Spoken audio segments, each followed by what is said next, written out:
Hello, and welcome back again. I'm here. It's another sweat day. It's actually lower temperature outside than yesterday, but it feels better in the loft. It felt hotter earlier. It was real nasty, real brutal. I'm slowly turning brown as well because I do a lot of walking. But I did a lot of eating today as well because I was filming. Ooh. Anyway. Oh, what's up, Beijing? It's pretty good. Super Player EX. That's exactly the premise of that track. I'll link it, by the way. It's a Jeffrey Day Argent Metal cover. The soundtrack for Doom 2016 spawned its own micro genre of metal called Argent Metal, which is just anything but inspired by the Doom 2016 soundtrack. But did I eat all sorts of stuff? Some shrimp paste noodles? What else? Assorted Chinese gelatin? Except it's not gelatin. You know those little coconut jelly puddings, the Asian ones, where they come in a little disc like a puck. I had 5 different flavors of that. The Radagon track is pretty good, Dick by McGee, yeah. The Radagon cover. The Jeff one, yeah. What else? I had a peanut butter Oreo cake. How about that one?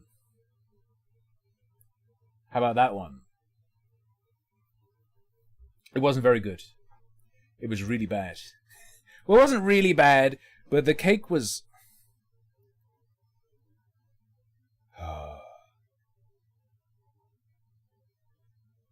The cake was soft, but at the same time dry. And then the cream inside mostly just tasted like cream and there was only a hint of peanut butter. So it ended up just being like cocoa and cream, which is fine, but it also overall wasn't too great. You know, whatever. Yeah, I had a Tutti Frutti Fanta. I had all sorts of stuff. Yeah. What was the best thing I ate today? I really fucking like pork floss. How's my food channel doing? I have less than 20 subscribers, okay? And the highest views any video has is 60. It's going pretty damn good, brother. Well, my shorts obviously have thousands of views, but you know, that's shorts.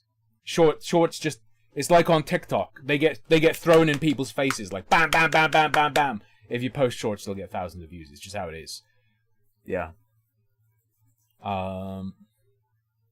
I told you my retard training wheels are off on the food channel, so I'm free. My best recipe? Sausage pasta. I obviously know a lot more complex recipes, but the win every time, the everyone likes it and it's good recipe. Just fucking fry up some sausages, put them in fucking tomato, add herbs, add onions, put in pasta. It's good as hell. Hot dogs and spaghetti. One step above hot dogs and spaghetti. Cooking or a food review? It's a food review channel. Yeah. Also, yes, it will be Brianna Wu. That Wu. Dead Domain. I think I tried to change YouTube event settings, but it wasn't fucking there for me. I swear. I used the guide and it just isn't there. Or whatever. Enjoy your latency, tube cucks. Fuck, what was I saying? Yeah, there's a video by Dead Domain we're going to look at today. Dead Domain once looked at one of my videos and someone showed me and they did not understand what the fuck they were looking at. It's like their mind was shattering and I don't really understand why. I don't know if anyone remembers that. Because I don't remember what video of mine Dead Domain was looking at, but they couldn't fucking understand anything I was saying. Yeah, they were reading chat and thought, yeah. What the oh. So I'm not sure I trust their analysis of anything. It was pretty fucking catastrophic. But, ooh. Hang on. Before we look at anything Brianna Wu related, I have to remind you of the most important thing Brianna Wu has ever contributed to the world.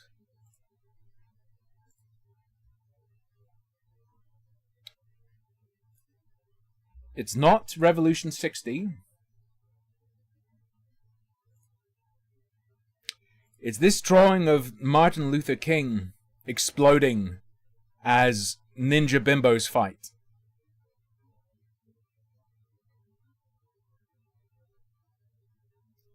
Best and easily most important thing Brianna Wu has or will ever do. Incredible. I watched the Saber Spark video yesterday. It was whatever. Oh, I hate that I had to search Brianna Wu MLK Ninja, because that is so close to searching Brianna Wu Milk Ninja. That is so close to Brianna Wu Milk Ninja, and I don't even want to allow my mind to wander in that direction. How deep is this video going to go on Wu? I see that it looks like...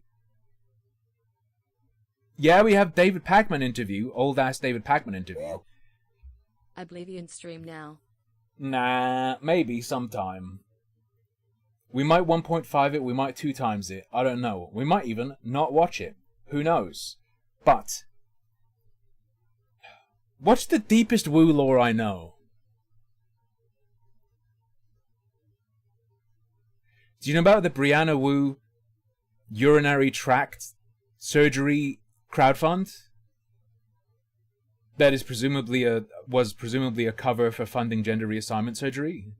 Do you know about that one? I don't know if you could even fucking find the archives of that nowadays, but I saw it with my own eyes. I saw it with my own fucking eyes. There you go. I feel like nowadays, now that Wu is no longer pretending not to be trans, might even directly acknowledge that. Not that it matters, like it doesn't fucking matter, but it's just lore. It's just lore. Alright. I did not see the urethra. Okay? I did not see the urethra. The whole Deagle Nation shit was very, very funny. That's gotta come up in here somewhere, right? Is that Ethan is online? Oh, no.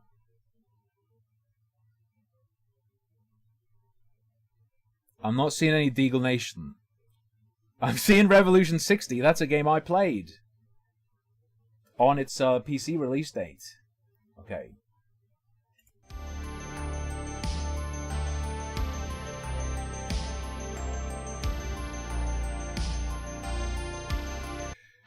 To be fair to Wu, so Wu is okay. Brianna Wu is a very fast trans clock. You see Brianna Wu, you think trans, but there's some muddying of it, just because I believe, like you'll notice Wu's face is a bit deformed. I believe that's from a motorcycle crash. I believe Brianna sustained like severe facial damage, and there's like covered up scarring and stuff, which could throw someone off the trans clock.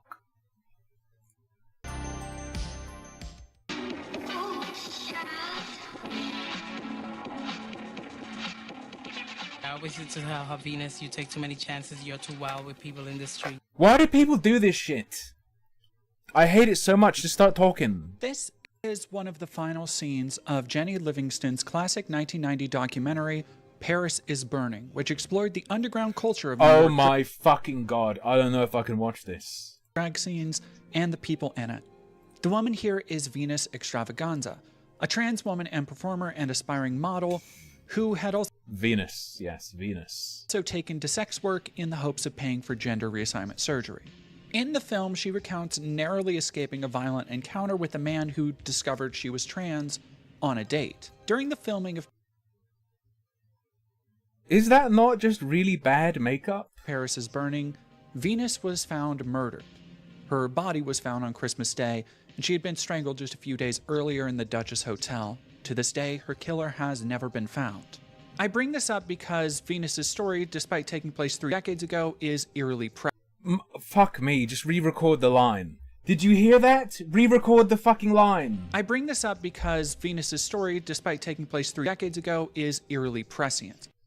Do you hear? Why the fuck is there a splice there? Anybody in the trans... This is gonna rape my ears and my eyes, and we're putting it on... Okay, I'm already going, we're putting it on 1.5. and wider LGBTQ community likely knows someone who has been sexually assaulted, physically assaulted for their identity, or even just who had to turn to sex work to make money, a precarious pursuit that endangers many trans people today. Now, what does this have to do with Brianna Wu? On January 3rd, 2025, Brianna Wu tweeted a response to someone calling out a post where she decried Holy shit, I'm slowing it down again. Holy... Wu has changed. I would suggest that Wu has changed a great deal. Many trans women go into sex work because a lot of us have autogynephilia. And being objectified is erotic for us. I mean, the second part for sure. The first part being why they go into sex work. progressivism as the reason for trans people's current political woes. Her response was, many trans women go into sex work because we have autogynephilia, and being objectified is erotic for us. And the first thing I thought of when I saw this post was Venus.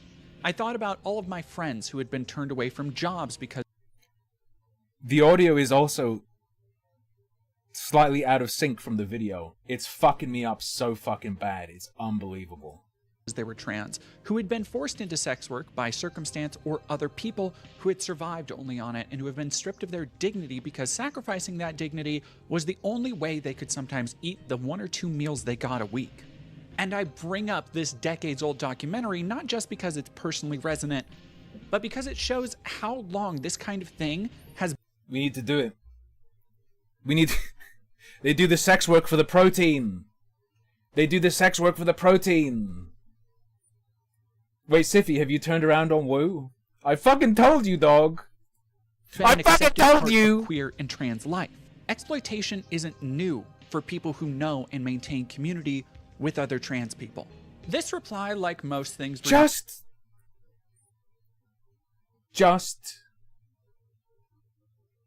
draw a robot head and have it swing around the screen if the video is going to be like this. Anna says about trans people with such authority is not based in fact or even really in her personal experiences. Unless you want to say she finds the idea of being objectified personally titillating, which maybe is certainly a valid reading of what she says here. For the record, I don't think that's what she's getting at, but it would tie into a very common theme in Brianna's work, which is a consistent fetishization and reduction of what it means to be a woman, something... Consistent what? Which is a consistent fetishization and... Fetishization? Is that a word? And reduction of what it means to be a woman. Brianna's art is so fucking good. The ball sack hair is the best. Something we will examine later. Brianna likes to play at being an authoritative voice for the trans movement. In the last few years especially, she has... I'm so profoundly tired. I'm tired of asshole entitled trans women ruining the civil rights advances my generation worked so hard for. Holy fuck, save it for Facebook. I'm tired of logging into this site day by day and dealing with the most openly bigoted people I've encountered since the Klan in Mississippi. I'm tired of everyone in the leftist political space that is unwilling to compromise so we can save healthcare. I'm tired of the loaded language which is so dehumanizing, being used by people that should know better. I'm tired of Navy SEALs hunting me down like a dog. Turned away from progressivism and has attempted to engage right-wing and even far-right voices, courting TERFs, all in the name of being a reasonable voice. If you want more Hunter Schafers, you should support access to puberty blockers. Fuck me.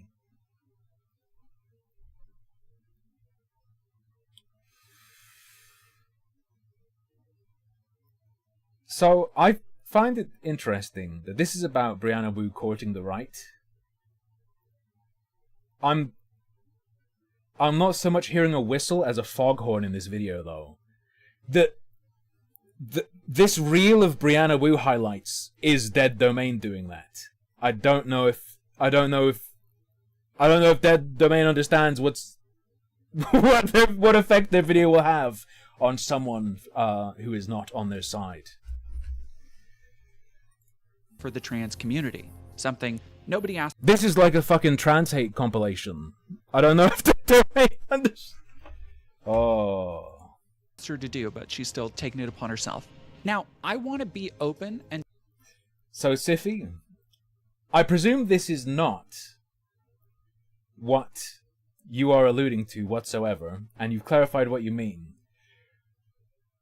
But I just want to force you to suffer the inference I took, as you made me suffer. Brianna Wu spent a lot of time with Destiny Harmful Opinions, important to mention. For a split second, my brain thought you were implying that a tape might exist. And my fucking stomach turned. Say that because I had so many questions from my time looking into Brianna's history, I did attempt to reach out to Brianna multiple times through multiple avenues to sit down and have an interview. She You gotta challenge Wu to a street race. had blocked me on multiple websites, and I'll be honest, that is completely fair considering some of the not very nice things I've said about her. Mostly at the time, those were reactions to what I saw as her abdicating the responsibility to help other trans people instead of her throwing other identities like non-binary people, like myself, under the bus. So I can't blame her for Under not the being bussy. open to discussion. I maintain that I earnestly did want to hear her take I can't stop thinking Ethan is online with a filter. Ethan is online with a filter. Ethan is online with a filter. It's on most of the things I discuss in this video, and if she watches it and wants to sit down and have a convo and set the record straight, my DMs are open to you, Brianna. That being said, she did respond to some other folks who asked for an interview in my stead by labeling me a weirdo degenerate. Again, no hard feelings, Brianna. I don't like you either, and I don't want to be your friend. But I also at least try to be a little fair in my assessment of people, and just Shut because I up! don't like somebody doesn't mean I don't want to depict them honestly, which is why I found it somewhat annoying that she would say this within a few hours of platforming just dickheads like Lior Sapir or Richard Hanania. See, she placates these figures by essentially saying they're right that some trans people are evil and are grooming kids, but not all trans people, not the trans true. is like Brianna. And as I'll show, this is just the latest in a long line of what sure look like shifting grifts for Brianna Wu. Yes. You have Wu. If this is just gonna be Wu is a fake fucking grifter, easiest kill in the world. You can do it in 15 minutes. I don't know why this video is 2 hours 20 minutes long, but that's just my taste. I tend to favor brevity. Dude, the Gamergate victim fight is so fucking good. All the literally who's fighting to be, actually, I'm the real big target of Gamergate. Actually, I'm the biggest victim. During her time in the spotlight, she has had many titles, from congressional candidate to game developer to artist, question mark citation needed, and at every step of her journey, she has managed to claw her way to slightly more relevancy, leaving a long list of enemies. More relevancy. Stop. That's a painful one. Let me check if something exists still.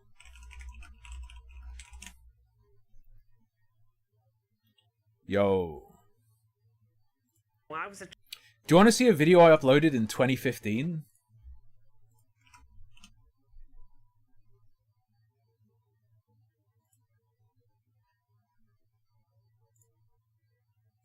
remember my parents were so hesitant. Is this loud enough? When I was a child, I remember my parents were so hesitant to get me a computer because they knew that the moment they did, I would just talk about gender issues. Obnoxious, right? But that is what happens every single time. It happens over and over and over and over and over. You know, I'm not a software engineer, and this is just gonna be, I'm gonna lay it out on the table for you. I would rather be a person of color, someone that's gay, someone that's a woman, you know? So I hope that kind of communicates to you how strongly I feel about making it about oppression. I want to give you a very quick story. So I was over at MIT the other day, and I found myself unconsciously realizing broads can't code, right? Making women a playable character is not working. A lot of women engineers have to go back to the kitchen, right? Like, this is not personal. This is just talking about a problem in an objective way. I can't believe Wu said all that. It's fucking crazy, man. They should have known she'd do this heel turn.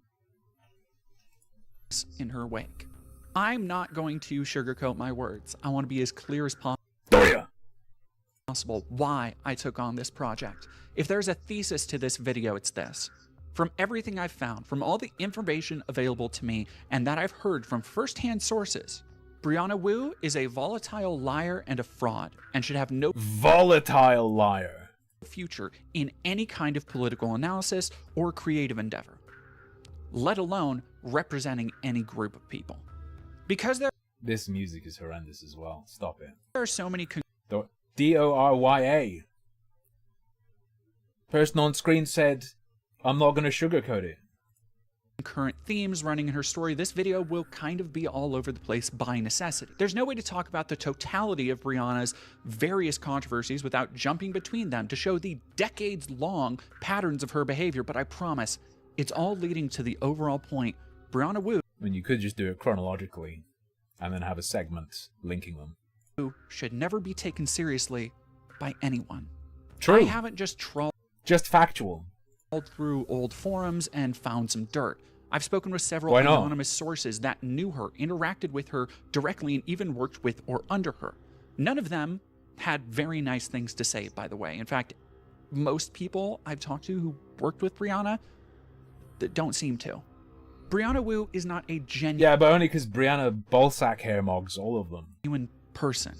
I know this because I've seen how she acts in private, where she often plays the role... It's not like we didn't make shitloads of public mistake. Hell, Zoe's Kickstarter stuff was a legit scandal. It's not fair. Maybe other people can't see it, but I do. Aaron Reed, Alejandra, both unfollowed and don't interact with me anymore. I lost so many connections. I have no motivation to even do politics anymore. I consider you a friend, so I'll just say this. I support Alejandra, but she is widely considered toxic by everyone I know. The last call I had with her, she was shitting all over another friend for a reason... whatever. Of a mean girl, talking shit about others, often over their appearances or their optics rather than any kind of principled stances.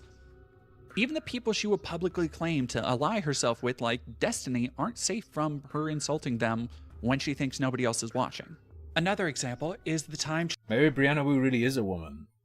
She speculated about Shoe on Head being... That's just gender affirmation, right?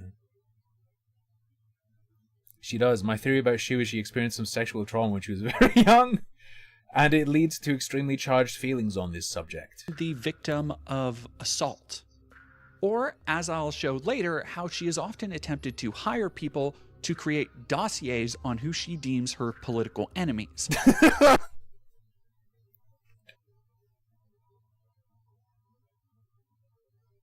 What would feel reasonable for you to deliver for $3K a month?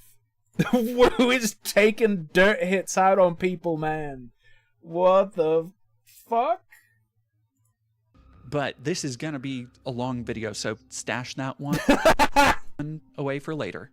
And I have evidence for everything I'm saying, by the way. She seems to only care about optics, not right or wrong, which is probably why her opinions have shifted over time as she makes her broad pivot to being a dollar store Blair White. Additionally, I've had several people share their DMs with me from Brianna. Yeah, there's a line between compromise to be effective via consideration of optics and becoming a nothing blob. And stories of how she has attempted to bully them and force them into stepping into line, particularly in Oh no. Oh no. Oh no. I might have to not stream today. The neighbors might be starting to do DIY. Oh no. Recent years, as she's taken it upon herself to represent that reasonable trans population. Some of these I will also share later in the video. These are just some of Brianna's more duplicitous facets that will pop up throughout what can loosely More duplicitous facets. be called a career. Like I said, it's going to be all over the place, and as a result, this video will be filled with more Duplicitous facets. I don't think that works. callbacks than a Marvel Phase 5 writer's room. She is incredibly thin-skinned, talks authoritatively about things she has very little or no knowledge of, blatantly You can't say that when you're a YouTuber. You can't say that when you're a YouTuber. lies about her experience and credentials, and lashes out at anyone who might challenge her. People have spent the last 3 years or so asking why she so suddenly pivoted to the right. But the reality is, this is who Brianna has always been. While my other deep dive True. investigative pieces have spent ample time disproving the conspiracies and lies spread by people like Matt Walsh or Synthetic Man, It's not me. It's not me. I'm not farting. I'm not farting. I don't have a butt plug hooked up to chat. My neighbors are drilling. My neighbors are drilling. I have far less of that to do here. That's not to say Brianna isn't a liar. She is, and I'll be debunking some of her talking points accordingly. But the real evidence of who Stink man Brianna at it isn't again. in her worldview. In fact, I'd say it's the opposite. Brianna Wu constantly shows just who she is. Brianna Wu is Rubening out. I believe they call it Rubening out. By her lack of any ideology, aside from being a desperate, attention-seeking grifter. Don't play White Bat. My stream will get hit if I don't credit White Bat and there's White Bat in it. Thing to know about Brianna Wu is that she never had much to worry about in life. When she was 19, she went to Millsaps College, only to drop out to found an animation company. Yo! It straight up is gonna be Dead Domain has joined Gamergate. Almost a decade late.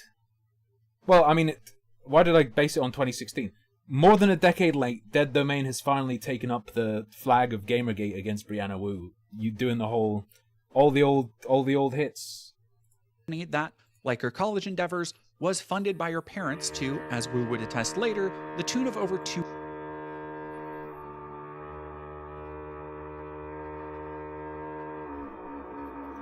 According to lefties, Gamergate never left. In fact, Gamergate was elected just last year.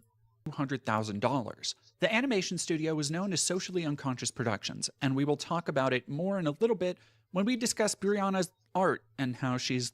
Discuss fucking Biryani's art? We will talk about it more in a little bit when we discuss Brianna's art and how she's lied about that. over time. Biryana? These aren't just random assertions, by the way. Much of this Wu has talked about in her various interviews with the media, from an interview piece on Inc.com in 2015. What I don't like is the floor underneath me is like moving now. I don't know what the fuck they're doing next door. I'm scared.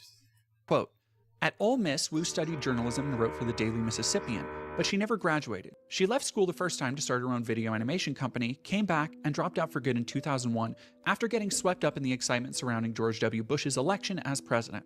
Her parents were big donors, and they got her a ticket to an inauguration ball. That led to a stint working in Washington, long enough to become disillusioned with Republican politics, as well as dangerously dependent on Ambien, a sleep aid.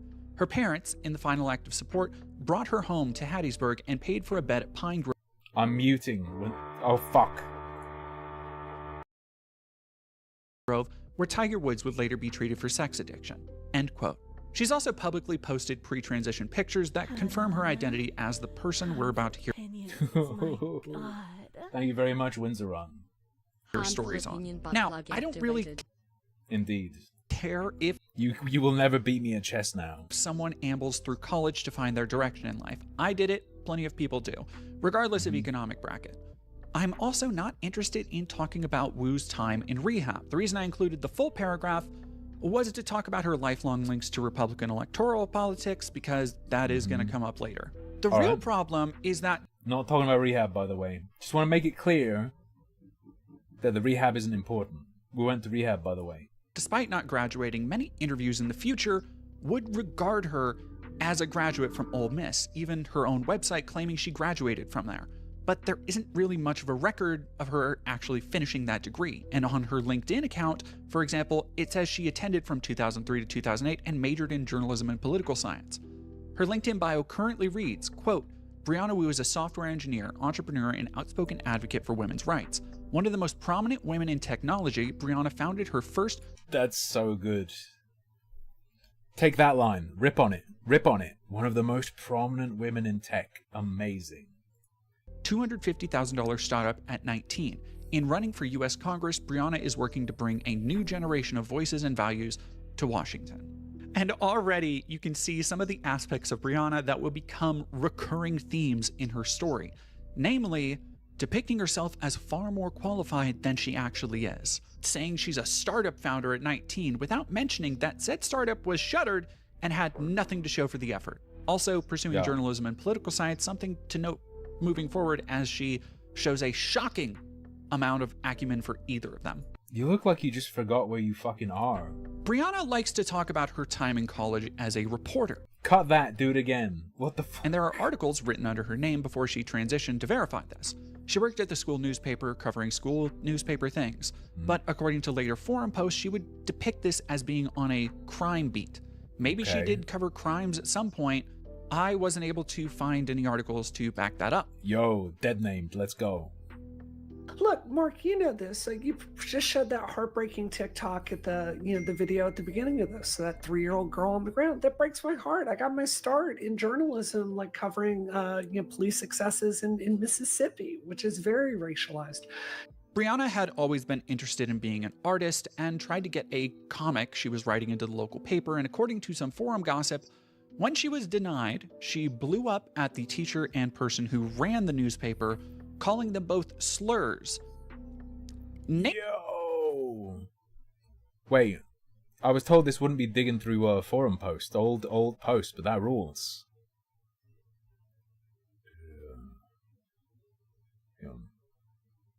For the record, he lives in Boston now. And likes to brag about his Vespa, and he's married to some dude. He used to brag about hooking up with men without them knowing he wasn't a woman, which is fucking sick and obscenely immoral, no matter how open-minded you are. I would have thought Dead Domain was like an anti-Kiwi Farms and doing Kiwi Farm stuff. I'm surprised. I'm surprised they would make a video like this. The first time I met him, I was the opinion editor at the DM. I turned to see this creepy fuck standing behind me. I shook his hand and he pulled it away, saying, "Ow!" He then explained that he'd broken his wrist in a bicycle accident that had almost killed him and had given him amnesia. This is so good. He explained that he wanted to be a columnist, and that he had previously worked for George W. Bush in the White House, but that he had since realized how retarded and evil all conservatives were. About this time, my phone started ringing. Wu said, "Huh? Huh? Huh?" And I politely ignored it while I talked to this guy. Then it rang again and again until I answered. It was the managing editor who had ducked behind the front desk and was whispering, "Stay calm and don't react to this. But this guy isn't supposed to be here. He has a restraining order. Get rid of him." By this point, I was concerned the guy might knife me at any moment. So I told him to write me 3 columns and that I'd evaluate them and get back to him whether he could write for me. I'm still proud of my ability to remain poised and convincingly pretend that the DM had any fucking standards. Who ran the newspaper, calling them both slurs. Namely, calling the teacher a sand N-word. I want to sing the song, but I can't. Turns out a year prior, he'd come in wanting the DM to run a comic strip that he was doing. When he was told they weren't interested, he flipped out. He called one of the workers a fat dyke, and when Dr. Husni came to her defense, he called him a raghead and a sand N-word. They got a restraining order to keep him away from Farley, but when they moved to Bishop, it no longer applied, and he was actually able to weasel back into working for the SMC. Here are pictures. Okay, and they're going to do something to verify. Dead Domain said they're not relying on digging through old shit. They've actually contacted people about this, so... Let's see. Now, I want to tread very carefully here because there's very little to go on for verifying this incident, but I do think this kind of meltdown, taking offense over her artistic ability, and the fact that she did work for the newspaper are all entirely compatible with Brianna's trends of behavior since and line up with the timeline of her career. Particularly the anti-Arab slur. While she might not be slinging such harsh language anymore, she's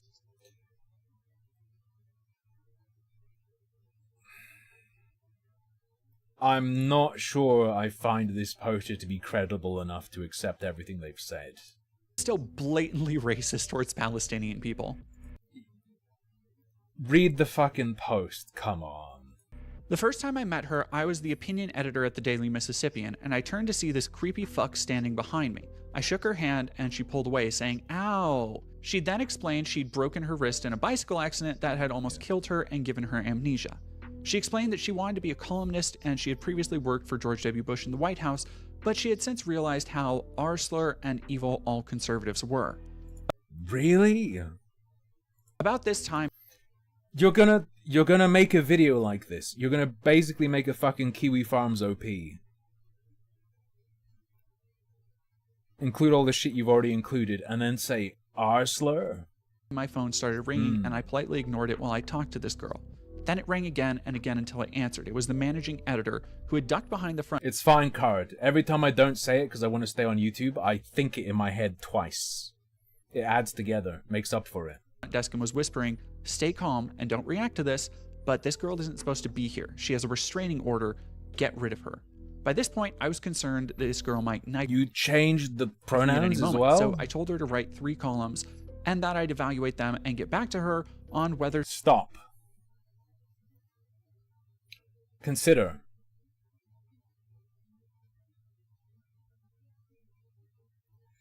When assessing whether or not you should trust negative things said about Wu by this person, altering what they said to not be misgendering might confuse people into not realizing, because they might not read along and simply listen, that this person called Brianna Wu him. she could write for In this case, the censor and the change also affects perception of credibility of this source. me. It's a bit of a Parenthetical, problem. I'm still proud of my ability to remain poised Hey, and Cameron. convincingly pretend that the Daily Mississippian had any fucking standards. Turns out, a year prior, she'd come in wanting the Daily Mississippian to run a comic strip she had been doing. When she was told they weren't interested, she flipped out. She called one of the workers a fat dyke, and when Dr. Husani came to her defense, she called him a raghead and sand N-word. They got a restraining order to keep her away from Farley, but when they moved to Bishop, it no longer applied, and she was actually able to weasel back into working for the SMC. YouTube might not, Card, actually, but Twitch fucking will. Here we see several pieces of corrupt. And it's also related to, like, it's less that I'd get nuked just for saying it once, and more that if someone wanted to fucking try to get me off of shit, you're creating an ammo stockpile of shit they can collect together and try and hit you with. They won't necessarily report one thing, they'll save them up and then try and bam, bam, bam, bam, bam, bam, bam, bam. Corroborating evidence with Brianna's own stories later. Things that are incredibly specific, like working with the Republican Party, which, again, Brianna would admit to in later interviews. So with these pieces of the puzzle, I feel pretty comfortable saying this did happen, and before transition, Brianna did go on a homophobic and racist rant. And right now you might say, well, that's not a lot of evidence. And you're right, I'm taking a little bit of this on faith, but having spent as much time as I have now... God, the drill is making me forget what I'm gonna say. Oh yeah, don't worry. Every time I don't say it on stream, I yell it at someone outside. Don't worry. studying Brianna, I can say this absolutely falls within the realm of her regular behavior and how she continues to act even today. So by the end of this video, I think you'll probably agree with me on this one. And plus, you'll be shocked to learn this kind of outburst and homophobia would come back later in her life. Additionally, there are pieces of art from her time in college when she was crafting this comic strip called Election Eve that, while made under her dead name, the same name cited in the forum gossip, is in the same style and even shares similar designs with Revolution 60, Brianna's eventual sole video game creative credit. Yeah, I don't... Just because some of that post aligns with other things you're aware of, I think that poster on that forum is very clearly quite biased. Maybe they're biased because Wu said those things, but I would not have faith in that individual, regardless of any other... Particularly the characters Holiday and Minuet, who are recurring through much of Brianna's creative work. These comics and the artistic similarities further cement Brianna as the same person mentioned in the forum posts. Mind you, these posts were idle gossip years before Brianna became any kind of notable political or game industry figure. Socially Unconscious and Election Eve aren't really notable except for how poorly they were received, with the flat jokes often depicting offensive stereotypes and not making much sense, at least according to the mail-in section of the college newspaper. Thanks to Andrea James at Bro, they're brap canoning. They're doing burst fire braps. Transgender Map for help with these sources, by the way. And speaking of her brief comic strip writer stint, I can't really talk about this era of Brianna without acknowledging her probably made-up girlfriend, Lauren Malovey, in 2001. During her time with Socially Unconscious, Brianna, then pre-transition, was writing her comic Election Eve, with Malovey apparently the primary artist. Now, the art... This is just like a crazy trans bitch hate video. This rules, kind of. Style is already pretty distinctive and similar to Brianna's own, so keep that in mind. Malovey never posted a picture of herself, but blog posts exist on the Socially Unconscious website. Do you think Dead Domain would disagree with that characterization? Claiming she and Brianna were partners and in love. Curiously, there are posts under Malovey's name, like product reviews circa 2004. The way it's written is... This video is gonna have the urinary tract surgery crowdfunding in it, isn't it? It's gonna have it. It's gonna have it, isn't it? Notably similar to Brianna's own assertive and casually abrasive style, and internet sleuths would later discover the only address from anyone named Lauren Malovey matched the same house as a pre-transition Brianna. Malovey is, as it turns out, also a Bond girl's last name, Cara Malovey from the 1987 film The Living Daylights. You'll notice that Brianna is a big fan of spy fiction, and you can see it in her art of women with all the updos and the go-go boots and bright, garish, skin-tight suits.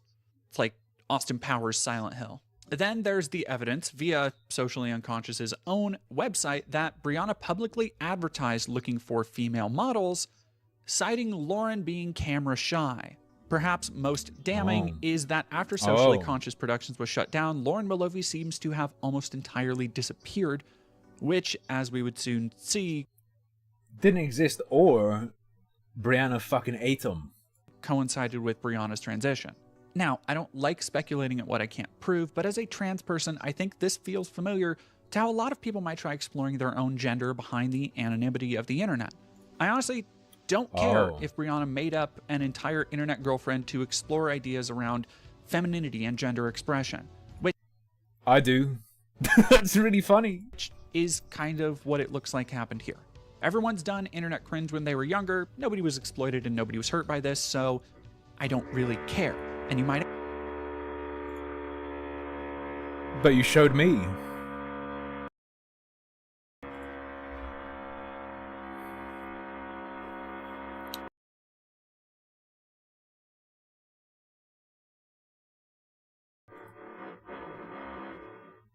You put it on the internet knowing who was gonna see this. You know what you're doing. You know what you're doing. You're like Wu Light. Ask yourself, then why bring this up, especially when there's only anecdotal evidence to go on? Isn't it possible this Lauren Malovey just so happened to live at the same place, write similarly, draw similarly, and act similarly to Brianna, and then disappeared before Brianna transitioned? Come on. Come on. It is technically possible that there is someone named Lauren Malovey out there, but what makes Lauren notable, however, is how it's not the only time there would be compelling evidence that Brianna Wu would craft an identity or person on the internet to support her.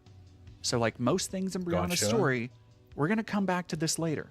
Going back to the animation studio, You wanted to post this cringe shit,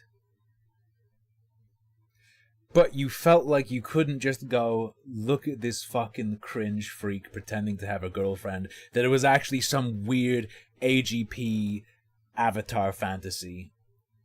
But you couldn't just do that. So you had to present it to us in an unfunny way and then justify it as evidence of a pattern of behavior. Come on. a startup, Wu was given money from her parents to start. You may have noticed I mentioned she went to Millsaps and then referred to her going to Ole Miss. That's not an accident, it's because she was at Millsaps before Ole Miss, and it's here she would put out her first comics. A lot of stories from Brianna's I have to agree, time in Siffy. college are hard to verify, not just because she hadn't transitioned yet, but because she constantly either lies or omits details about this time in her life publicly, despite some details leaking through in various interviews. And after internet weirdos on Kiwi Farms and 4chan began targeting her during Gamergate, she's gone to extensive lengths to try and bury certain aspects of her past, such as the aforementioned racist outburst. But one thing is for certain, she came Note how that outburst is just true now. It's just accepted totally true now. from a rich-ass conservative family who helped her through Would I rate Ye's 88 above or below graduation? This might be the only Kanye song I've heard. So it's his best song to me. every difficulty in her early life, from rehab to funding her own startup when she was 19 years old. From a story titled, quote, "Don't Mess with Brianna Wu," posted to Fiction Mania in 2006, she also mentions, Like I've probably heard other Kanye tracks without knowing I'm listening to Kanye. I don't know what Kanye I've listened to. being able to have finished laser hair removal just 6 months into her transition, something that is prohibitively expensive for many trans women even today. Okay. You jealous? Sorry, you envious? I don't need to even speculate that growing up rich affected Brianna because she's been open about it, saying in Of course. 2014 that her millionaire parents affected her upbringing and outlook on the world. She was given $200,000 to start an animation studio that eventually dissolved before producing any kind of product. If the aforementioned ad for a model to pose as Lauren Malovy is any indication, the studio's ambitions were to turn Election Eve into a movie and were apparently working on a sequel novel before there was anything even released aside from the comic strip itself. It wasn't even intentional, I just searched the phrase and found the song. True. Level of exuberant, blind, naive ambition would become another commonality in Brianna's saga. But that doesn't mean that Brianna didn't have something to show for her time in art, animation, and college. She has a long history of art Show the MLK picture right now. Show the MLK picture right now. with a, let's say, distinctive style. Now, I don't want to specifically make fun of anybody's art here. Art isn't easy. But I do find several things about Brianna's art Come interesting, on. particularly how You have to show the MLK one. she draws and very explicitly fetishizes women's bodies. And by interest, You sick fuck. That's an adult woman, you fucking freak. This drawing clearly depicts a scantily clad adult woman. You're some sort of fucking... What would the... File. How about you're some kind of fucking gynophile? I mean, it's like I can tell a lot about a person and how she sees the world from it. Like that Jake Gyllenhaal character in the one movie he did with Wolverine. You know the one. Much of her art depicts busty, rail-thin, leggy women, often in skin-tight or very little to no clothing. This is another trend in her work over the last 20 years. There's very little variation in the body types of women, or for that Yep. matter, the style in which they are written. Almost all of her characters are generically headstrong women, independent badasses who feel rooted in an outdated brand of Obama-era girl boss feminism. Again, aesthetically, there are a lot of overlaps we can see with Brianna's inspirations, like Yeah. pulpy spy fiction, specific anime and manga, Final Fantasy, and more. And yes, of course, we have to talk about the MLK Terminator with Yes. the KKK ninja Yes, you do. girls. There's just no other way to describe it. It's the best. It's so good. This piece was a It's so fucking good. With him going, ah! Just... apparently the cover for Crossed Genres and was accompanied by this blurb from her husband Frank Wu in 2009. Quote, Brianna went to University of Mississippi, where a famous race riot took place. Thus, the building is the Lyceum, So where you good. can still see the bullet holes in the columns. As one of the lone liberals on campus, Bri wanted to do her own commentary on it. So, Look at the fucking cake on the redhead flying like Superman. Look at the fucking... Those are like waist... It's more waist tits than butt cheeks. we see Martin Luther King with a rocket, but it's okay because he's a Terminator. And we also see KKK members, but they're all sexy ninja girls in skimpy white outfits. And now that MLK is free at last from his fleshy shell, he's going to kick their butts. 60s girls in go. You fucked up so badly. You're making it cool. Dead Domain, you fucking idiot. You're making it cool. Stop describing it like this. Go boots and jetpacks fight alongside. How the fuck do you post that and then make it less cringe? Remember when I said she lacked political instincts, despite apparently studying political science? I'd like to present to the court Exhibit A. If I thought Brianna had any real understanding of political struggle, let alone Wu was the original George Droid poster. You're not even fucking wrong. Holy shit. MLK and his ideas around reactionary politics, intersectional movements, or really anything about civil rights, I'd say it would be disrespectful to slather the imagery of the civil rights movement in her knockoff manga pinup fetish art style. This is the level of attack we have 22 minutes in. It's not looking good. But I don't want to give her that credit for understanding those things to begin with. As seen in even more recent tweets, her understanding of racism, let alone civil rights struggles, are constantly shown to be thin at best and virtually non-existent at worst. Now, we will talk more about Brianna's artistic output when we get to Revolution 60 and her Hell yeah. stab at game development, but having touched on her various artistic exploits, I feel a need to examine Brianna's constant character self-inserts. These depictions of women aren't just something that she fetishizes, but it's also how she, I believe, to at least some extent, sees herself. Normally, I think calling things self-inserts is hack-level internet criticism, when it's leveled at... I'm gonna lose it. I might just stop the stream soon. This is like unworkable.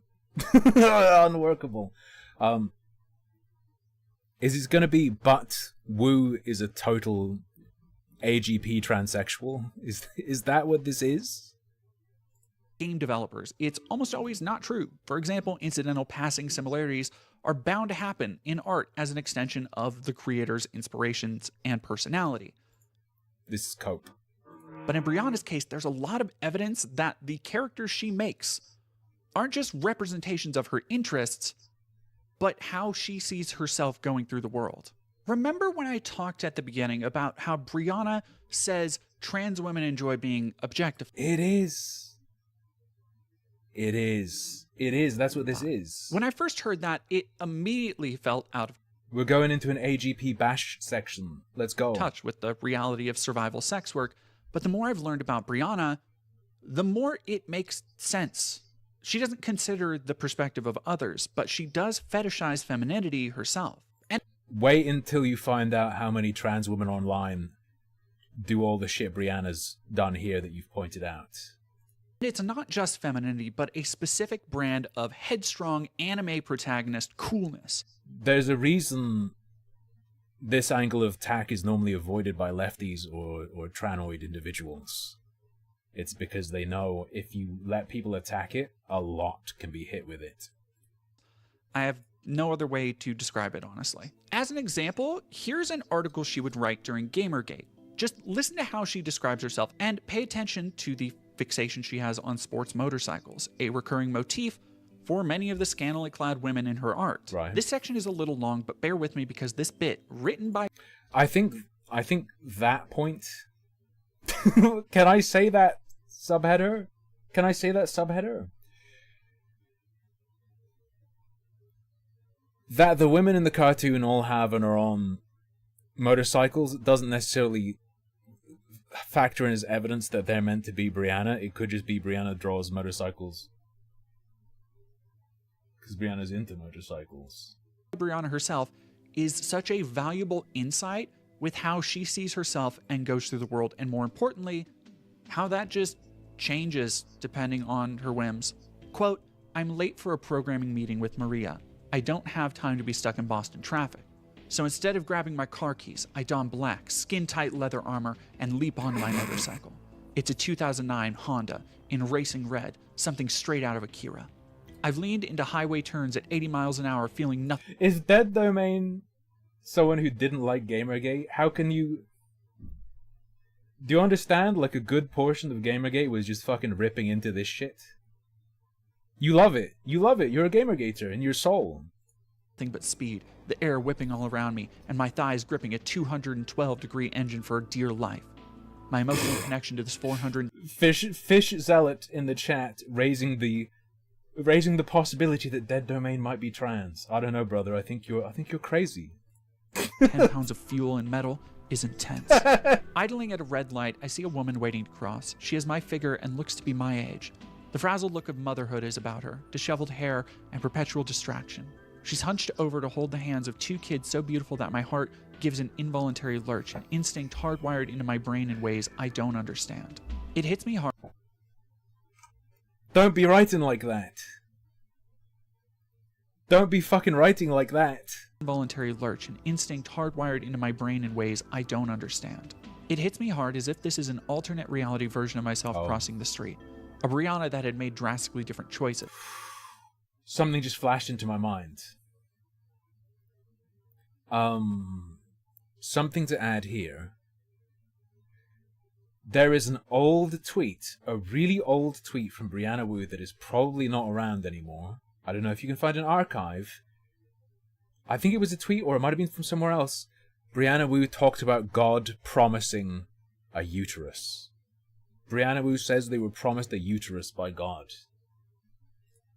The woman notices. Does anyone else remember what I'm talking about? I need to look this up. I swear I'm not making this up. I'm gonna search Brianna Wu God uterus. Oh, fuck.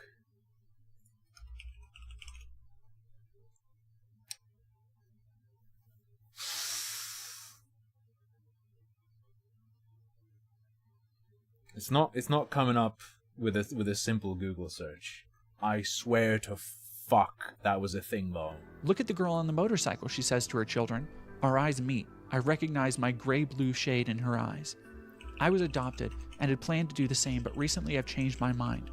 I wonder for the billionth time if the right decision is to concentrate on my job. I'm certain that if I had children, I would be failing at my job. I've hit my 30s, a period when it seems all of my friends suddenly have kids. That's a priority shift completely incompatible with goals. Startups require you to give it all or go home, routinely requiring long nights, longer weekends, and blood and toil. If you aren't willing to put in the hours, eager replacements are standing behind you. If I fail, the women I work with will all be out of their jobs. The light turns red.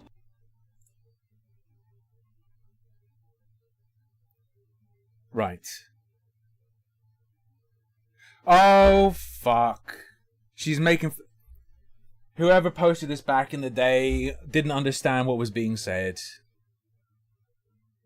It's a pro-choice tweet. The tweet is, I know that might seem creepy and weird, but God came to me in a dream and told me that uterus was mine. It's a fucking political abortion tweet. It's not as crazy as I remember it. Or as it was presented to me back in the day. Whatever. Disappointment. Release the clutch and twist the throttle, and my doppelganger and her children disappear in my wake. End quote. So we can pretty clearly see that anime influences seeping into Brianna's perception of herself and the real world around her. Her long-running fixation with sport motorcycles apparently tying into it, but don't miss out the vaguely fetishized description of her in skin-tight leather wrapping her thighs around an engine with an intense connection to the fuel and metal. This isn't written tongue-in-cheek, by the way. This is meant to be a somber reflection of a place and time in her life as a woman. You should,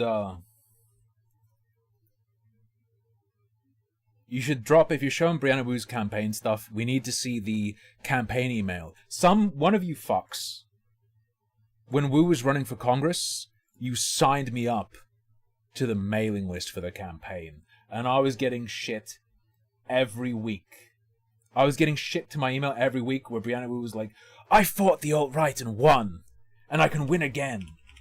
I probably still have the emails.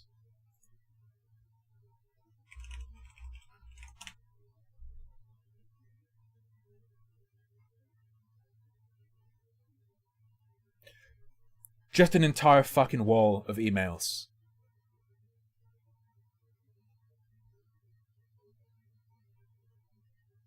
Help jumpstart Brianna Wu 2028. And 18th of January 2017. I receive an email. Help jumpstart Brianna Wu 2018. The same day, I got another email from Brianna Wu. Well, this is embarrassing. It didn't include link to donate.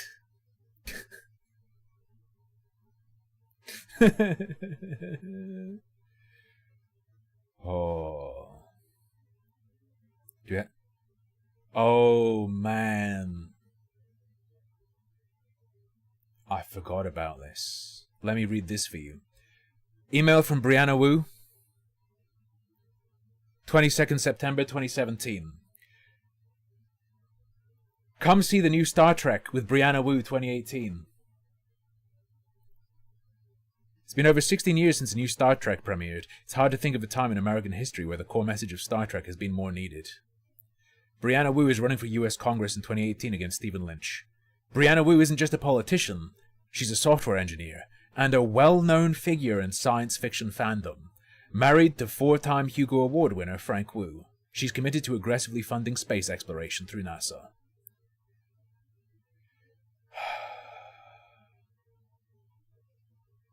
You know you want to come. Brianna Wu telling me that she knows I want to come. I'm alright, thanks. I'm okay.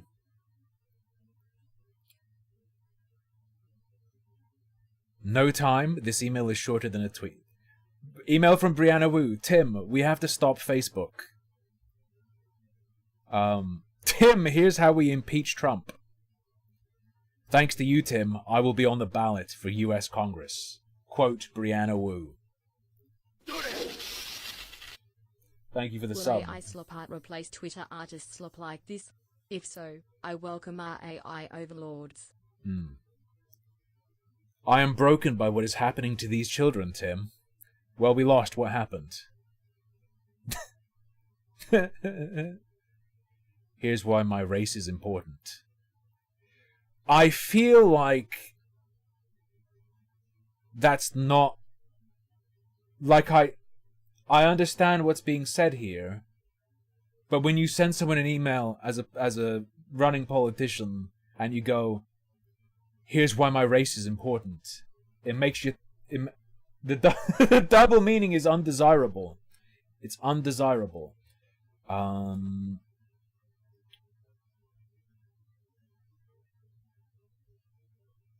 I sent Wu when I saw the campaign website that said, I beat the alt-right, I thought the alt-right had won. I sent an email that was, Dear Brianna, I was recently made aware of your campaign website, and I really must ask, what's the story of you beating the alt-right? I'm familiar with your struggles against Gamergate and that crazy guy who did that car stunt, but I simply haven't heard this story. Thanks for your time, Tim Morrison. Never got back to me. I don't think this ever happened, by the way. I think it's another example of Brianna sensationalizing her life, something Whites we are for going Wu. to see much more of. I've seen Wu's husband's work. Lots of straight lines. Lots of like space stations and ships and stuff with lots of very straight lines. Likes to craft this kind of elaborate narrative about something passively happening to her that also just coincidentally works to sum up whatever grand argument she's trying to making in whatever piece she's writing. And yet it's so ephemeral that there's no way to verify it actually happened. She just be saying shit sometimes. If you're I'm sorry, Hyperion. familiar with Brianna's modern positions on being trans and trans rights, this also might seem at odds with what she says here. Nowadays, Brianna will go out of her way to say some dumb shit like, trans women are just boys that need hormones or we will break. And these arguments of hers are an effort to court favor with TERFs and broadly anti-trans or gender-critical commentators, mostly conservative. She now argues against trans people, quote, invading women's spaces, and argues in favor of essentially seeing trans women as fetishistic men, promoting no shortage of ideas that provably put queer people and trans people in danger. And I don't know. Dead Domain. Your video so far is convincing me of that. she does all of this unironically, despite the fact that, Wu seems like a case study. as you can see Very convenient to be the thing. here, she spent several years, over a decade in fact, depicting herself as a biological woman and using that pretense to position herself as a voice on women's issues. I think I pass reasonably well, but when I go to the gym, I shower at home just because if someone can tell I'm trans, I don't want to upset them. I think women deserve the right to say, no, we don't feel comfortable with you in our space. So I would say to my sisters out there, I understand that it can be dehumanizing the way that we're treated sometimes. The way that TERFs talk to us is it's brutal. It is cruel. It is so mean. But we will get so much further with getting goodwill from the public, with humility and the mind-warping thing about this video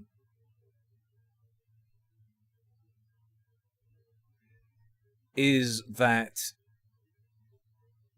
almost every time Wu has been called out for saying things that appeal to TERFs, I guess it's TERFs or right-wingers or whatever, I guess the difference is Wu is being accused of doing it deliberately to pander to them. The counter, the counter follow-up to hit Wu is an example of a point that absolutely appeals to either TERFs or right-wingers. Right, like the Wu saying like, so many trans people go into sex work because so many of us are fucking weird AGP fetish freaks. And it's like, Wu's saying this to appeal to right-wingers, but look, Wu's one of them. And it's like,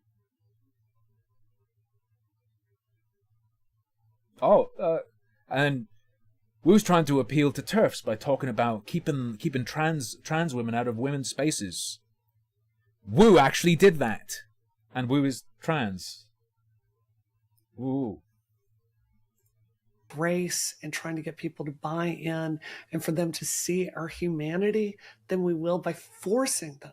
In pieces like this and myriad Gamergate interviews and articles she would write, she never discussed her status as a trans woman, only depicting herself as someone who's always been a biological woman.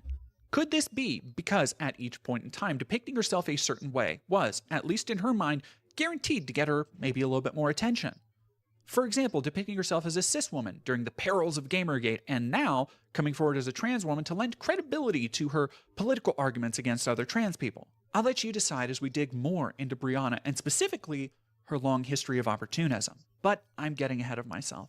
We have a lot more to talk about before we get to Brianna's time in Gamergate and the events that would give her the bigger spotlight she has always been chasing. Also notable for Brianna pre-Gamergate was her time spent on Susan's Place, where she was a moderator. I had no idea what this place even was before sifting through Brianna's past, but is this gonna be the online diary website? apparently it was a notorious forum that caters primarily to an incredibly outdated view of trans people, in particular medicalizing transness and trans identities as a disorder. Based on this archived post, holy fuck.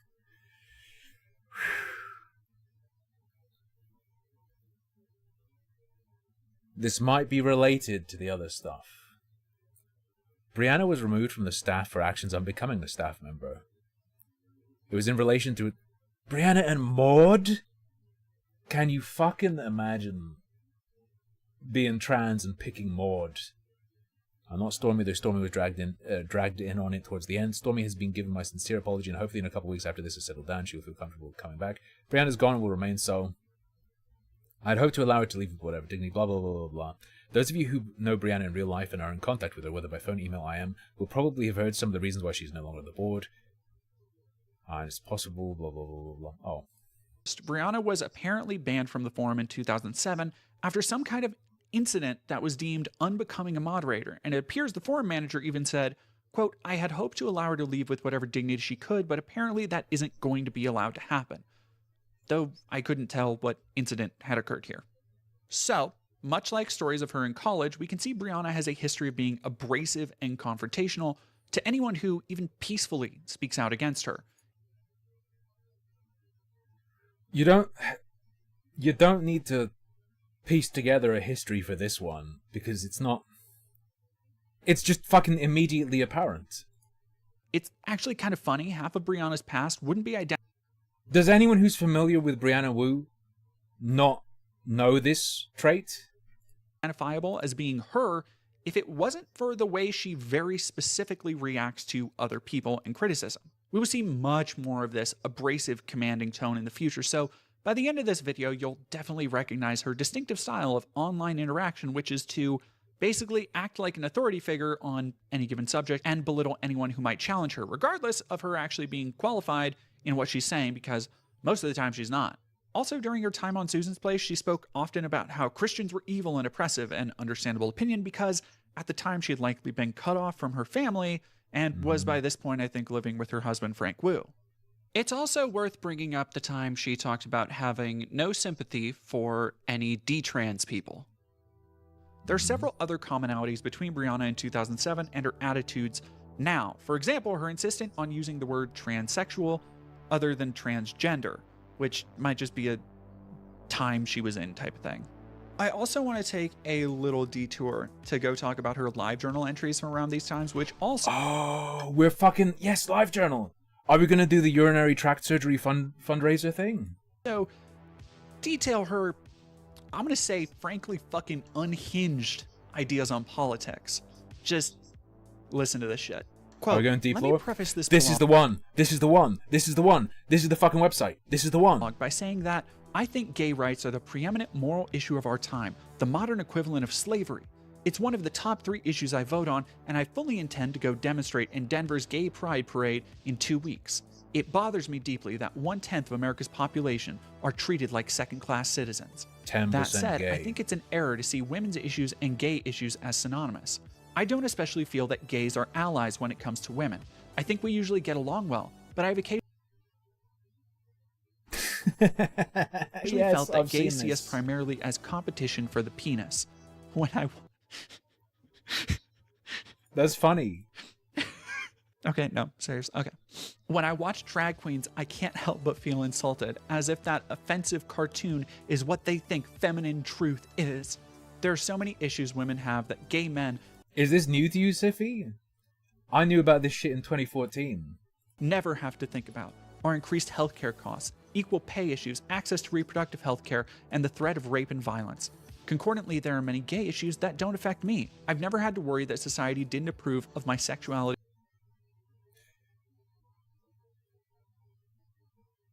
Isn't rape a bigger issue for gay men? Especially young gay men? Because they try to find safe spaces and simultaneously don't want to be found. Like, if they're in the closet and gay and they go and find, like, a safe space, they're way more vulnerable. Or marriage rights. Lots to unpack here. As I mentioned, we see her already depicting herself as a cis woman, not a trans woman. She's concocted this bizarre framework where gay men resent women as competition for penis, and then proceeds to say drag is a offensive cartoon that gay men think feminine truth is. That despite her actually making literal cartoon representations of how she saw Stop. femininity. Even in the previously mentioned 2006 Fiction Mania post where she recounts her first 6 months of transition, she essentializes femininity to what she saw as feminine traits she had pre-transition, like making food for an ungrateful partner, or defining profanity in speech as a masculine trait. Quote, generally speaking, girls are nicer and much more cooperative. I find myself obsessed with the importance of always being nice to people, even people I disrespect. Part of female... That's so good. That's really good. This is Wu striving for for a very old-fashioned feminine ideal. Brianna Wu's trad aspirations. Communication is coming to consensus rather than being dominant. This comes second nature with estrogen. Also, estrogen makes you live in your own world. I sometimes find... Okay, wait. Look at Brianna Wu. I think there's a case that it can do that to you. myself oblivious to my immediate surroundings, concentrating on something as insignificant as a hair on my desk. Estrogen also makes me more reticent to say what I'm thinking because I understand more deeply how important it is to get along. And later...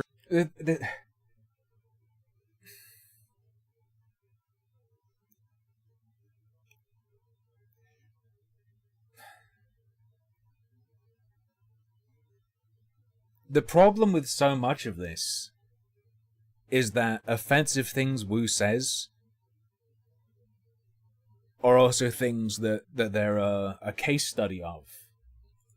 in that same It keeps happening over and over. It's not even a hypocrisy thing. It's just there's at least a sample. There's at least one because Brianna is an example of it. Fiction Mania post, quote, "And although I might dismiss it, being a girl is a lot of fun. Makeup, nails, fashion, and exercise were all things I took to easily. It's fun to wear skirts and to have long hair, but it's also important to remember that's not what being a woman is about.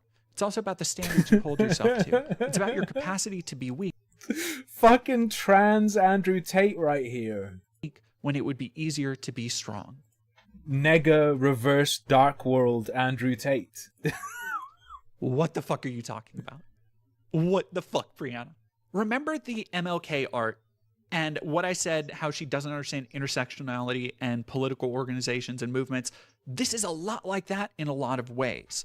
Throughout her life, Brianna has seemed terminally unable to consider the struggles of others if they happen to coincide with her own, instead of understanding political movements and structures as overlapping Venn diagrams of who is a... Here's what's fucking me up. The skin-colored clothes have been mentioned. It's been bothering me this whole time. Is it a skin suit with a tattoo on it? Is it a shirt that has those runes on it? Is it translucent enough to see a tattoo? What am I looking at? affected by what in different Is it a tattooed skin shirt? ways? She just seemingly wants her own little well-defined circle to claim as her own, regardless of if it pushes anybody else out. This is something she currently... Oh wait, it's not runes. It might just be a rhythm. I can't really see it loves to properly. do with non-binary folks and basically anyone she doesn't see as really trans. Again, this is a lot. We got a long ways to... The worst thing is all the girls out and about jogging with skin-tight leggings that are skin-colored. And I see them running and I just keep imagining them just taking a shit as they run. I'm like, I don't want to fucking see that. It looks so creepy. It's like, it makes me think of Ark. You know how in Ark, your character automatically takes a shit? I imagine Ark, and I keep thinking I'm going to see them just drop a turd. It freaks me out. So it's safe to say, as far back as even the mid-aughts, Brianna was regarded as odd, abrasive, and even weird to and about other trans and queer people. Now, I don't want to say Brianna still thinks this reductively about gender because, in fairness, that was 20 years ago, but I bring it up because I think it colors in some of the shades she approaches gender and identity in for later. On Susan's Place, we can, for example, go back and see her being real shitty about other trans people, essentially saying she doesn't want to hang out with other trans people because why would you hang out with trans women if you see yourself as a woman? Which is amazingly stupid logic because if you see yourself as a trans woman, you shouldn't have a problem hanging out with any kind of women. Trans woman... No, this is... Okay. I have no doubt that many get strength from them. I personally do not believe in going to support groups with transsexuals and transvestites. Before transition, I found private therapy sufficient. I transitioned my attitude is the following. Either you are a woman or you are not. Why would you hang out with a bunch of transsexuals if you're a woman? The point is, specifically, why would you go to trans groups? This isn't about... To be fair to Brianna, this is clearly not just about I'm going to avoid trans people. This is, if I'm a woman, why would I specifically seek out trans women groups that emphasize that. As a woman, you shouldn't have a problem hanging out with any kind of women, you fucking dork. Even in places where she should be seeking community and understanding, like with other trans or gay people, she seems to have no interest in anything but setting herself apart. I wonder if that'll come back. It will. It will. But what I find most interesting here is how similar some of the... I think Brianna, that time period Brianna's view could be universalized. I imagine Brianna thinks the people in that group shouldn't be doing that either. These ideas are to Brianna's current turf-friendly turn.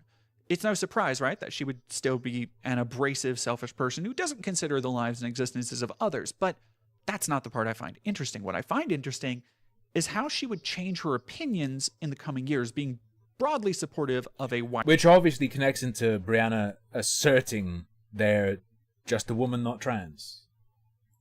...wider queer community. Like this Reddit post where she still claims to support non-binary people and calls them transgender. So either she changed her opinions between her early transition and then changed them back again, or she was simply aligning herself with what was then broadly progressive positions at the time.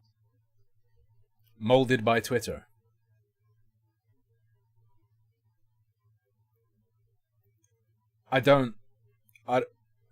First February 2015, this was Brianna being molded by Twitter. This was Brianna excited about getting attention and not wanting to fumble the bag. That's what this is. If it was 1st February 2015, that's what's happening here. That time being when she was in the spotlight for Gamergate, and yes, then her political aspirations right after that.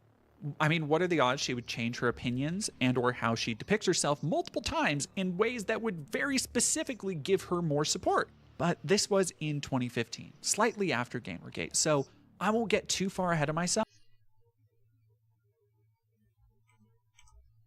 Herself multiple times in ways that would very specifically give her more support. But this was in 2015, slightly after Gamergate, so... I mean, slightly after it starts. Some people think Gamergate is still going to this day. I would count 1st February 2015 as during Gamergate. I won't get too far ahead of myself. Let's jump right into Brianna and Gamergate.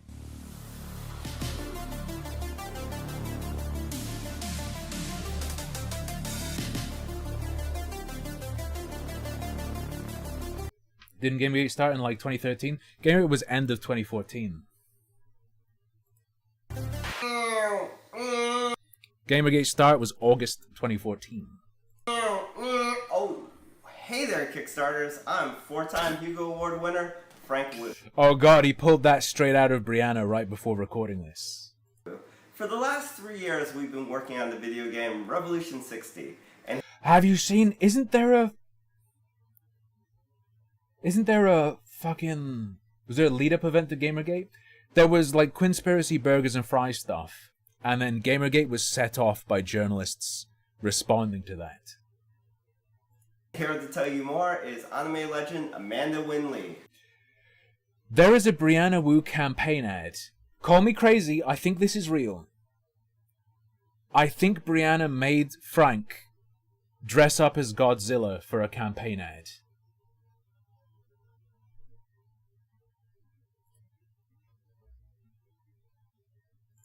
Oh, you knew what I was talking about.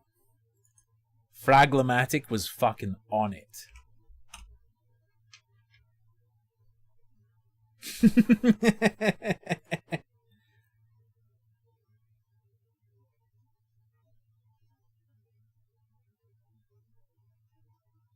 Here we go. Her husband had to be allowed to make his own campaign ad.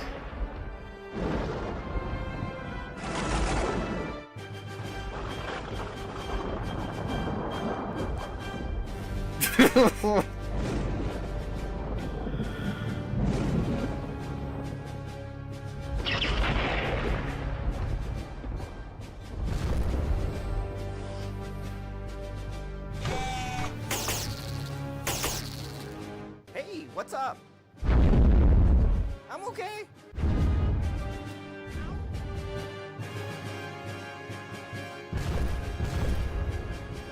There's no excuse to have ever supported Brianna Wu. I'm sorry.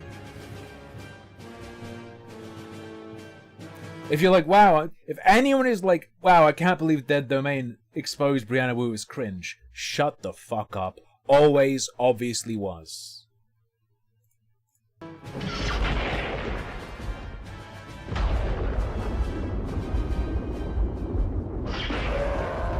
There he is. It's the Brianna Wu campaign coming to fight you, Donald Trump.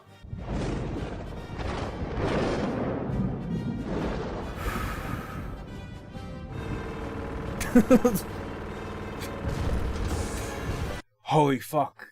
Why is there no Cybertruck with Muslim ban etched into the side?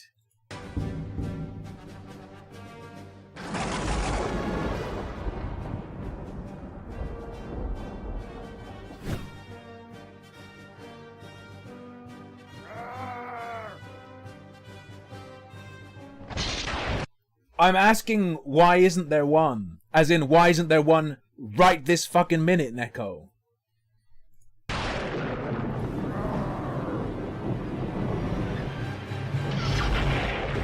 Not why isn't there one in the ad. I'm asking, why hasn't someone done it?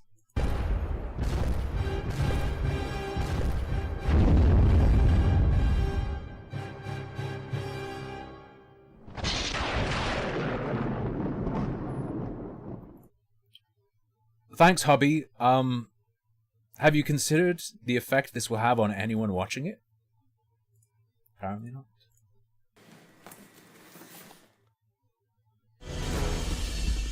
What's the exfiltration plan?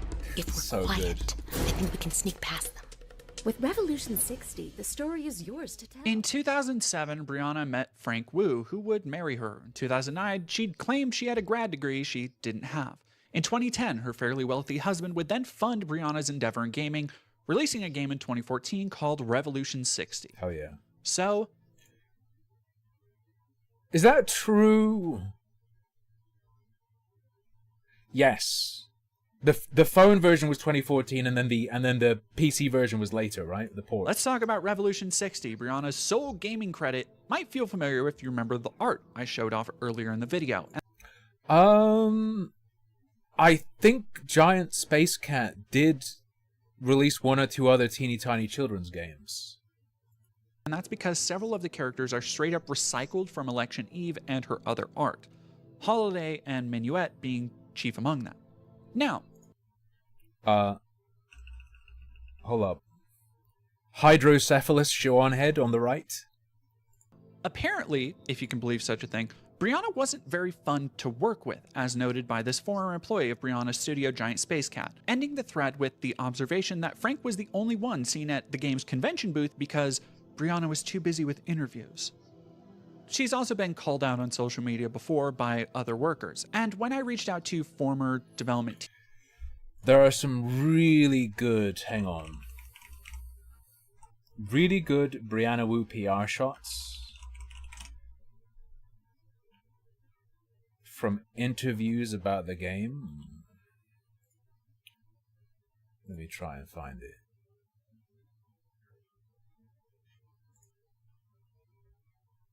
There's a really funny picture of Brianna Wu with ripped jeans that is so good. teammates to see if they had anything to say. No one responded except for one who simply said, "I don't talk about Brianna anymore. Good luck."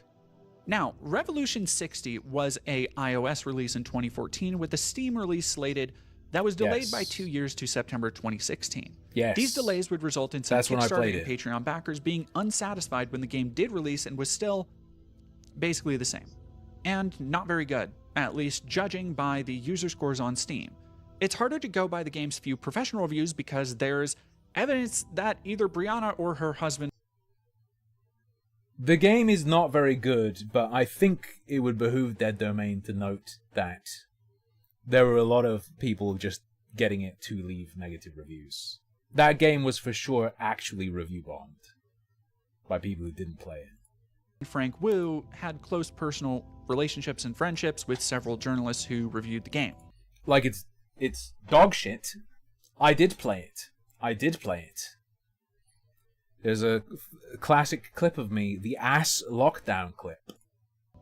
Now, regardless of any possible positive reviews, the game's overall reception would be middling at best, and most of the user reviews skewed negative on both iOS and the Steam release.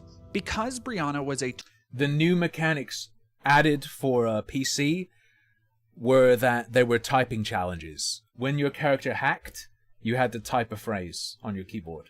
target of Gamergate, it's hard to say how much of the game's criticism is there legitimate we go. or just angry trolling, but by and large, it seems like the early reviews of the game on iOS praise If you have fucking eyes, you can see the problem. the game's ambition, but overall range from middling to negative, a sentiment shared by Steam reviews citing game-breaking bugs and technical issues. If there's one thing this game is remembered for, it's probably the art style, which is a 3D adaptation of Wu's comics years earlier in that it is almost entirely a cast of spindly doll-like women, notably several character designs like the one featured in this poster. Is that a butt window? Eventually changed, and in interviews Brianna would cite feedback from other women specifically for shifting her character design ethos, which You gotta be careful of those vagina bones. Do you remember the hair bones? may explain the changes. Again, it sure seems like Brianna's definition of strong femininity is like fetish gear. These are... So on the left is a character from Soul Calibur 5, Yep. and on the right is your character from Revolution 60. Absolutely. And you know... So, you know... The bulge on the Revolution 60 character is so fucking good. So to the superficial observer, these might look the same. They might. I think it's all about intent. You know, I created this character It's all about intent. myself. Second from the left is nodding. And, well, at least I did the design. But, you know, so the difference is, like, Vanessa and Holiday both have very skin-tight outfits. Well, I would agree that the images are extremely different, but also, man, the artist died before they could say anything about their work on Suck and Fuck Hotel 15. We'll never know why they made it or what they were trying to convey. We'll never know if it's just a porn game. What was the intent? But the difference to me is, when I played Piano 3, I saw someone I could imagine myself as. Piano 3? I didn't even know musical instruments could have sequels. Yeah, she's cool. She's badass. She's prolific. Yeah. She's awesome. And the difference is all about empowerment and intent. Within a few weeks of release, Revolution 60 didn't reach further than the top 1,000 downloads for iPhone, despite being a free download that included the demo and a purchase that unlocked the rest of the full game. Now again, this video isn't about examining Brianna's creative work and tearing it apart. Aside from examining commonalities between this and her early work that support conclusions like the fabrication of Lauren Malovey, I don't really care to examine much in Revolution 60. It seems like a garish, uncoordinated genre blend that lines up with all of Brianna's previous work, blending her distinct influences in a way that never feels original or unique.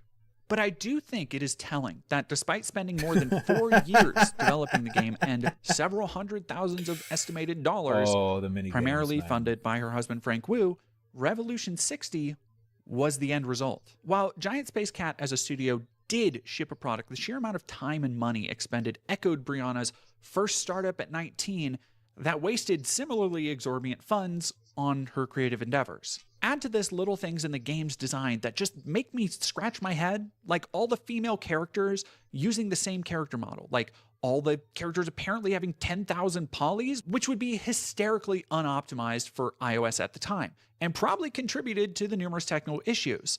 Much of the soundtrack are royalty-free songs. Yes. Tons of the assets are apparently just from Unreal Asset Packs. And It was so funny. I don't remember which track it was, but in the intro cutscene to the game, there's a very, very recognizable track that just fucks the entire tone of the game from the get-go. Like, even if it was good, having such a recognizable track that I've heard in other games would have obliterated any sense of atmosphere or vibe. Again, most of this was found years ago by internet sleuths, so thank them for their work so I don't have to play this thing. Okay, but so what? She put out a middling game, maybe she wasn't a very good boss, and pissed off... It wasn't middling. ...Kickstarter backers. Well, it's because like everything else Brianna does, No matter how unsuccessful, her time as a game developer didn't dissuade her from seeking a spotlight, using what she would sell as her expertise in the industry to spark conversations about being a woman in said industry, which was Ooh, are we gonna get that Polygon article? the real start of Brianna Wu's story. For most people in the media sphere, the first time they heard about Wu was during Gamergate, and bear with me because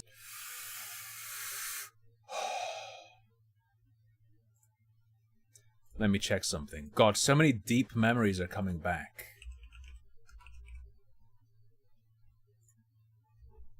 Let me see. Let me see. I might be able to get the deepest fucking lore imaginable.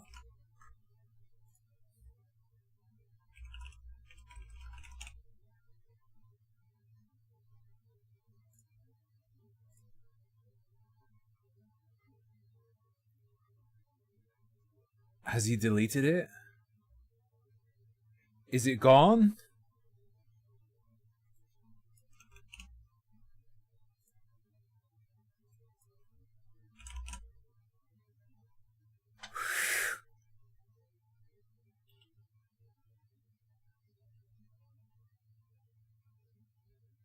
Holy shit.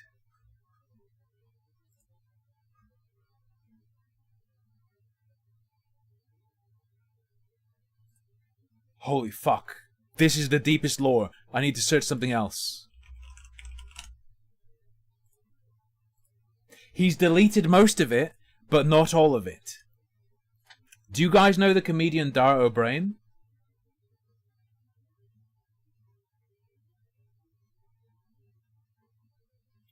You ever heard of him? Did you know he was an anti-Gamergater and was posting a lot about how much he loves Brianna Wu? Very little of his posts about Gamergate apparently still exist, but some do. Some posts still exist, but he was fucking bigging up. He was bigging up Brianna Wu a lot, and apparently those tweets are gone now. Oh. there's so much random internet drama I've had to sort through with various factions, backstabs, inconsistencies, and perspectives. I've done my best to source and cite everything I say, like I always do. And having said that, I think it's safe to say Brianna Wu was the biggest opportunist. That you random name are thinking of Rich Stanton. Rich Stanton is the 6-inch tall Glaswegian. On any side of Gamergate. Now, I don't have time to regurgitate the full timeline of everything and everyone associated, but for those who don't remember, Gamergate was a hate campaign leveled at Zoe Nice, Wikipedia. Quinn and Anita Sarkeesian specifically. These two, Not really.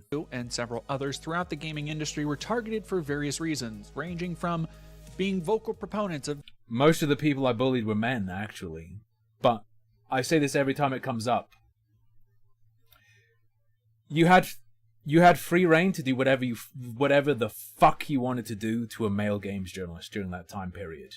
You could do the most fucked shit to them, and if they complained, they'd get attacked for drawing attention away from the real victims, who weren't receiving as much hate. It was so good. basic feminist theory about female game characters being too sexualized in the male gaze from Anita, to Zoe's controversy around a review for their game that Damn, crazy. Dead Domain. Why is it called Gamergate?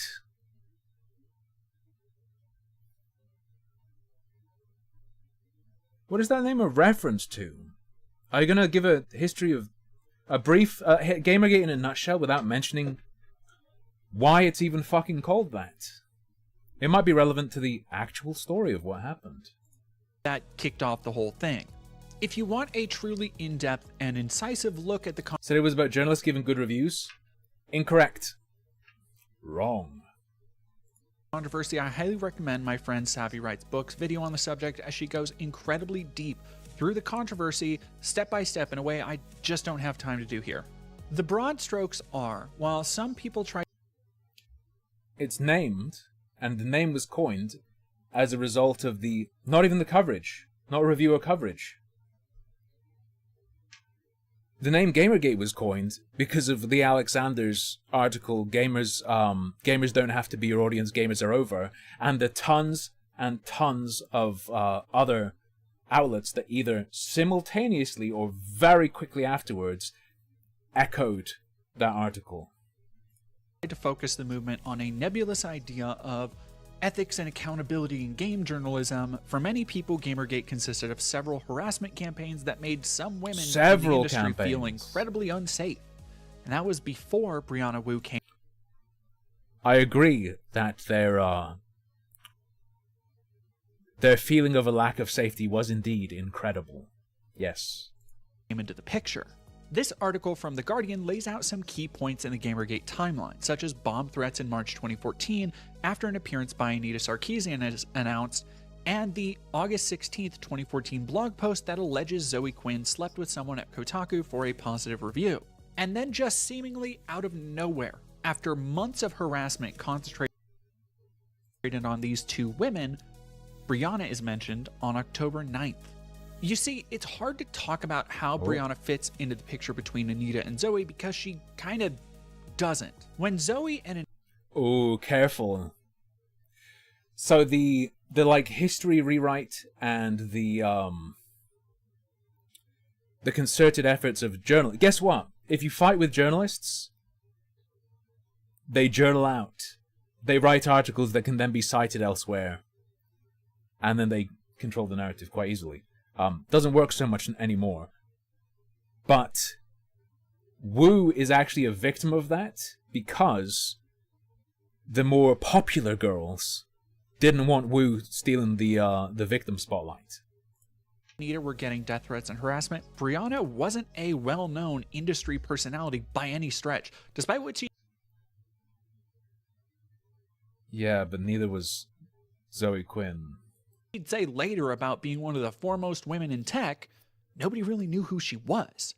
She was working on an indie phone game with very few eyes on it that didn't look very good, sporting Brianna's trademark lack of style and failing to generate any wider interest upon release. Yet, as a woman in the game industry, she took it upon herself to taunt and mock the Gamergate dorks she saw as basement-dwelling losers. In fact, she spent a lot of time and effort trying to goad people into engaging with her online. Yeah, they all did.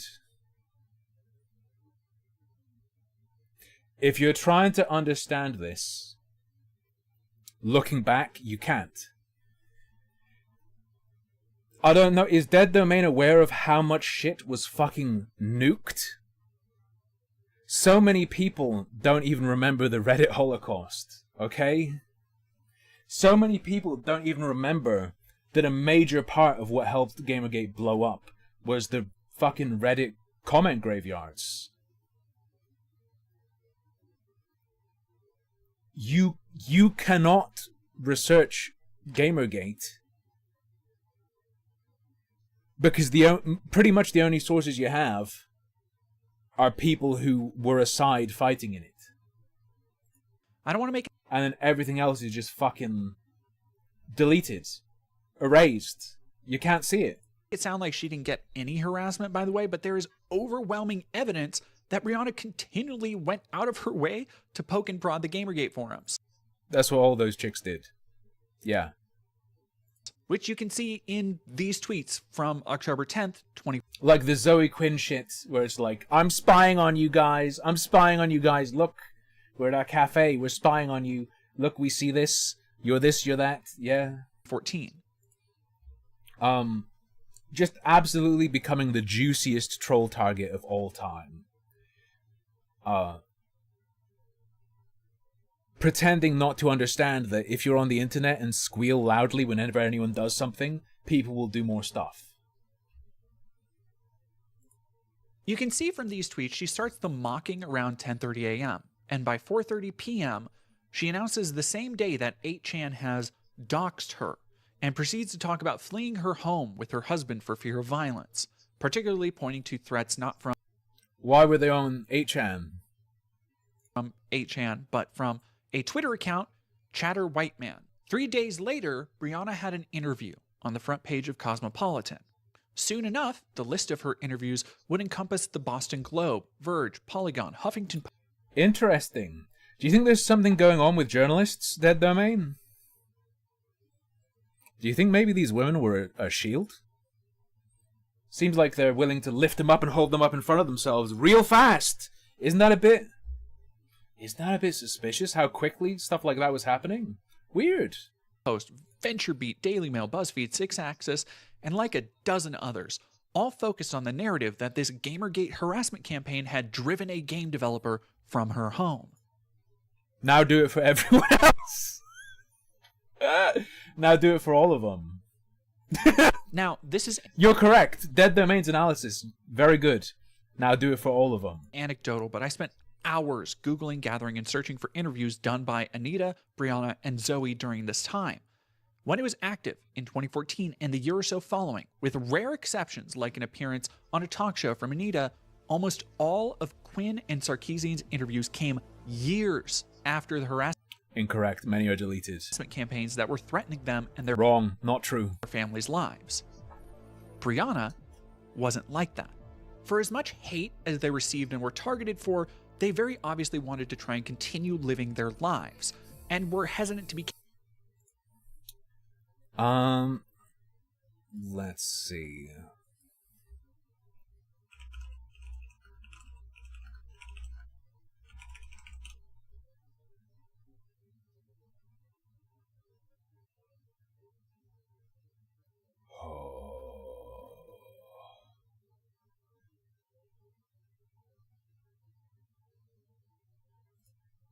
How do we get there?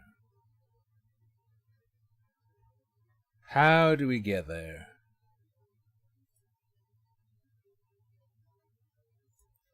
It's gonna be a tough one, because it might be in a...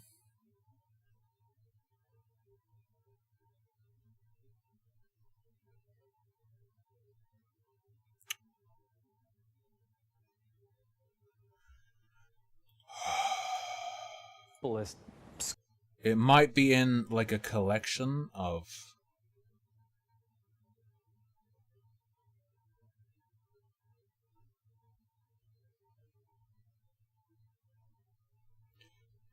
There's... fuck!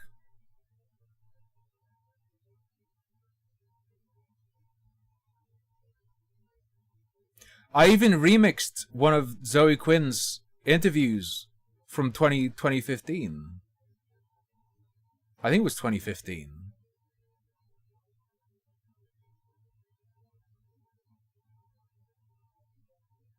Fuck me. I don't think I'll be able to find it.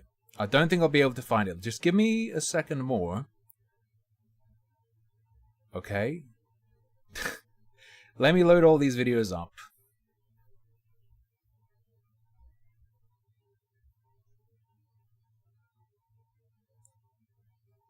You literally already did this with this video when it first came out? What are you talking about? Hang on. Shit. Nope. We have not watched this.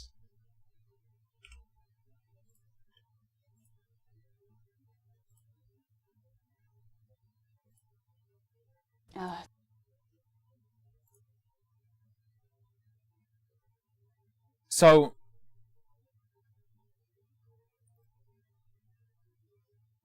years later, I remixed a Zoe Quinn interview about Gamergate in 2015. The Gamergate hashtag was made up at the end of 2014. Come on.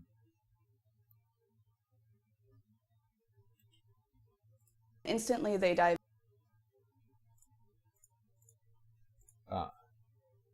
October 30th. Wait. Bro, fucking what? It's still here. Brianna wasn't like that. Quinn and Sarkeesian's interviews came years after the harassment campaigns that were threatening them. It's the easiest fucking shit to find of all time. Years after the campaign. Gamergate Zoe Quinn, I have a folder called Those Who Left. October 30th, 2014. On BBC. You didn't look for shit! Instantly, they dived in to find where she lives, find where all these people live, what are we going to do about her, can we hack her email, like instantly. And then all of these accounts started being made to yell at me on Twitter, to talk about really disgusting personal details, to make photoshops of me, and talk about, like, make really disgusting sexual comments. And it's around, 2 months ago, Yeah. And it started what everyone's referring to now as Gamergate. We've asked lots of people what they think Gamergate is, and you get completely different answers on different issues. To you, anyway, and their families' lives. Brianna wasn't like that. For as much hate as they received and were targeted for, they very obviously... And I would suggest that Brianna was copying. Brianna saw them doing this stuff and copied it, because Brianna saw the support that doing this would get. Nah, Dead Domain, this is fucking whack. Wanted to try and continue living their lives, and were hesitant to be cast as some kind of ideological leaders on the front lines of Gamergate, despite not being given much of a choice. No, this is ludicrous. Compare, for example, Anita being quoted as saying it's frustrating to be known as a survivor of Gamergate, and then Brianna continuing to wear it as a badge of honor, to this day proudly touting her facing down the internet hordes as an achievement. A former game developer.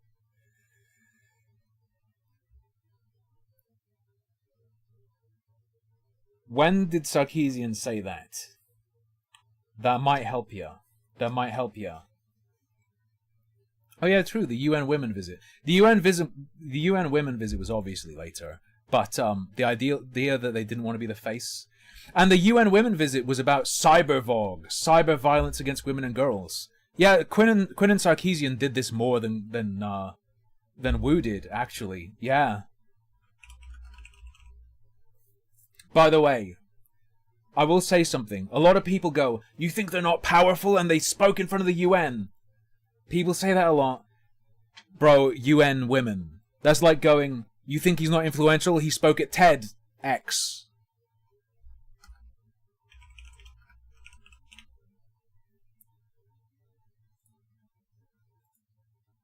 Here's a video of someone talking about it. September 28th, 2015. Hagbard Sleen was talking about it. So it, like, they were talking at UN Women, like, 1 year later. Zoe Quinn started Crash Override Network. What the fuck are you talking about, Dead Domain? This is insane. And I think most people know me from Gamer. Yeah, the Con Network. The Con Network. I'm an expert in this thanks to Gamergate. Zoe Quinn released a fucking book! In large part about it. And to promote Crash Override Network. I have the book. You know, I remember... I don't think Brianna released a fucking book about it. In Gamergate, you know, there was this expansionist thing that it wasn't enough to talk about the number of women we were hiring in the game industry. You know, now we had to... Did I read the book? I did read Zoe's book. And Zoe's book sure makes it sound like people were right when they guessed Nathan Grayson paid for her abortion. Just saying. It's a very interesting read if you're aware of lots of surrounding lore. Alliterate whiteness as something that we were featuring in games. And I'm like, it's a little bit extreme, but we'll go along with it. So it was just one more step after another. I'm not saying Brianna was never harassed or sent death threats, but the speed with which she not only entered the conversation, but went from nobody knowing her name to apparently needing to flee her house for fear of her life, all the while she continued speaking up, is so wildly at odds with what you see from Zoe and Anita. Not at all. Not even slightly. No. Wu is a milder version of them. Wu is a milder version of them. A year after the start, they spoke in front of UN Women. Anita did try to crawl out from under it eventually, But Zoe absolutely fucking went for it. A book, the network trying to be like, I'm an expert at dealing with these things online because I'm the fucking Gamergate girl. No. That's just a fact. You can take it Nope. however you want. That's bunk. Oh, and let's not forget the fact that she talks shit about them later in some DMs. We'll talk about that more They all shit-talked each other publicly. when we get to the long list of enemies she's made. This is, however, not at all at odds with Brianna's long-observed history of needing attention and shifting her aims and approaches to get that spotlight. This is another fact. Anita and Zoe, for whatever you might think about them, had their entire lives derailed by Gamergate. Brianna, however, suddenly got a platform, and I don't think it's coincidence that this happened to be around the time she was still trying to get her eyes on her personal game project that floundered upon its initial iOS release. She seems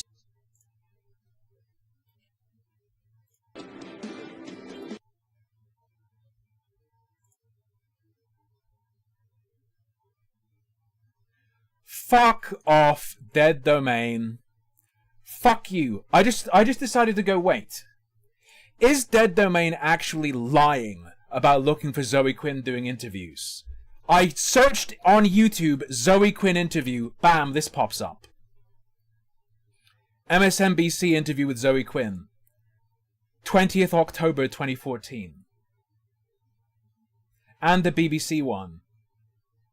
She was doing the fucking rounds. A month afterwards, not years. to have used, and Wu copied that. Wu saw the attention they got and wanted it. The opportunities afforded by the copious media appearances to not only drive home the idea and successfully copied their formula. Wu got similar interviews. That she was personally being persecuted and suffering from this movement, but also that independent and female game developers needed support, like she needed, for example, for the game that she was developing at the time, the game that nobody really cared about before she fled from her home, and the same game that would get reviews and press. I mean, the number one thing that made people give a fuck about Depression Quest was the connection it had to Robin Williams' suicide. So coverage from the same outlets that allowed Brianna to basically uncritically write whatever she wanted about Gamergate. The thing about Gamergate is, at the time, it neatly divided the industry into for or against. If you were perceived to have spoken out against harassment, you would be labeled an SJW cuck, and if you holy shit, expressed any kind of apprehension about the overly flat criticism of people like Anita Sarkeesian, you would be easily lumped in with a bigoted hate mob doxing and attempting to ruin people's lives. When tensions run high, there's not a lot of room for nuance in these screaming matches between sides, despite the best efforts of plenty of people. Wu looking like they escaped from Fraggle Rock. And a number of commentators and internet historians have tried to approach the subject with that nuanced sense. It was the perfect environment for someone like Brianna to thrive in, where she could make whatever accusations she wanted, and when asked for proof, would simply accuse someone of being a Gamergater. Like, you're kidding. This is satire. This is a joke. You're fucking joking. She did with notable not Gamergater David Pakman during a kind of now infamous interview. The reason I chose to show what was going on with me was because the industry had chosen to stay silent. It was literally a choice for me to make my life, put it in danger, and to talk about this openly in the hope that would force the industry to finally look in the mirror and address some of these things. Well, let's unpack that, because that's interesting to me. When you talk about the industry, Wu goes like, this is an ambush, right? Is this the one where Wu goes, this is an ambush? Has remained silent. Can you be a little more specific in the sense that in spending, quite a bit of time researching and preparing for this interview, it seemed without question that some of the threats... Did you know that David Pakman was the biggest Candid shill by number of videos, and he didn't disclose the sponsorship properly until I asked him to? Did you know that? You received through Twitter and publicized were reported. If I remember correctly, he did 16 ads for them, and initially none of them had like disclosure in the description, start a video or anything. Reported ostensibly by those also claiming membership or allegiance to Gamergate. So are we really talking about the movement as the problem, or are we talking about a faction of those identifying with it as the problem? So the question about just this account, BROLOLZ, that's you, right? Is that a sock puppet account? Did you try to hide the fact that was you? What's the story with that?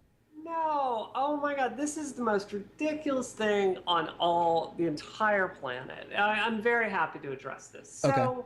So a tactic that Gamergate has done quite a bit with Not Your Shield is they've created fake accounts from, like, say, a black feminist woman, and they've put it out there. And don't be talking about fake women there, woo. And they try to portray them glass houses themselves this way. I created an account that's similar to there have been other parody accounts, and the idea was this was a frat bro that was very for It bringing memories for you? Yeah, my mom was a Not Your Shielder. Feminism. And it is just a silly joke. In fact, to make it very clear that it wasn't a sock puppet, because I was worried about people thinking I was doing that, I announced it on my Twitter. Yeah.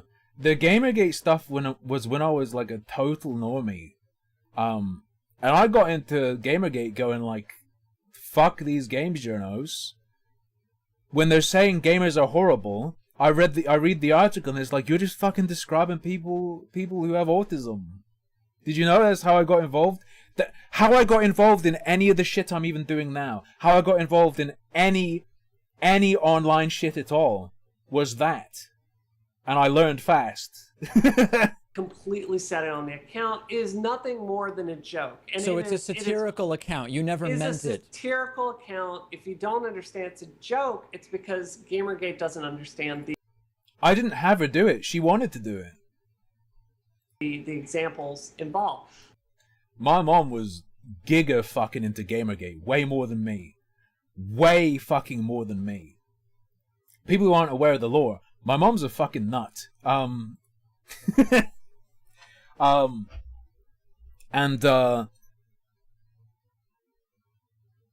let her control me a lot. I let her control me a lot out of a sense of like loyalty and duty, I guess. And how long it would have been? Would have been like 2016, 2017. This is new lore. This is not new lore. This is old lore. I was dating a woman that my family didn't approve of. Hey, it turns out whenever my family didn't like me having outside contact with the world at all, really. And I would at one point I pretended to be broken up with her, and I secretly met with her a couple times, and my mother found out and called me and was like, you're with her, aren't you? Or whatever. And I was like, yeah, okay. And she literally starts screaming on the phone, right? Like, how could you do this or whatever? And the moment I knew my mom was genuinely fucking like gone, but I still felt loyal. I let them fuck me over. People who know the lore know I got fucked by my family for years. I'm away from that now and I have no contact with them. But on the phone, she screams into the phone, "You're my armored skeptic." So like, after the Candid stuff, Armored Skeptic was saying this shit like, I thought we were friends, you're using me for your agenda. And to me, that was like, what the fuck are you doing? I don't know you. This is bullshit. Fuck yourself. That was my view on Armored Skeptic saying that. But my mom was like bought into that as like some sort of betrayal or something. And like, yeah. And like, for people who don't know, like through the COVID years, I committed myself to like trying to make as much money online as possible. Agreed to not go outside at all. Whenever I tried to have contact with anyone, they'd make sure to like basically scream at me until I stopped. It was hell, but anyway, whatever. And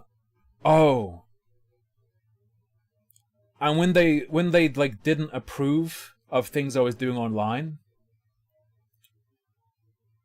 my mom would like scream, like, all this, like, after I made you, no one would have known about you except for the stuff I did in Gamergate and stuff. It was fucking horrible. I have to tell you, I feel like this is kind of a hit piece that you're doing on me right now, to be honest. But I was loyal and I loved my family, so I stayed.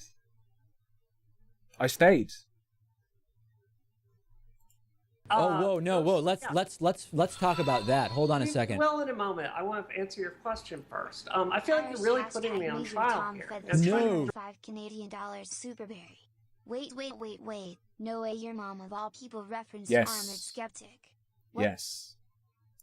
Why'd you stay? What's wrong with you? Well, for a lot of the time, I lived with my family. I lived with my family for ages and ages and ages. With a brief period where I was like a live-in carer. So I worked and lived away. Initially, as like it's fucking cheaper than renting, so you can save money and you don't have to make as much money. Then, especially later on, especially once COVID started, I was really, really dedicated to the idea that I have elderly parents and a disabled sister. I'm the only person who can make money. So I was streaming for like a year or something. I streamed 8 hours every day, and I was doing like what I could to get money, and like couldn't go outside because I'd bring the fucking virus home and kill my family. And it was already bad for years before COVID, but it ended up being like fucking an intensifying nightmare, to the point where like I'd take a break in my stream to get screamed at because they didn't like something I said, or like they'd like have a fucking screaming session at me asking if I'm a Nazi because I wasn't moderating certain things in the chat. It was, but I dedicated myself, right, to I'm going to do everything I can for them, and I don't break those promises easily. What ended up making me break it is when I had to choose between them and my girlfriend. By no means. I think that that's an unfair allegation. Okay. To answer your question, he had some questions that were sent to me. I think it was about 20 to 30 of them. Some of them were... Oh, silly! I'm great now. And I absolutely should have left earlier. But especially when you're in the situation, when you've like dedicated yourself to something, you've gone, I will do this. And you've been fucking indoors for years, it does sort of fuck with you a bit. Your parents were some leftist nutcases. Jeff, my mom's on fucking Blue Sky talking about how she wants to take in trans people from the US and have an asylum, like, camp. You don't know? You don't know? Yeah, it's pretty bad. Ridiculously leading, just ridiculously leading. And I said to him, I think you're going to need to phrase these more neutrally, or I'm not going to be able to answer them. I also sent them to a friend of mine, Glenn Fleischman, who is a very famous journalist, a very, very, very famous, well-regarded journalist, writes for The Economist. And he actually just laughed at the questions because he didn't find them ethical. That's perfectly fair. Listen, Yeah. last thing, let's address your allegation that this is a Sure. hit piece. Sure. The way that I take particular issue with, I have absolutely no horse in this race. When I announced I was going to be interviewing you, I told you guys as well, like, the reason once in a blue moon, they'll contact me. And there's tons more to this. I won't go into all of it, but there's tons of fucked stuff. Let's put it this way. There is no fucking way they should be contacting me if they believe the things they've said about me. But they still contact me. I do not contact them at fucking all, ever, and have not for years. Because after they essentially made me choose between them and my girlfriend, and I picked my girlfriend, at that point, I didn't like them, but could potentially see myself talking to them at some point. They'd, using the thankfully inaccurate information I gave them about my girlfriend and what little I told them, they fucking tried to dox her after I left. Yeah. And they said to the internet, so my stepdad's real old, and one day he went to go downstairs to get water or something in the middle of the night and tripped. And I heard him fall, and I went downstairs, and then I set alarms and got up through the night to check on him in case he had a concussion or something. They fucking went online and said I pushed him. Like, if they fucking believe that, they shouldn't be messaging me fucking ever. Why would they talk to me ever again? Like, there's so much stuff. I can't go into. I received a deluge of emails saying the fact that I was interviewing you alone and not someone in opposition to you was evidence that I was in the tank for the other side. And of course, I think you would disagree with that. All I'm doing is I spent many hours researching, and I don't want to be accused of not asking you the questions that others believe should absolutely be asked. I've not cut you off. I've presented you with a fair opportunity to answer every single claim, and I hope to have someone on with an opposing view next week or the week after to you, and they will... Tim, I'm so glad you got away. Me fucking too. And, like, it took a long time, and I let it go. I let it go further than it should have. But it's because I wanted to do the right thing, and I thought I was doing the right thing. You know what I mean? Will be asked all of the same tough questions that you would want asked. So I take very significant issue with the allegation that this is in any way a hit piece. I have absolutely no preconceived notion of what right and wrong is on this particular issue. I'm open to hearing both sides, and I'm merely doing my job as a journalist. Bim the Sorb?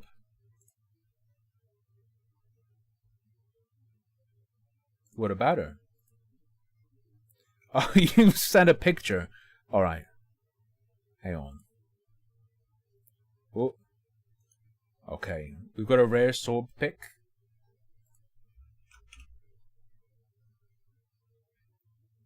Yeah. Oh yeah, my sister was spending her money. My sister was dropping like straight up like 100 sub bombs on XQC. And she blew a ton of money on some like fucking Asian maid service. Yeah. Yeah. It was real hard. I know what gaslighting feels like. And it's not what people say online. It's when fucking one day you'll be screamed at for not bringing in enough money. Another day you'll be screamed at for talking to a woman because they're scared that means you'll move out and they need your money so you can't leave. And then the next day you'll be screamed at for thinking your money means anything because actually they don't need you and you're just a drain. It being fucked with, like, and having like multiple changing and conflicting stories when you're trapped in a space with people who you feel loyal to. Actually a really bad experience, but anyway. Yeah. Sure. I would say, yeah, that's fine if you're going to monologue. You want to know one more fun one? Want to know one more fun one?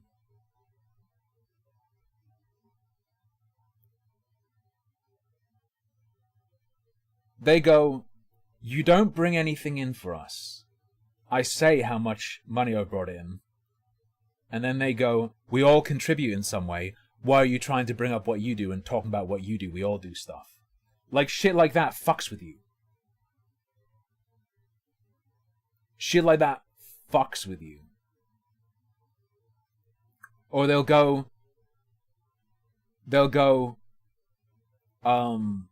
you're not really doing anything good for us. Because, as you know, we promised to pay you back when we sell the house. And I say, that wasn't part of it. I didn't even know about that. And they're like, yeah, we were thinking of giving you like 30 grand when we sell the house. and I mention them saying something about giving me 30 grand, and then they go, where did that come from? Why are you trying to get this money from us? It's like fucking... Anyway. I'm sorry, if I'm going to monologue? Brianna, you know, you're breaking up. I don't know if you have a good connection. Years since I've been in that situation, though. And as bad as it was, I think silver lining, having dealt with that shit,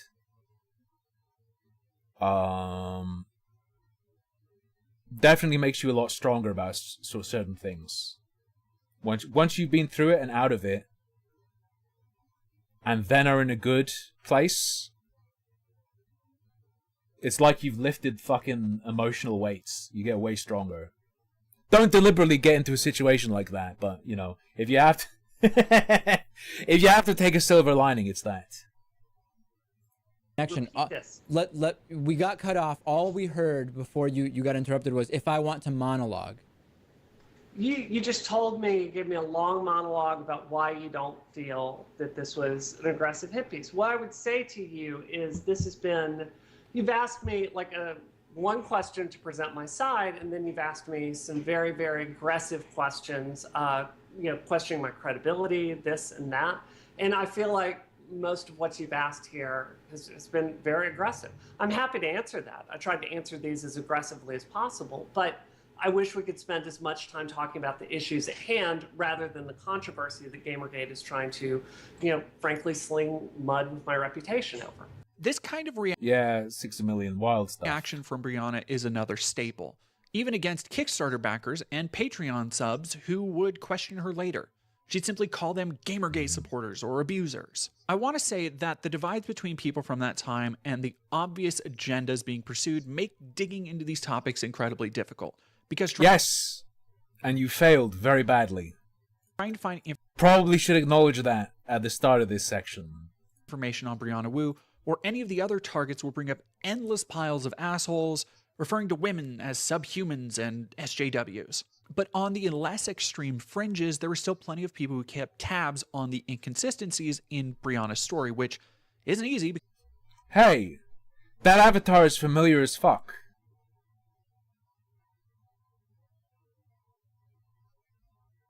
Roy Calbeck name comes to mind. Is that him? Of people who kept tabs on the inconsistencies. I feel like I'm losing it. Inconsistencies in Brianna's story, which isn't easy because there are so many. Suffice to say, this video took a lot of digging. Like this Reddit thread where they... You can't say that. If you didn't find Zoe Quinn interviews early on, you didn't dig shit. You've cribbed from threads. No, there's no way you actually note that did independent they research. rarely saw people research. If you can't search Zoe Quinn interview, fuck off. Kane Damo! Hey! I know that guy, or I recognize that name. Comment harassment on Brianna's Twitter despite her claiming. And that, despite claiming to have fled her home, Brianna was very clearly doing interviews, or at least appearing to, from her home soon after having fled. But as we can see from some of these interviews, the image of someone being forced to flee from her home by Gamergate is a shocking and compelling one. Oh. Now do we need to Sarkeesian being forced to cancel a speaking engagement? They all fucking were doing this stuff. Anita Sarkeesian was told, there's no legitimate threat, you're safe to go, don't worry, it's bullshit. And she's like, no, I'm not doing it. Talk about me being forced to flee. Talk about me being in danger of getting shot. They all did that shit, all of them. Another aspect of Brianna's story that has remained steadfast. Yet, like her stories about college, having degrees, about being a crime reporter, doesn't really hold up to much scrutiny.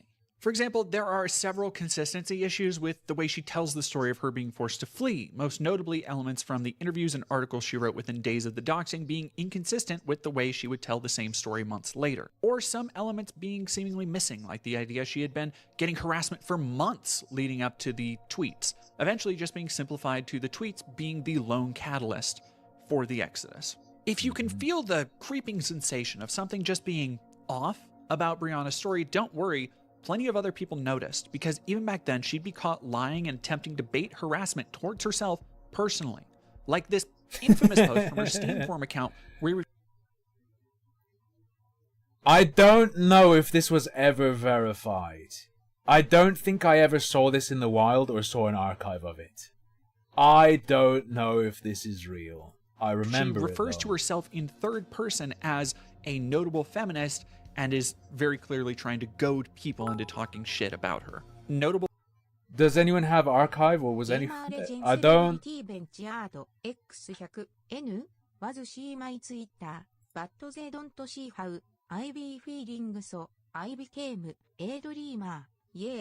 A dreamer.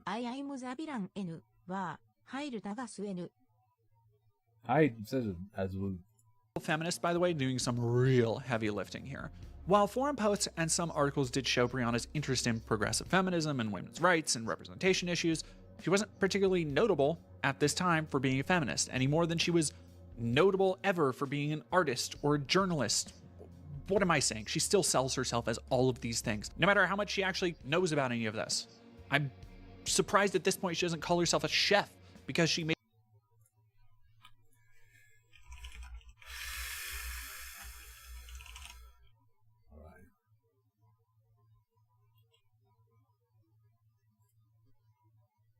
Jesus Christ.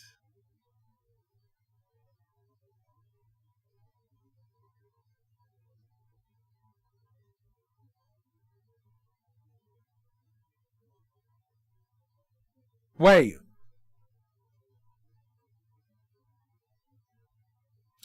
Dead Domain talking about how people like Anita Sarkeesian didn't try to become avatars for the fight against online harassment and Gamergate or whatever. Anita Sarkeesian. I went to AnitaSarkeesian.com. She talks about, I'm the creator of the Peabody Award-winning Tropes vs. Women, blah, blah, blah, blah. Created a new lexicon and sparked a paradigm-shifting conversation. And she goes, this work has propelled me into the international spotlight in the fight for an end to online harassment and all forms of toxic online behavior. You can't just show a quote from her where she goes, like, I hate being known as the Gamergate woman, to say that she didn't do something like that. When it's on her fucking website now.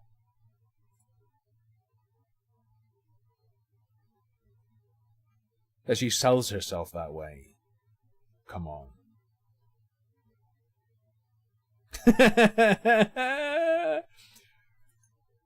Bro. Anita didn't try and use it to, like, fucking promote herself. On her, today, on her As Seen On page, on the As Seen On section of her website, two bits. The Colbert Report, Gamergate, Anita Sarkeesian. Anita Sarkeesian Feminist Frequency at the XOXO Festival 2014. Is she going to talk about Gamergate? Come on.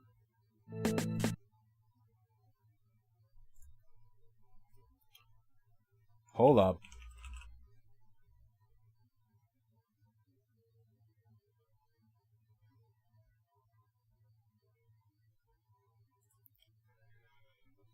Zoe Quinn, within a month, was doing media interviews about Gamergate.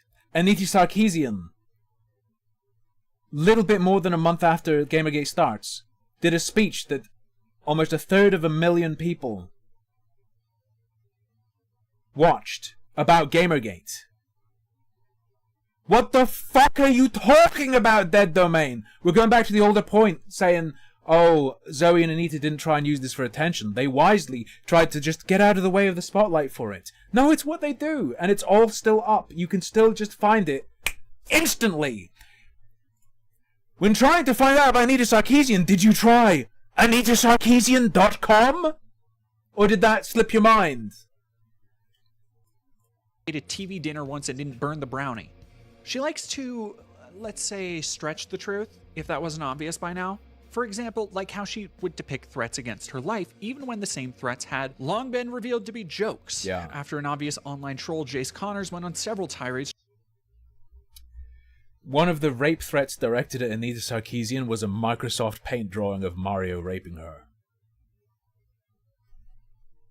Trying to challenge Brianna to a street race, Brianna continued to claim he was threatening her life. It'd later be revealed that Jace was merely a troll character being played by comedian Jan Rankowski as an elaborate absurdist bit. I'm not saying it's a good bit. This all seems very stupid. It's a really good bit. It's an incredible bit. It was funny as fuck. It was so good. But that doesn't change it being intended as a joke. And more importantly, that Brianna wasn't actually in real danger, and she knew this. Despite this revelation, Brianna would... The Anita speaking engagement shooting threat. Come on. Continue to hold up this joke as a legitimate threat on her life, even in now. This is surface stuff. Trying to paint. Still, Wu is different. Wu isn't an exception. Trying to very carefully pick out Wu to criticize, because Dead Domain... I wouldn't even be surprised if Dead Domain knows all of this, but is too fucking scared, and has to frame it this way to not get backlash from the people who've bought into the Gamergate orthodox. Announcing she had contacted the FBI over it. She also appeared on the Sci-Fi Channel in an interview for the program The Internet Ruined My Life, where she cried over these very same jokers and how they'd been trying to kill her. The episode aired in 2016, well after the hoax had been exposed, by the way. We spent about a week and a half out of our house, and at a certain point, you can't live out of a hotel.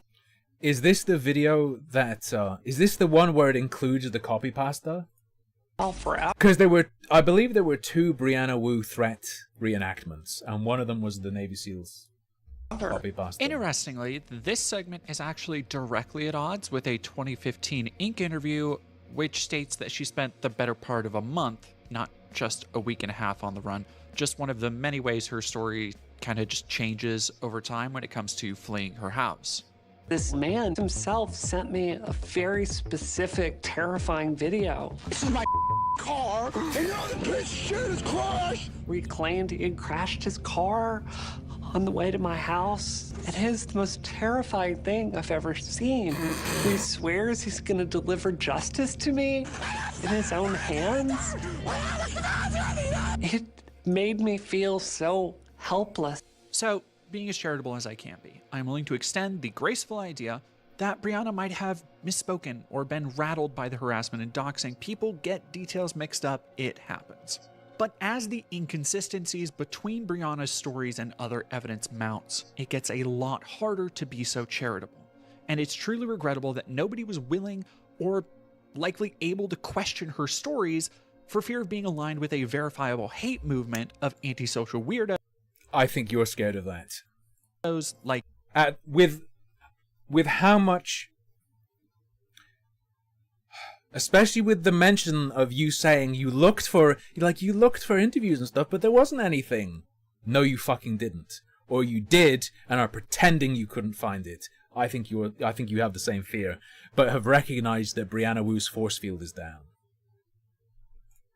Gamergate, because Brianna Wu's long history of having a persecution complex, which again we've seen in her college days and forums, truly came to the forefront in these months. The result is that now most of the journalism, using the term very loosely here, is from outlets like fucking Breitbart. But they are reporting on verifiable sources, so I have to rely on them for this nightmare. Meanwhile, many more progressive-leaning outfits were outright just okay having Brianna Wu just completely structure and create her own narratives with very little oversight, giving full I think Polygon just let Wu publish directly control to her to ostensibly weave whatever narrative she wanted to, and being that a lot of coverage of wait until you find out about Game Journal Pros. You're a Gamergator. wasn't from people actually inside the game. You're a fucking Gamergator, Dead Domain. This is Gamergate. You're Gamergating right now. Game industry, but mainstream publications looking to cover the sensationalism behind stories like women game devs forced to leave their house, there wasn't a lot of oversight or curtailing for Brianna's narratives. From a Jezebel article about harassment received from women in media. Guess what? You know what's going to blow your fucking mind? There was a little chat group where a bunch of journos writing for different outlets discussed deliberately doing this with regard to Zoe Quinn. It's gonna blow your fucking mind to pieces.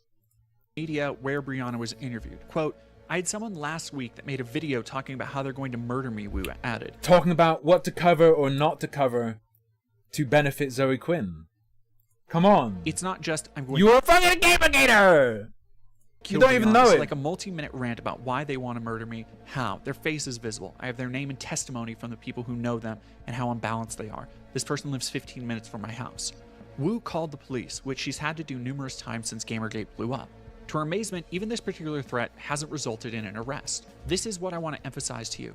As much as you can have something going for you with death threats, I do, she said. I have a very high profile case. There's so much media attention. I have the ear of the police. They have every reason to want to solve this crime, but at the same time, nothing has happened, even giving them as much information as I have. I have the ear of the police. This article was published January 29th, 2015. In May, just a few months after that article she wrote was published, she had an interview with the Mary Sue where she blamed law enforcement for not acting after receiving a death threat. This would lead to the Ohio prosecutor's office coming out and saying that not only had they not received any reports from Wu, but they had all been forced to waste time and resources after received any reports from Wu. Did you hide the byline on purpose? But they had all been forced to waste time and resources after the Mary Sue article led a... You'll talk about it being Breitbart. Bunch of people to calling and... But I guess there's a line you don't want to cross. Yelling at them to take action for crimes that Brianna Wu had apparently not actually reported to them. Other tidbits from Brianna's Gamergate Odyssey would eventually emerge, including leaked chat logs from Zoe Quinn's Crash Override network, where several other prominent creators are seen talking about Brianna behind her back in derisive tones, featuring other notable personalities like Peter Coffin and Ian Miles Chong. Ian Miles Chong, let me put bigger quotations around the word notable. There's a lot of depicting Brianna as a loose cannon who was prone to flying off the handle, and interestingly at the time, inserting herself and taking... Middle message. David Gallant. Or David Gallant. He's where my name comes from. Over conversations about minorities, particularly when it came to...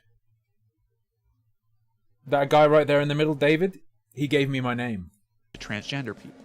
Because while Brianna was... He was the shitty phone game guy. Still... Not Tim Morrison. Harmful opinions comes from him. Depicting herself as a cis woman, pretty much the entire world was... Randy Harper, dude! Was able to piece together... Sector Girl! That she was trans, even her allies. One other strange and forgotten piece of Brianna's story is this post on her blog where she claims a former Gamergator sent her an email apologizing for how Brianna was harassed. I am so sorry about the way you have been treated. You are a beautiful, talented, intelligent woman who is worth 1 million of those people involved in Gamergate, myself included. I am no longer involved in it. In fact, I may just work against. I know, though, it is time for me to stand down from my pedestal and listen to women, to let them steer... Here's the thing. Here's the thing. There are trolls who will send this to people to try and get them to publish it. And additionally, there are people who are just this mind-raped. I've seen many in YouTube comment sections. And not resist the betterment and balance they will bring. End quote. Before you ask, this is not the only time Brianna would proudly assert that some unverifiable source just completely agrees with her positions with fawning adulation. This is something that she still does today. From a source I would speak to later, she also does this with modern political sources, saying she has meetings, for example, with high-level Democrats, which she does on social media without usually mentioning specifically who. From an anonymous source who worked with Brianna, quote, she never gave me any specifics about the things that she did. I think in part because she knew that I would ask some questions you might not know to ask if you haven't done that kind of work before. So she was always very vague. Sarah Jong, I don't remember. Leo Pirate, I do. He used the Shiba Inu from Silent Hill as an avatar, right? She was like, I look at polls, I coordinate with other organizations. I just got so tired of hearing her claiming, I look at polls and I'm constantly talking to high-level Democratic officials and I have meetings. If you want the real shit, you gotta remember Roguestar. And it's like, where is the evidence of any of that? End quote. So is she just lying? or just coincidentally talks to more unverifiable people than anybody else on the planet. And lest we forget, by this point she had fabricated Lauren Malovey and would in Deadwing Dork is a Gamergate boy. Did you know that? these years I don't know if he ever talks about it. Do the same thing again with Natalie O'Brien. Don't go anywhere. We'll talk about Natalie in a second. You might ask, why would someone go through all this? And the only answer I can offer is because it turned Brianna Wu from somebody nobody knew about, working on a game that frankly didn't look that good, to someone that needed your support and the support of gaming outlets when that game came out.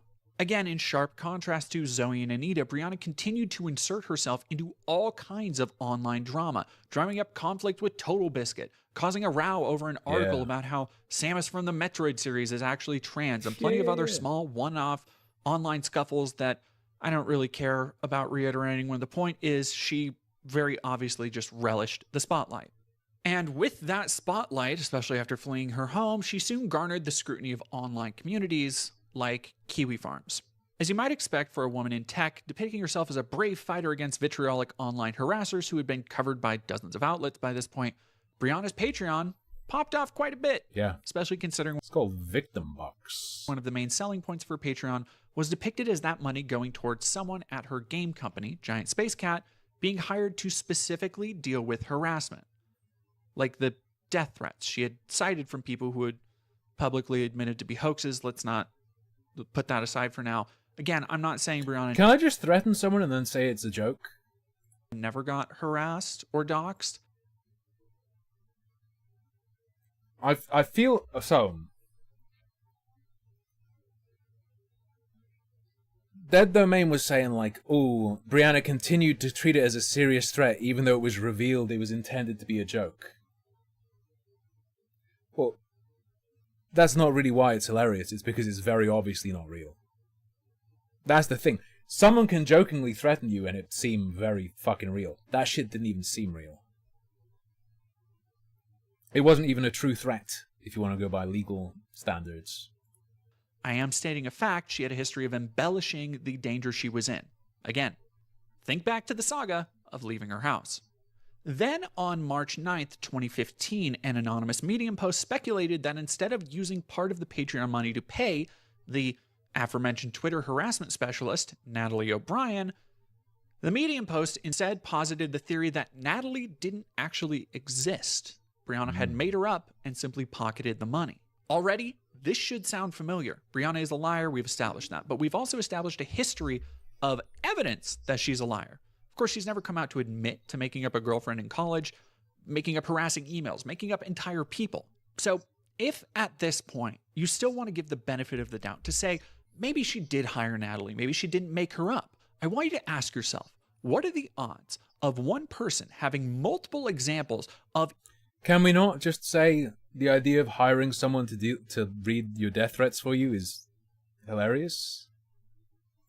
Even maybe making up people to entirely agree with or support them, and having strong evidence that they've done this multiple times. And if you have any remaining doubts as to whether Brianna is a liar or these are just the most coincidental coincidences ever, by the end of the video, I aim to lay all of those doubts to rest. From the Medium post, quote, I initially became suspicious when having a conversation with a local friend involved in IT who had previously a business dealing with Brianna. When I mentioned that I donated to her Patreon, he suggested that I do a little more digging on the veracity of her claims. In doing so, I noticed several claims that seemed dubious. The one that concerns me most is of Natalie O'Brien because it is a purely financial matter and does not involve subjective ideas about politics or social justice.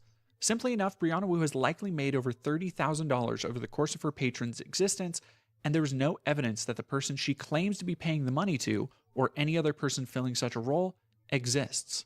In reaching out to fellow Bostonians in the gaming and coding community, I have not found a single person who knows a Natalie O'Brien. Further, in reaching out to people who have supposedly worked at Giant Space Cat Games with Natalie O'Brien, the only response I got from someone who had never heard of Natalie O'Brien or a pregnant employee at Giant Space Cat at all. When I contacted other members of the Giant Space Cat and Brianna Wu's professional circle, I was met with ignored... Yeah, that sounds like you're outlining the true threat distinction, Zara. I'm talking about for Dead Domain. Emails and immediate blocks on Twitter. The lack of an answer is even more damning than simply hearing that the employees had never heard of Natalie O'Brien. It's one thing to not be aware of someone you work with, but it seems like an incredible overreaction to, instead of simply saying if you don't know the person or not, circle your wagons and refuse to speak on the subject. The only person in Brianna's social or professional circle who's... That's my buddy! Ray Burt Sheckelstein! Relic! That's my buddy! Relic! Went to the Gamergate meetup with him. Yeah. Relic 71. I should check on him. He lives in London. No docs. Been willing to speak publicly on the subject of Natalie O'Brien is former contract employee Emma Clarkson, and she also doubts Natalie's existence. Now, Brianna did respond, and after a few back and forth comments, she immediately turned to her regular deflection, saying, quote, "Look, I was willing to entertain outside chances you were legit, even though the odds were astronomical this was Gamergate. But give me a break. This is the adult world." Still buddies? I haven't talked to him in years. I should probably check on him. I'm sure he's still in my Steam friends list. He's probably still friends with, God, I don't know if... I don't remember if she uses her name online.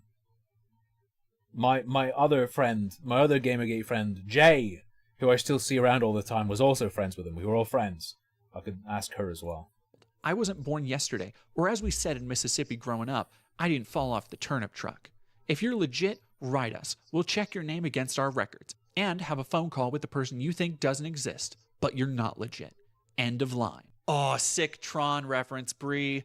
That nerd reference is definitely gonna age super well, even though it's only said in the movies by two villains. First in the 1982 Steven Lisberger classic, when the Master Control Program is trying to extort Ed Dillinger, and second in the 2011 follow-up Tron Legacy, when Castor gets blown up by Clue. But, you know, Tron references aside, there's still no real evidence Natalie O'Brien ever worked at Giant Space Cat. Even at the time, she wasn't featured in any of the photos posted of the studio, and would have been one of, if not the only employee to not have any social media presence, despite apparently being specifically hired as... This video is straight up like a Gamergate. This is like a 2015 era Gamergate Twitter thread. Dead domain, you're a Gamergater. I'm sorry. A social media consultant to, according to Brianna, you're also 10 years late. Work full-time to run interference for the harassment and death threats Brianna was attracting. This lack of any representation, and most notably no photographic evidence of any kind, should ring familiar to Lauren Malovies.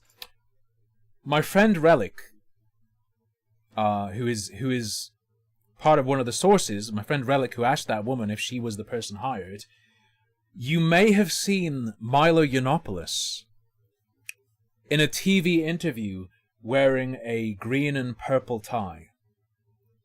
My friend Relic gave that to Milo when we met up with him in London. So, with all this information at your disposal, draw what conclusions you will.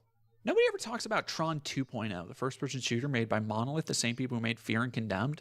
I'd rather talk about Tron 2.0 than Brianna. They had a Game Boy Advance spin-off. Why do they all do this part in their video? Why do they all do this? You Are Ethan is online. Had first-person full 3D sequences where you've got to fly a recognizer and a light tank. You fly a recognizer. Best Tron game is that Half-Life mod. First person. With the disc throwing. Before I move on, I need to talk about Chloe Segal. I want to be clear, I do not want to this story is going to be straight fire. Sensationalize Brianna's relationship to Chloe. But during this period, trans game developer Chloe Segal had a public falling out with Brianna, claiming that Brianna ruined her life and refused to help her. Chloe sadly ended up taking... No one laughing? You don't know the reference? Was my joke too far? ...her life in DMs that would later be leaked. I think Brianna comes across as less than sympathetic in the midst of Chloe breaking down and pleading with her. Again, I want to be very clear here. I bring this up mostly so that there isn't 1,000 comments talking about this piece of internet. This up mostly so that there... Yeah, some fucking... No. Hang on. Nah.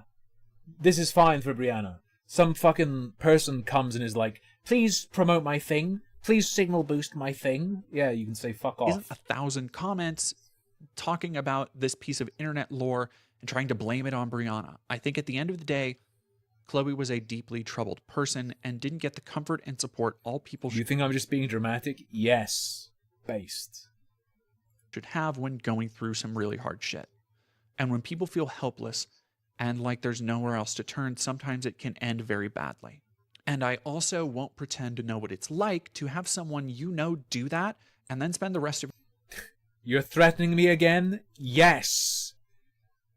Because you're going to sit here and trigger me, then act like I'm the problem. You are not fucking better than me. We are both human fucking beings. Stop treating me like I'm less than you. I know you're busy, but I figured, hey, you might be empathetic. I'm glad you were able to keep composure in a career through your life, wondering if there was more you could have done. Do I know who Chloe Segal is? Yeah, I told you the story is going to be fire. What do you think I'm referring to? I imagine that is what Brianna struggles with, and she doesn't need any other kind of invective to deal with around this particular issue if that's the case. What I can say is that suicide is never the answer, and you always have someone who will go out of their way to help you, so don't be afraid to reach out. That's risky advice. That shit isn't always true. And if someone latches onto that advice and tries to find someone who reaches out and doesn't get it, you might have just given them like a reason to do it. Don't... Careful. Nobody is a burden, so don't be afraid to let others help you if you need it. As I've illustrated, there are plenty of points throughout Brianna's story that seem embellished or fabricated. That seems like shit that could push someone, man. That doesn't mean she deserves to be blamed for something horrible like this. And I want to go on record, I don't think she should be. There are valid parts of Brianna's story to call attention to. This isn't one of them. And like I said, I bring it up specifically to stop any speculation that might happen in the comments or questions about why I don't explain it later. So with... Okay, I'm picking it up. I'm picking it up. With that out of the way, let's get back to some Gamergate-related happenings.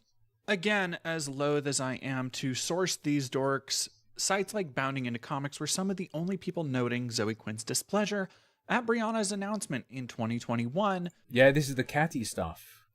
This is part of them fighting over who gets which slice of the pie. That Brianna had begun working on a Gamergate TV series. I know this is hitting all the marks, isn't it? Thank you, Rev. That this TV series, which thankfully never materialized, and sounded awful, consisting entirely of fictional... I continue to reject any oversimplification of Gamergate that leaves out its roots in white supremacy. Come on.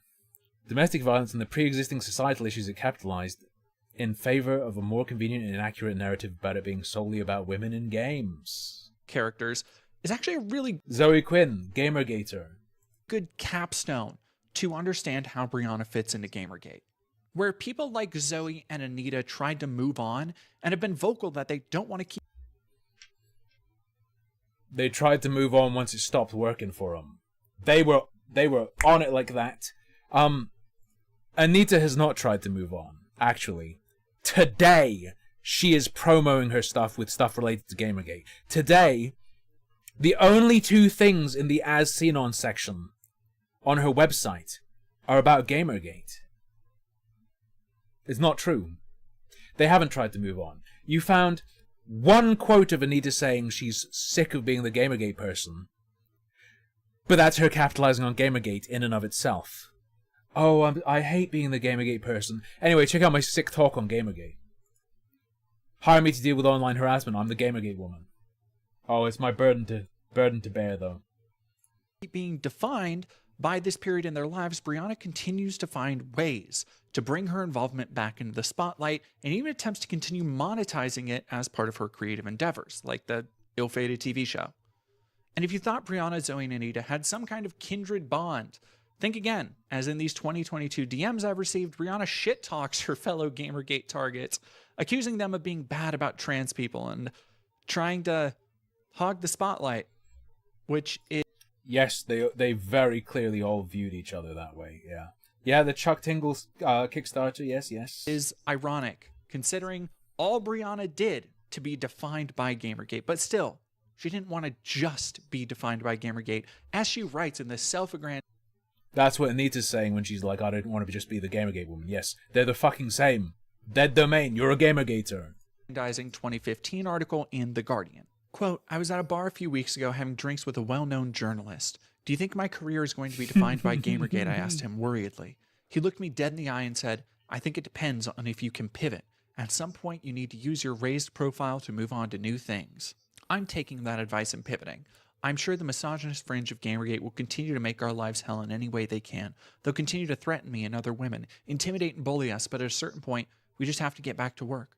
Besides, we make games, they make internet comments. Who really has the power? Indeed, so let's see what Brianna would pivot to next. Neither. Can I say neither? I'll give you a hint. It wasn't making more video games.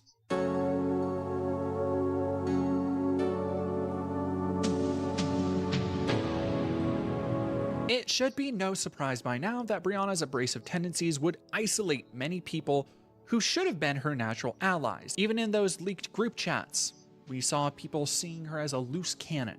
And since Gamergate, she continued on her same trend of pushing away anyone who didn't fall in line, denying accountability and stretching the truth to the breaking point. As a result, when I reached out to people who used to work with her, they didn't have very many good things to say about her.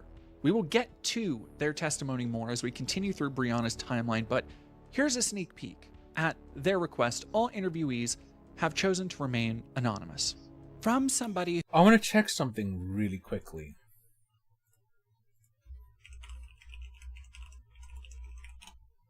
I just realized I could do a little fun little peep. All right. Ba ba ba. Ah.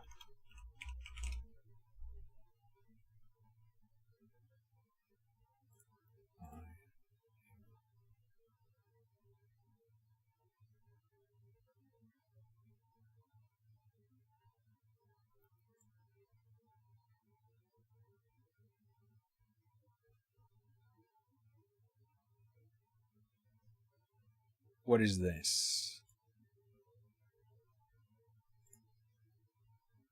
Happened with Gamergate.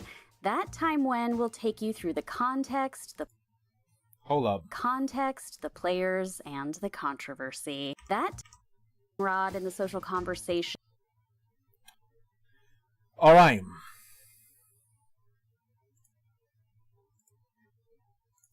Anita just wants to move on from Gamergate. Here's a video on her channel from November 2nd, 2022. I think they're talking about what their series is. Social conversation, or you want to know what really happened with Gamergate. That time when we'll take you through the context, the players, and the controversy. November 2022, Anita was promoting her shit on Nebula with, you want to know about Gamergate? 2022. How long did that take me to look up? Literally like 10 seconds. Who spent time working with Brianna during Progressive Victory. Quote, I would never work with her again, and I would advise other people not to work with her, because I do think she's the kind of person who will use somebody and then spit them out the second they aren't useful or not willing to bootlick. My impression was she was going for people who at the very least wouldn't question her narratives. I despise the time I spent working with her. I've never despised working with someone else in my career. She was very incompetent. She seemed to lie a lot in a professional capacity. It was bizarre and off-putting, and I didn't... Is that the place where people go to get 100k in debt? Ostensibly, yes. Like it, and I don't know anyone who worked underneath her or beside her who wound up having a positive experience. End quote. So, with those to look forward to, we still have to get through Brianna's next chapter after Gamergate, running for Congress. Hell yeah. Twice, technically. Brianna's political ambitions came on a wave of progressive sentiment that emerged after Trump's 2016 electoral win. And by several interviews, she seems to have... Wait, what is this clip? Zoe Quinn released a fucking book! ...line more with what she would eventually call the radical leftists.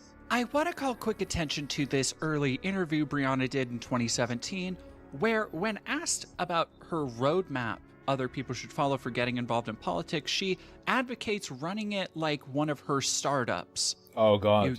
We remember her startups, right?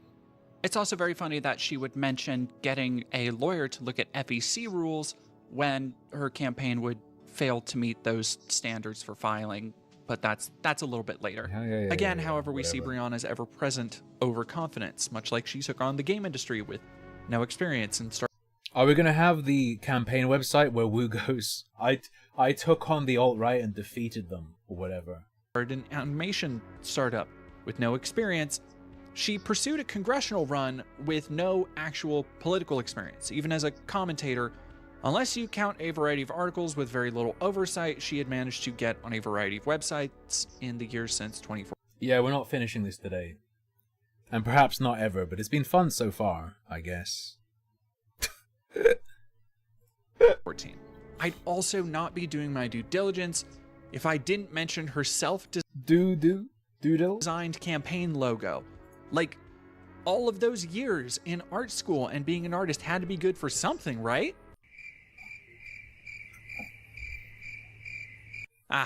Well, alas.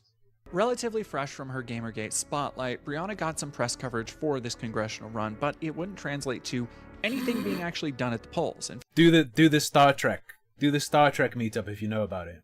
fact, she didn't make it past the Democratic primaries, meaning she didn't even get enough support to be put on an election ballot.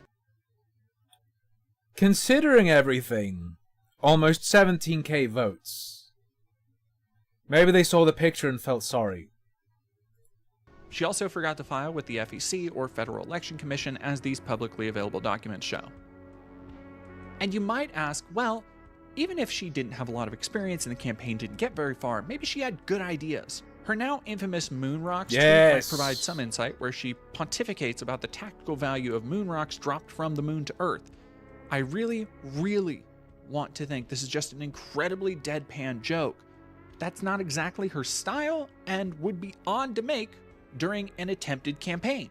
For further proof of her political insights, I'd point you to this campaign appearance she made in Massachusetts. Let's go. She starts by selling herself as having spent her entire life in software engineering before jumping right into talking about Russia hacking the US and our infrastructure. Again, she wasn't really in software engineering and certainly wasn't for her whole life. I've spent my entire life working. Wu counts the gift, the gift from the parents as the start of the engineering, I think. In software engineering. If you've been watching the news at all today, you can see that we're having quite a few problems with Russia, information warfare, bot warfare, having our infrastructure hacked. There's even a story last week that came out that was showing how actually Russia had penetrated our power plants here in the United States.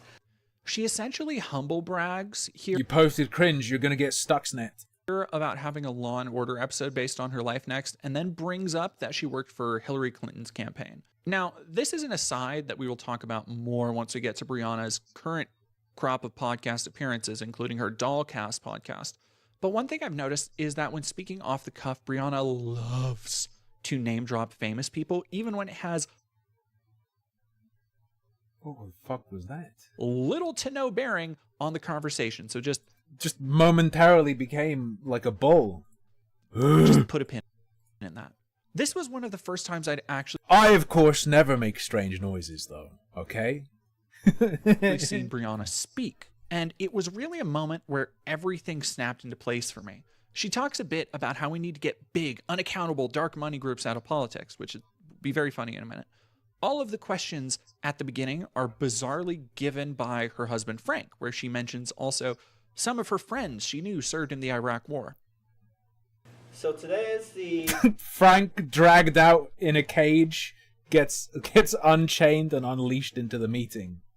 15th anniversary of the invasion in Iraq. 4,000 Americans died, 100,000 Iraqis, maybe more, died.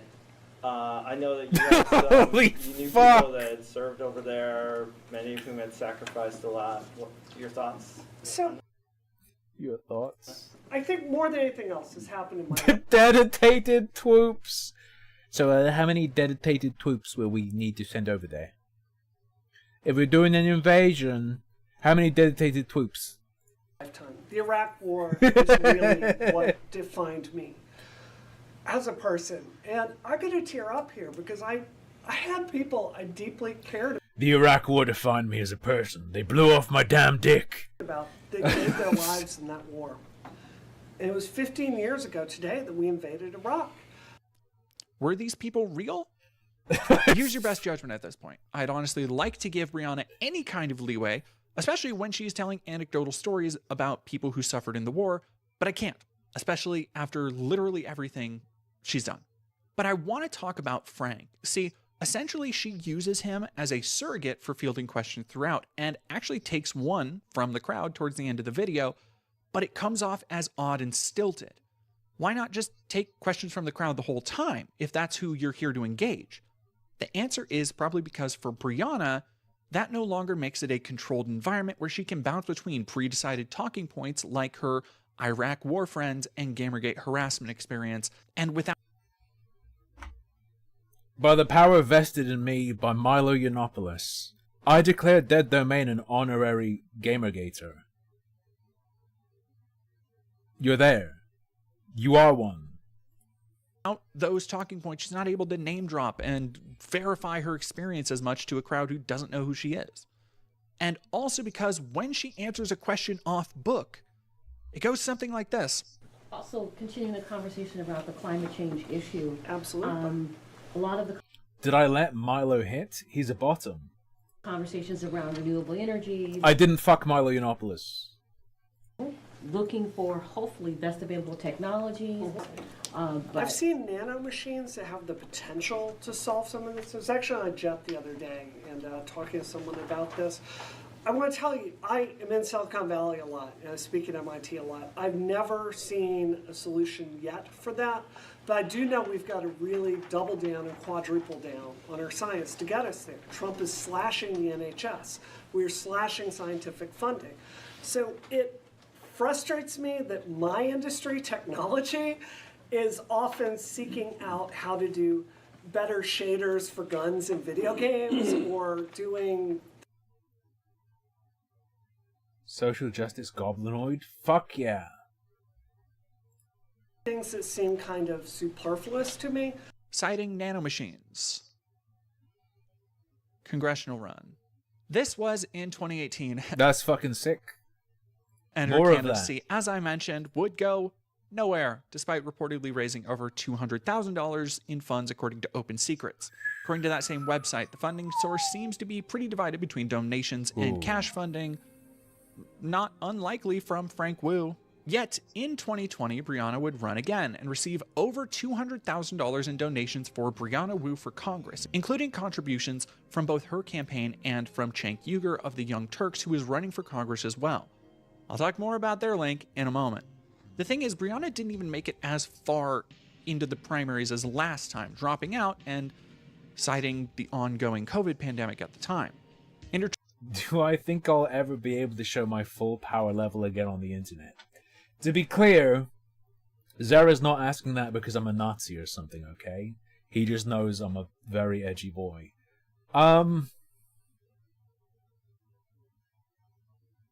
If I end up being forced onto, like, alt platforms, if I ever get, like, deplatformed off of any of the mainstream ones where you can make a bunch of money, I'd probably have to scale back the amount of time I spend thinking about and doing online stuff, but I would probably have to care a fuck of a lot less about getting in trouble. Traditional Brianna fashion we've come to know and loathe by now. In a Medium post that signaled the end of her so far final political race, she went on to detail a very likely fictionalized, though still sensationalized, story that, similarly to her story years earlier, would just so happen to perfectly represent a moment in her life and culture as a whole that she can illustrate to make a point. Think back to that story about seeing the little girl on her motorcycle. But when you look at the actual expenses of Brianna's candidacy, I can't help but ask the question, then where did almost $300,000 in donations go? Which might give you even more deja vu to Brianna's other projects. Dead Domain's a Streamoids, right?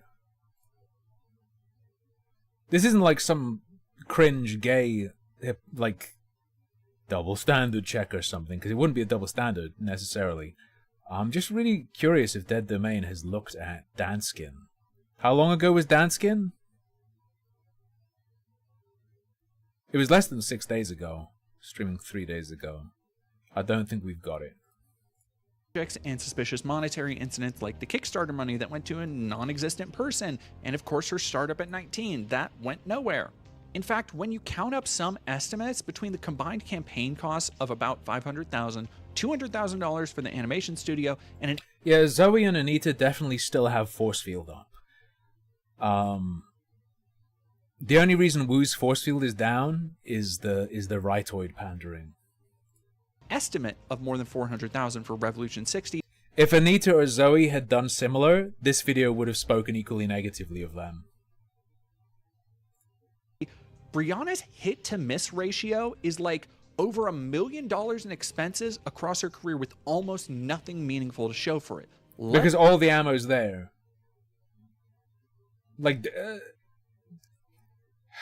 to genuinely have not found the examples Dead Domain says they haven't found, we'd be looking at someone who can't talk and is just like drooling and shaking. It's so easy to find the stuff Dead Domain says couldn't find it, that it has to be a lie.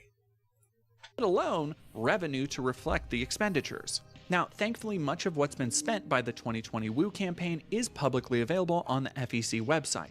There are a handful of odd expenditures that might raise eyebrows, like the contributions giving Frank Woo almost $900 for travel expenses. Dude. Two other big payees, the Insurrection Inc. and Casale Keller Consulting, were paid in the several thousand. Is this going to include... I think they might have rented out an entire theater and are for Star Trek or something.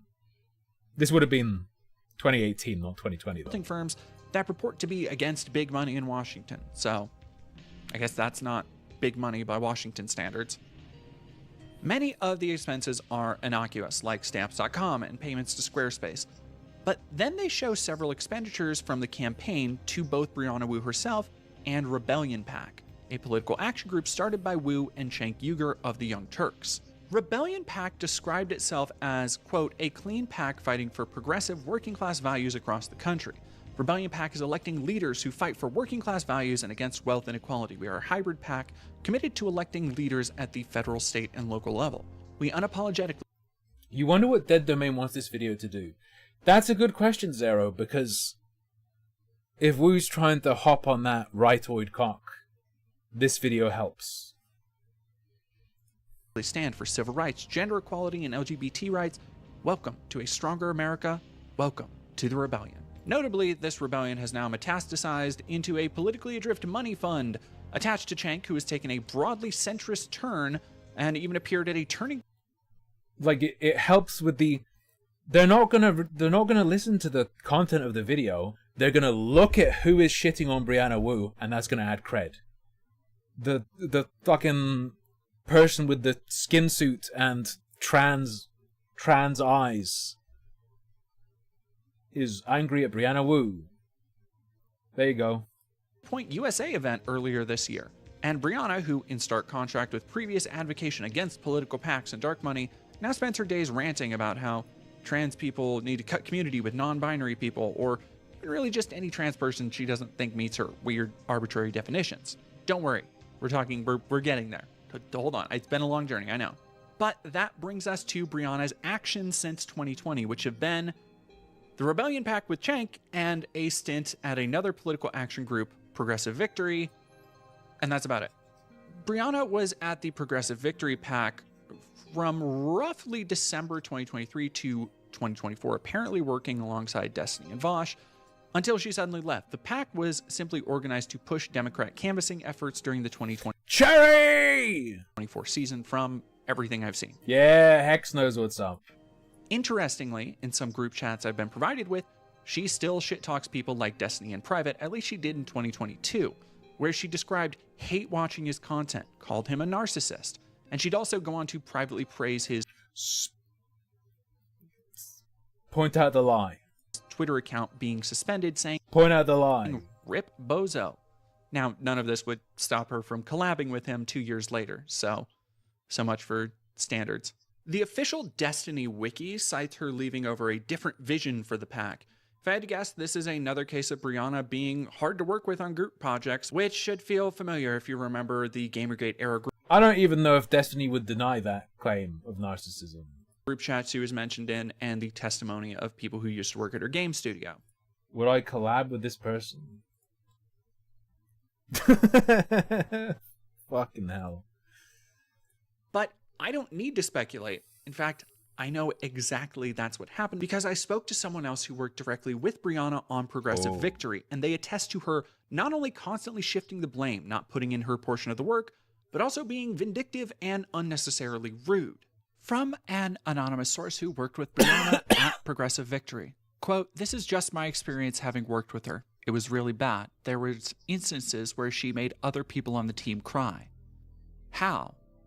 Just kind of an abusive approach to management. There was like, that's a huge L. If Brianna Wu can make you cry, that's an L on your part. The time I was brought into a meeting and she asked, why am I not able to get a good emotional read on you? And I was like, I don't know. I'm on the spectrum. And I had to walk her through what autistic people experience in this meeting. And it felt really intrusive and gross. It was on the heels of another person on the team. They had come out of a meeting in tears and they Wrong response. Why can't I get an emotional read on you? I don't know. Are you autistic? You point it at them. Told me about it.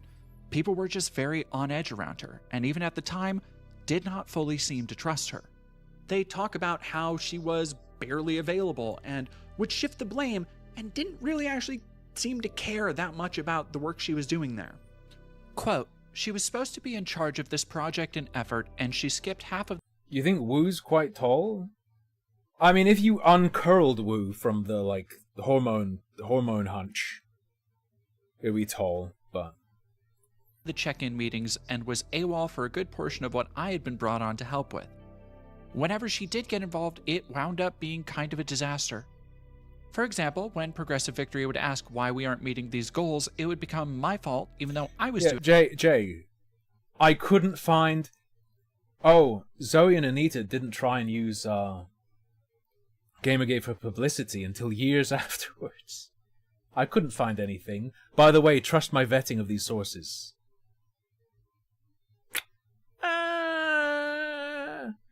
Hey, look at this obviously fucking angry, hateful person saying negative things about Wu. I'm gonna just trust it. Careful.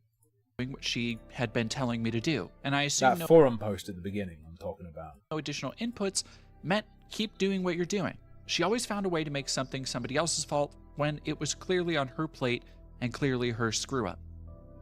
My last interaction with Brianna Wu, essentially it was the last day of my contract. We get on a meeting and she's like, you gotta do this, and I had been pulling my weight, and remember as well, the previous source regarding Wu's behavior recounted a story where Wu said, hey, why can't I get an emotional read on you? And then I had a full-blown fucking autistic meltdown and felt terrified. There's like... She had not been showing up to our meetings.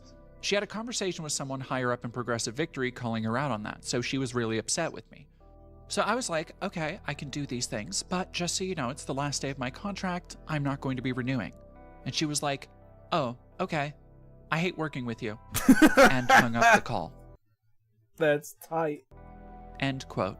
Now, Brianna hasn't stopped using her political expertise and her positions on these PACs to continue getting new spots on podcasts or, citing these experiences, very loose quotations, on her shows like The Dollcast, while continually drifting further to the right, at least in regards to the two primary issues she busies herself with these days, Zionism and trans healthcare. Don't worry, we're going to get... Careful there, domain. To Brianna's cuddling up to Careful. And the unknowable bridges she's burnt in pursuit of her latest spotlight. But I want to go back to Rebellion PAC for a second. What does Rebellion PAC actually do? According to the FEC, which lists Brianna as the PAC's treasurer, Rebellion raised over $400,000, but it's hard to find what the money's been used for. You want a goblin as your treasurer? Wu fits the bill. You ever seen Harry Potter? Or aside from paying Brianna, Cenk, and the rest of the PAC leadership. Apparently, according to another source who's chosen to remain anonymous, Brianna likes to talk a lot about meeting with high-level Democrats, about organizing grand ideas. Do you think Wu uses that picture on, like, Grindr? That seem to never materialize, and when asked for her sources, often responds by saying she gets her information from quote-unquote. That's a hard read, Fabre, but given that might be a larger part of it than Dead Domain's open about, but the trans stuff is definitely something that makes it personal. Looking at polling. Now, it turns out that's probably from Rebellion PAC's relationship with vendors like Digital Strategy Group, which received over $100,000 from the PAC in 2024. Digital Strategy Group is owned by Eric Coates and Sam Jacobson. Digital Strategy Group is owned by Eric Coates and Sam Jacobson, who also own 1983 Labs LLC, which is a company that specializes in polling. Is this connecting a dot? I don't know.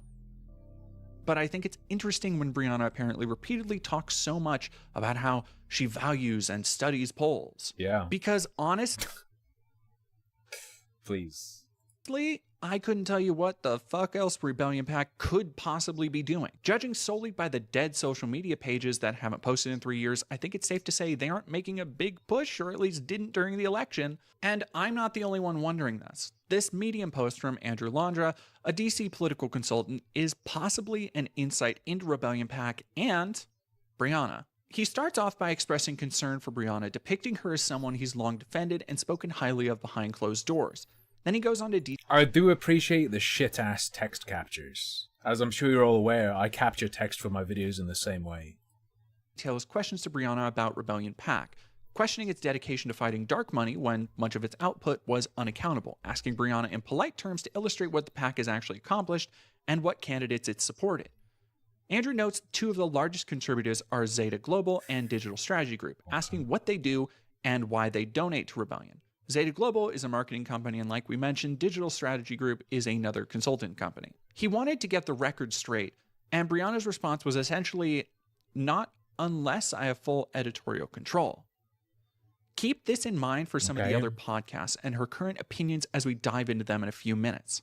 During a conversation with Eli Ehrlich for an entirely different video, she also gave me some insight into Brianna's business style. She actually reached out to me to help with the lawsuit, like, I want to say like 2 years ago, and was very kind, very supportive. She did not give a shit that I was saying that I would help people access hormones. And since then, I think holy fuck. She's picked up that she can get a lot of attention and a lot of money from going on this right-wing how do you listen to this grift tour. It's such an intense pivot. It's fascinating. I don't think that she really necessarily believes all of it, but I think that she's scared. She's scared of the current administration, and she thinks that throwing all other trans people under the bus will help her personally. I feel like her politics are evolving by the day as she gets more. Hey, let's listen to the most annoying person in existence do some armchair psychology. Publicity and attention. It does seem to align with her general style. I mean, she quite famously laundered hundreds of thousands of dollars using her political PAC and has a penchant. Famously. I mean, also, this is a multimillionaire. She has no real worries in the world. See, as we see with Andrew Landra and countless times in the past, is that, I don't know. Brianna doesn't like being called out. It doesn't matter how suspicious something might look. It doesn't matter how many times she's had suspicious things happen near her. She really doesn't take any kind of accountability, always foisting the blame elsewhere, or failing that, just ignoring the problem until it goes away. Now, despite never making... Is Wu for sure a multimillionaire?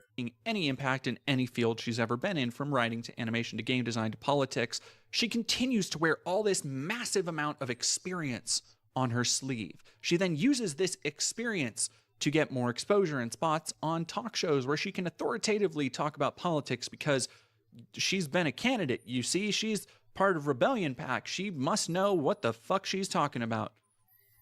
Insert callbacks for moon rocks, nanomachines, etc. From everyone I've sure. spoken to, it seems like Brianna has mostly made it as far as she has by simply faking it until she makes it, relying on the trust of others to not question her or her narratives.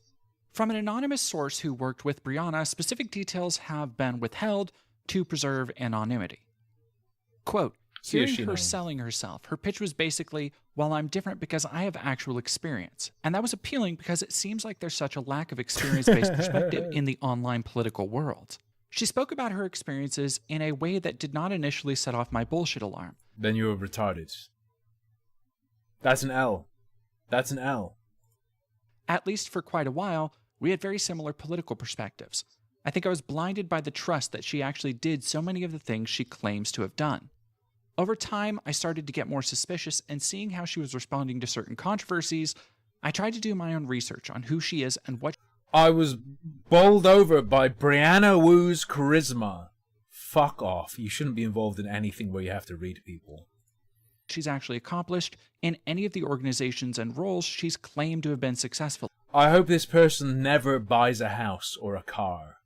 They're gonna get fucked. With her, I was looking for reasons to believe she was who I thought she was. I wasn't looking for dirt. I was hoping I would look it up and find evidence of what she's claimed to have done. I even said that I said, hey, I'm getting the feeling increasingly like she either hasn't done the things she says she's done, or she's really bad at communicating it. I don't have anything concrete about her. I've looked for it, and it's always just stories and just trust me. And because of her attempts to appeal to a more centrist right-wing audience and her now trademark inability to take any criticism, at least from the left, Brianna Wu has spent the last few years making more enemies than friends. Because more than anything she does now, Brianna excels at alienating and pushing away people. And at this point, I don't think she can help it. Like, Is the pandering working though? Is Wu film getting project anything? she was brought on, Wu was on trigonometry. and then like a month later, they released a public statement distancing themselves from her. Distancing themselves from her. Okay.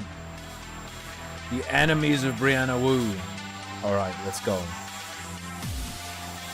Now, publicly, she's been adamantly vicious about her stances on trans healthcare and her support of Israel's ongoing civilian genocide in Gaza. But she likes to couch this all in a pragmatic approach, that she's a serious political operative who really looks at the landscape and knows which way the wind is blowing. But behind closed doors, or at least in DMs, she's a bitch of a different color. One that seems to relish being mean-spirited and tries Okay, this is pretty... Come on.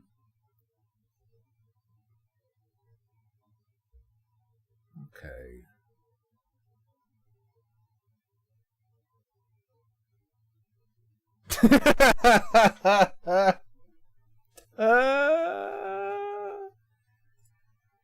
What is this? Brianna Wu has been silenced. Brianna Wu has been silenced.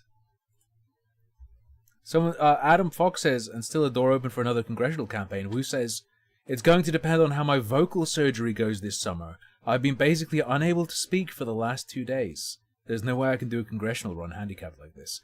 I think a Brianna Wu that can't speak is the Brianna Wu with the best chance of election. Easily. Easily.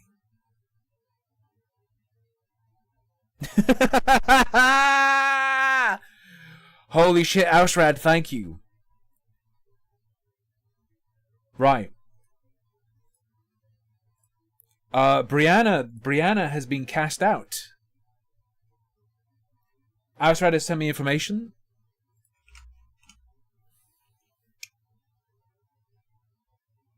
Second top blocked account on Blue Sky. Blocked by 60,000 people.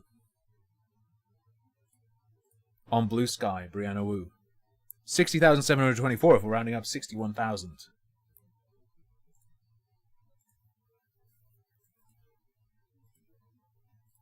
Constantly to wrangle others to fall in line with what she wants. One of the more notable examples had to do with her playing the role of a high school mean girl in leaked DMs about Bonnie, a trans woman formerly with TYT, when Bonnie was early in transition.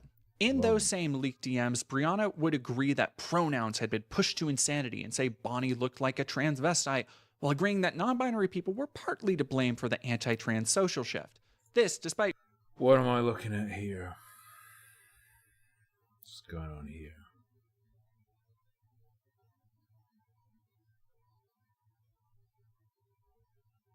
Brianna Wu celebrating Israel's 77th birthday.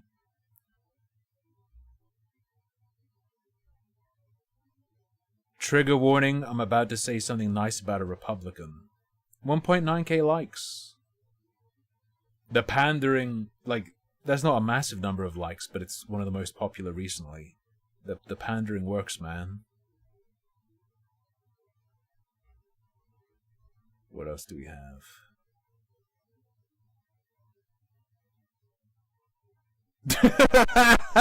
I love Brianna Wu. Oh man, the monologues are fucking great.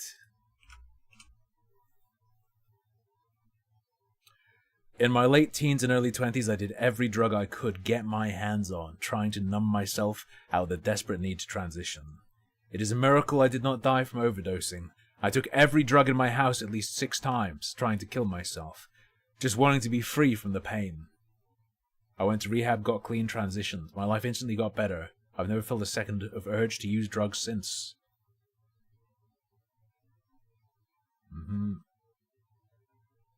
Doubling down on the biomedicalism. Okay. Transmedicalism.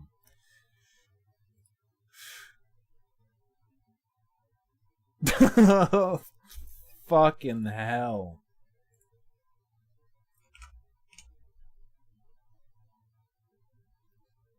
There are so many times in my career where I just text someone famous and it's just normal and routine.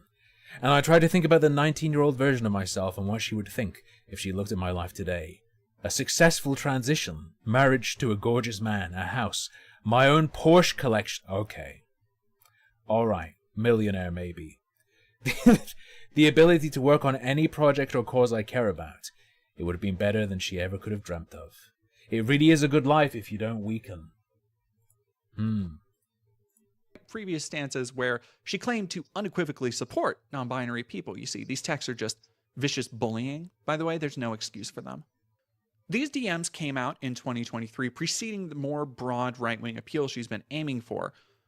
But they very publicly showed Brianna to be, at best, someone who advocated for things publicly she didn't believe in privately, and at worst, was an opportunistic liar.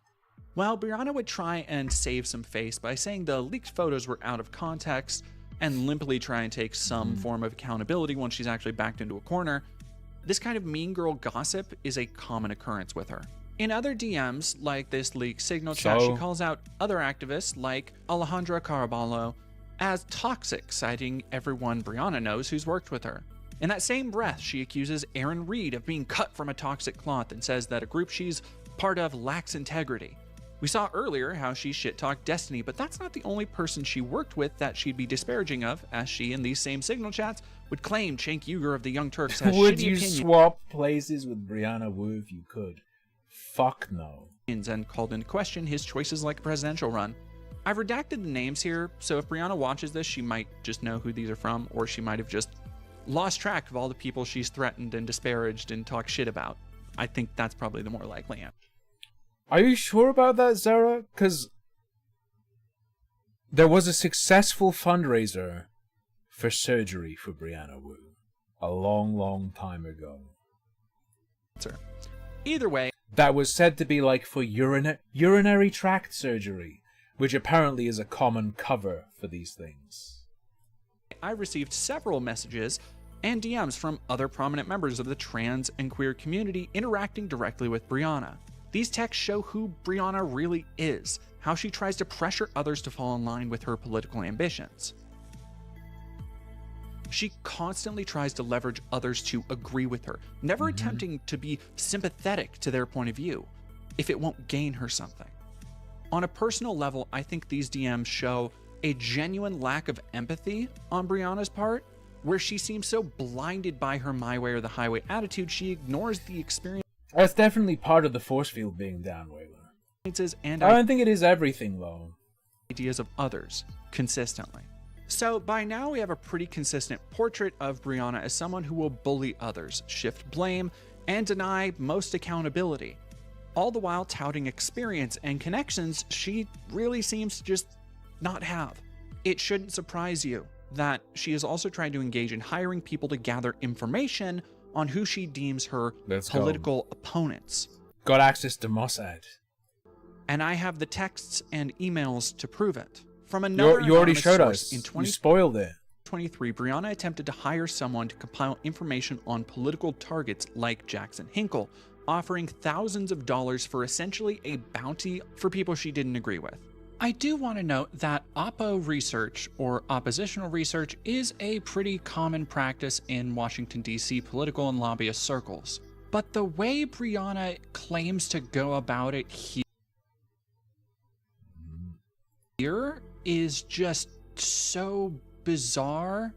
I can't imagine anybody normally familiar with oppositional research and how dossiers like that are put together would look at this and be like, yeah, that's a completely normal way to go about business. She even went so far as to consult her lawyer for how to pay for the person she was trying to commission. Ari, foreign streamer. I actually really like this letter from her lawyer, by the way, because it's written in the nicest legalese way. That seems like the lawyer is just trying to say, hey, don't. Now, being the masterful political operator she is, if you need more evidence that Brianna was behind this, she said this in a Twitter post in November 2023.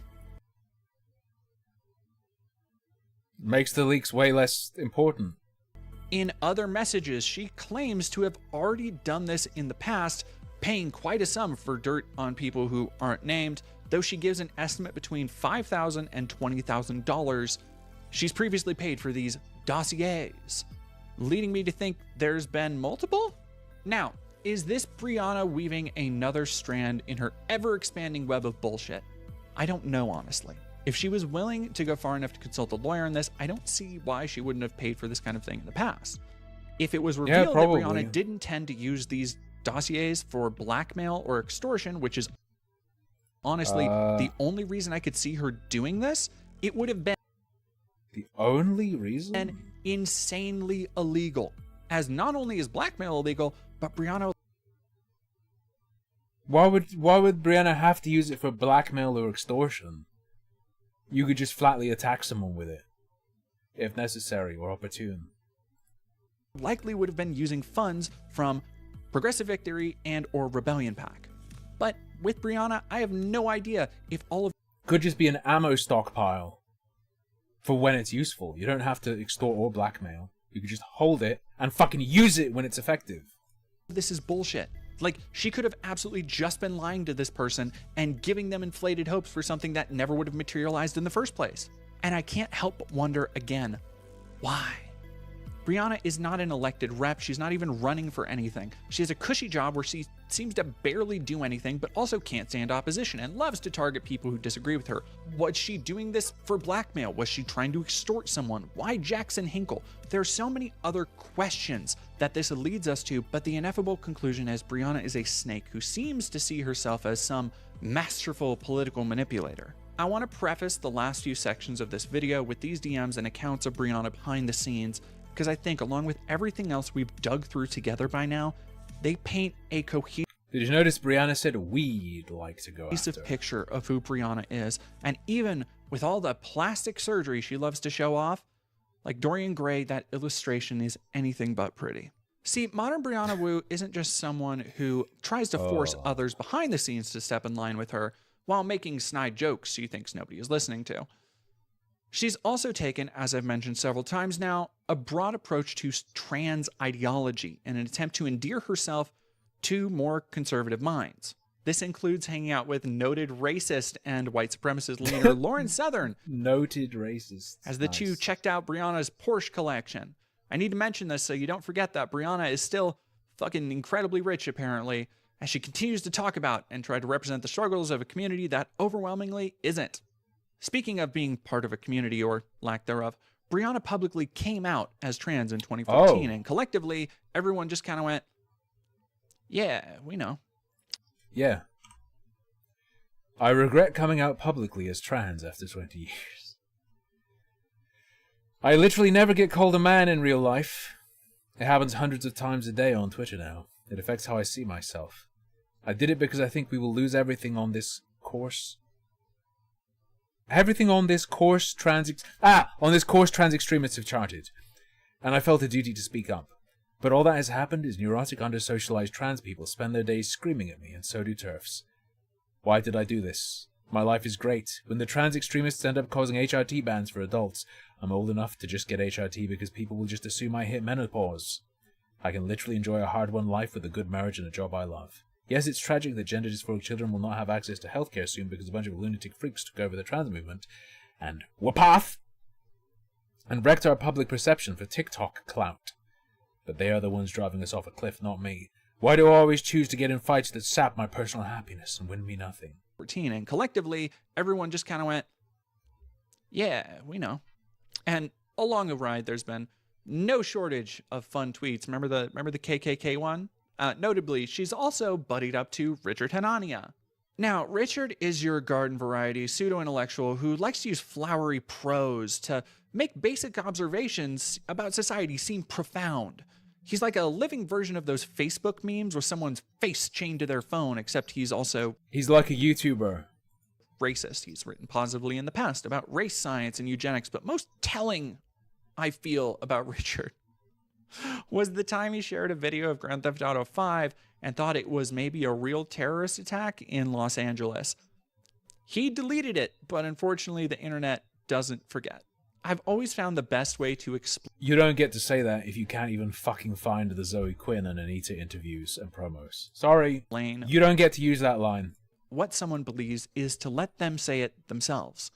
To that end, I've listened now to over a dozen hours of Brianna's various appearances on shows like Trigonometry and The Dollcast to bring you her opinions in her own words without the Twitter character count. Now, let's talk about The Dollcast. In 2024, Brianna... The Twitter character count. Now, let's talk about The Dollcast. In 2024, it was mentioned earlier. I heard like Doggercost. 2024, Brianna attempted not to just rebrand herself, but craft a rebranded trans rights movement. Not my words. This is the description of The Dollcast, a podcast featuring 4 trans women. The trans rights reboot. Quote, Shyler Bogart. Or Skylar, maybe. Dollcast is the trans rights reboot. Less extreme, more thoughtful, and willing to have fearless conversations. This is not a real name. As of writing, this podcast has been around for about 6 months and has less than 1,000 subscribers on YouTube. It's a wonder why when trans rights are constantly under attack by conservatives, and the only conversations Brianna seems to fearlessly care about is with dickheads like Richard Hanania.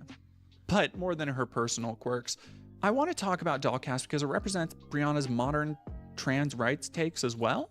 And by which I mean it's essentially a group of incredibly sheltered and privileged women talking shit about anyone they don't feel adequately passes. They're purity tests for who really is or isn't transgender. Brianna also has a preoccupation. Yes, queen. With targeting non-binary people, and particularly trans-masc and trans-masc non-binary people buying into. You can't have lighting like that and your camera settings like that and talk about other people's appearance. Not allowed. Illicit turf talking. Illegal. Points. With no pushback from the other hosts. That trans ad that is playing. I live in Massachusetts and it is on the air every 4 seconds. I was walking out of the bathroom at the movie theater the other day and this ad comes on the air and it's got like a trans woman with a very deep voice and then it shows, Rachel Levine and then it shows a bunch of drag queens, and then it goes into, Kamala Harris wants gender affirming surgery for prisoners and then, it ends with the tagline like Trump is for us, Kamala is for they, them. It's using these caricatures of trans women as drag queens and then using us to scare the public and then linking like a bunch of ideas together, like drag queens, trans women, you know, non-binary people into the soup to basically make people hate us. And it's a really dispiriting thing to see an election about this explosion of very. Brianna uses pitch stress in a really fucking weird way to communicate emphasis.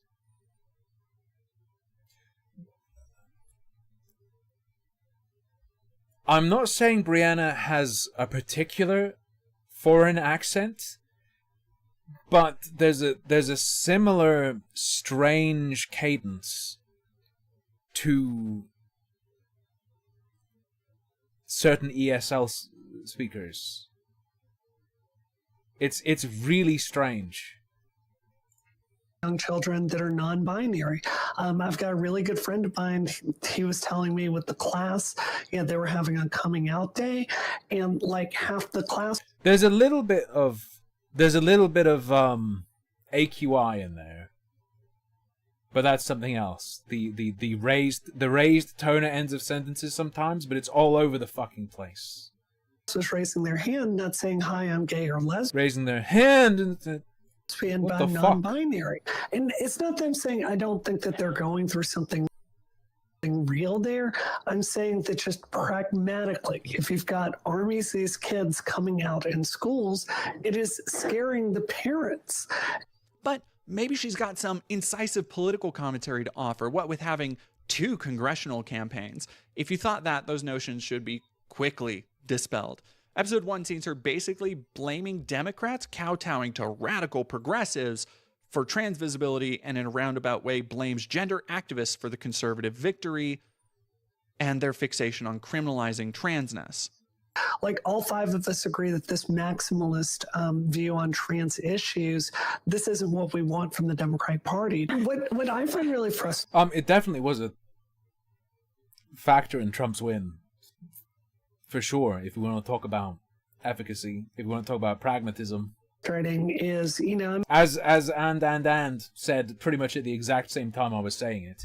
This, as analysis, it's correct.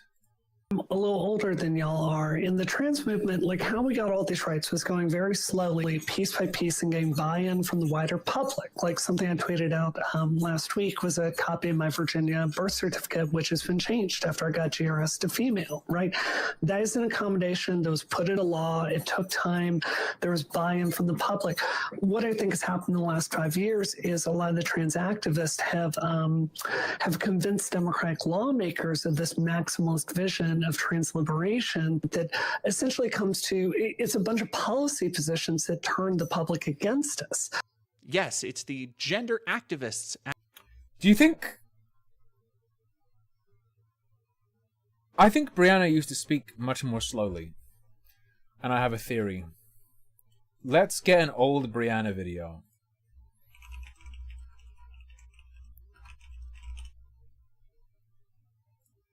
It's a phenomenon that's been going on for basically 2 years now, starting with Anita Sarkeesian.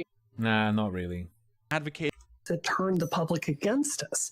Yes, it's the gender activists advocating for their rights in healthcare, and not at all the pocket industry of conservatives dedicated to painting a target on a marginalized. Although, I did just read a tweet from Wu explaining there's some sort of vocal cord issue. Group, as the Democrats did literally nothing to stem the tide of hate. Yeah, but it's so it's irrelevant to what I was going to say, because I was going to suggest, Zara, that maybe the faster talking is a Destiny influence, and that's why there's and then because they can't keep up the airflow. But it's not that if we was talking that fast at any point before the Destiny connection. Hey, you're such a good political maverick, Brianna. Oh, and I've had so many conversations with people. They don't like Trump, but they don't like the Democratic elitists more. They hate us more. They hate progressives more. They hate the people that... Just a fucking terrifying countenance. ...announce their pronouns more. They hate the people that do land acknowledgement. What the fuck is that, man?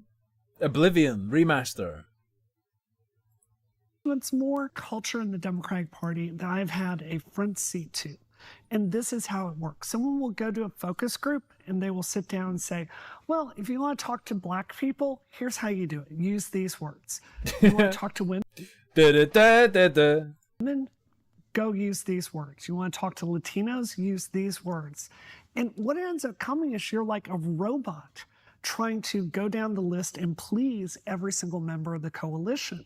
This is another common occurrence for Mana Brianna, to cite her political experience and say, trust me, the Democrats are taking this woke DEI stuff too far. This position has a few uses for her. It allows her to get more conservative voices to listen to her, to even see her as a It's Wu, the person Eddie Hall punched in the jaw. He missed the guy in the car and just slammed Brianna in the face as she went past on a motorcycle. Trans voice, and it also allows her to further cite that experience when the Democrats inevitably fail. Whaler says, sorry, that's dumb. Of course, the language and talking points will be directed to the group. Yeah, that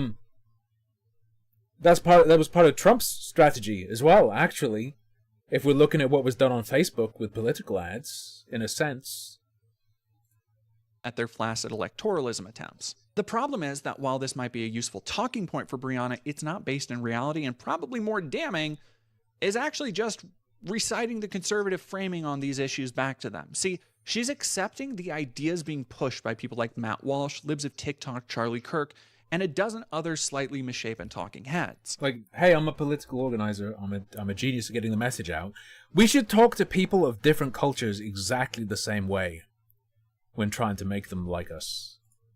Acting as though they're good faith arguments or based in reality. Effectively, she is re-gifting to her audience the same framework that is actively being used against people like her, except she's trying to cinch the frame a little tighter so she's not in the picture. The reality, again, very evident to most people in marginalized communities, is that Kamala and Biden left those marginalized communities out in the cold in the 2024 campaign. Another reason Brianna can't talk about the real reasons Kamala failed is that Kamala supported the overwhelmingly unpopular ongoing genocide in Gaza, something Brianna bloodthirstily supports. Let's talk about episode 1, where she brings up the Trump campaign ad that said, holy fuck, I thought you were going to start talking about Star Wars based on the previous asides. That Kamala is for they, them. She notes it's an example of conservatives conflating that said, I'm losing it. Did Dead Domain just fucking say Kabbalah instead of Kamala? Let's talk about episode 1, where... Hold on. Winner 1205 fed the streamer a $5 Superberry. Just got here. Why did they fall in their makeup before this video? Yeah, my girlfriend notices that about a lot of trans people. She brings up the Trump campaign ad that said Kamala is for they, them. She notes it's an example of... Bit of a bubbly saying of the M. Could read it either way. Conservatives conflating non-binary people, drag queens, and trans women. And instead of noting that conservatives are regarding them as one and the same, the reason that they're doing that, Brianna, is because they regard any queer identities of any stripe as the same, because it threatens their platform that's based on traditional stereotypes and heterosexuality. She proceeds to just talk about how trans women should separate from those ideas and abandon what should be their queer siblings. But Brianna, that won't matter to the people who are already lumping you in with them. I don't know, maybe it's her conservative roots finally showing through, but this trend of just repeating conservative talking points and agreeing with them uncritically is ever present. For example, in this same first episode, she says in the 90s, non-binary kids would be called God. Yeah, this is why I believe so strongly in trans men. Yeah. Brianna Wu W. Dead Domain's aesthetic is pastel goth.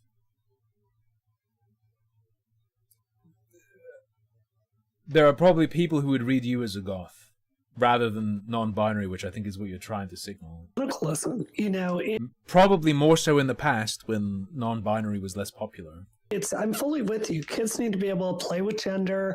Like, we just used to call these kids goth back in the 90s, right? So, I think that's beautiful. I love that. And I want every single kid to be able to do that. I think the problem is when we're so quick to medicalize this.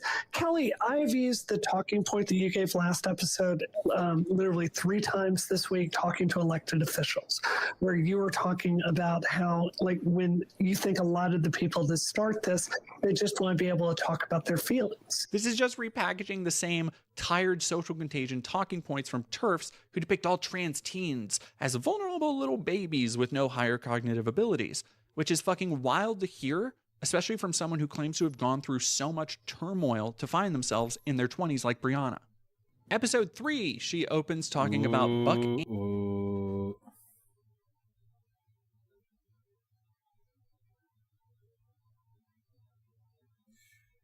This is probably the biggest counterattack point you're going to face. If you get struck back on, you're going to get struck back on here.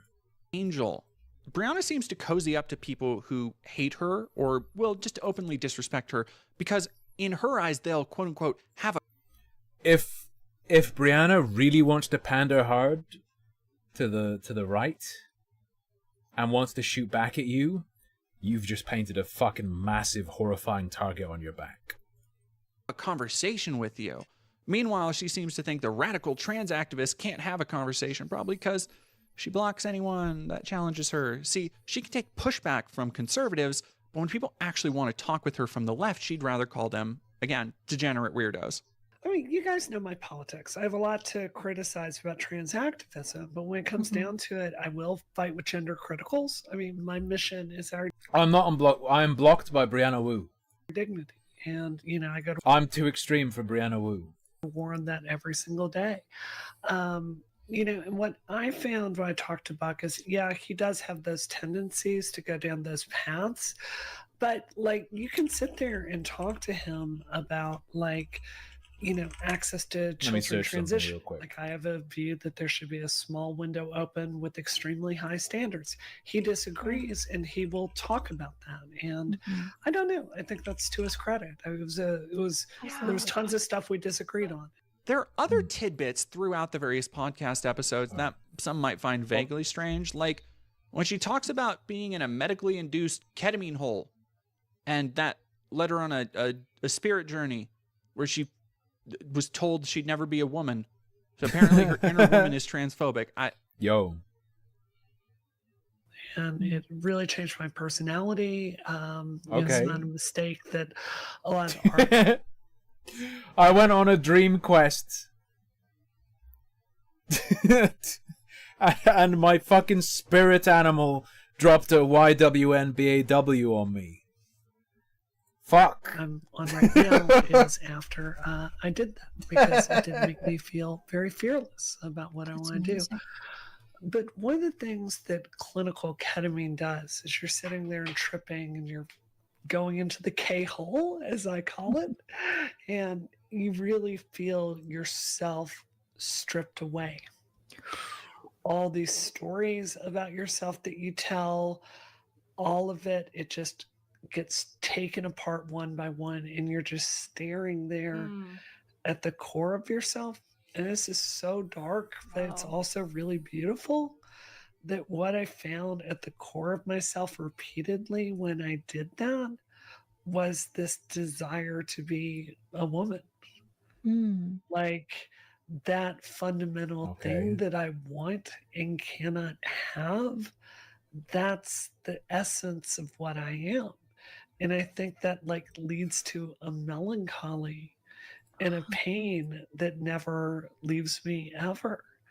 And, as I've, like, come to this realization that transitioning early would not have cured that.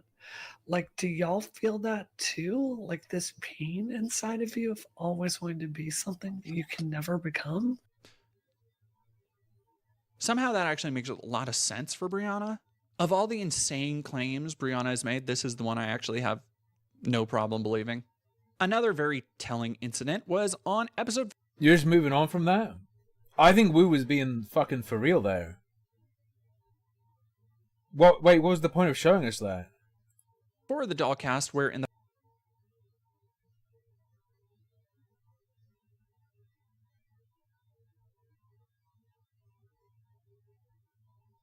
Yeah, I think that's Wu just being honest about their feelings about being trans.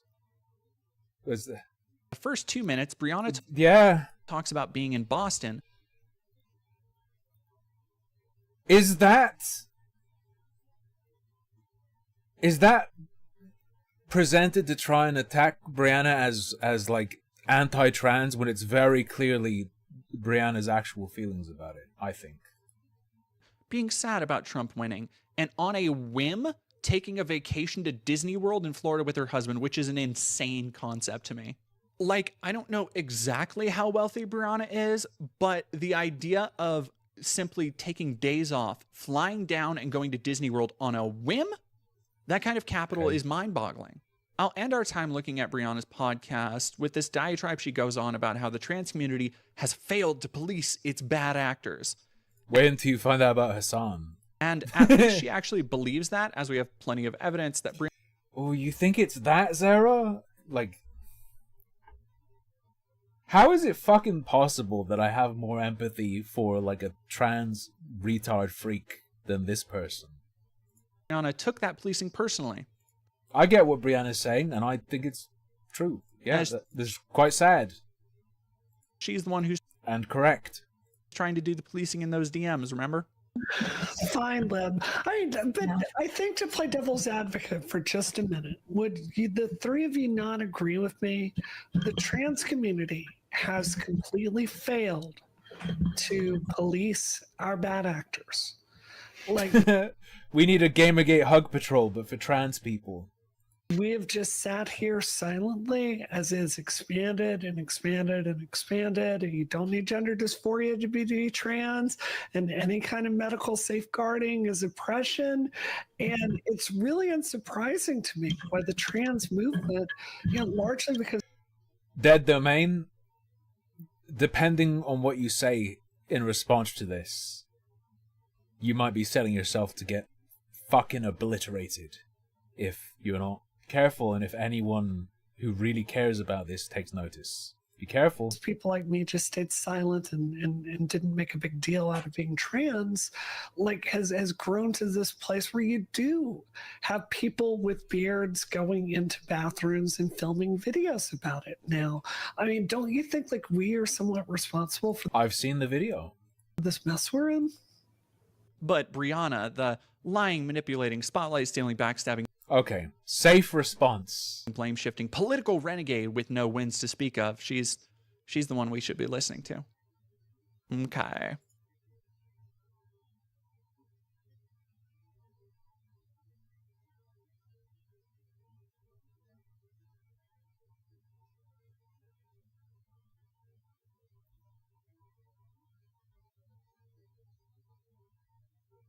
Oh.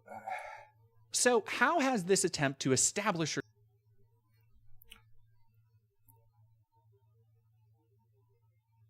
Brianna was saying it's gone too far with people saying any kind of medical safeguarding is oppression.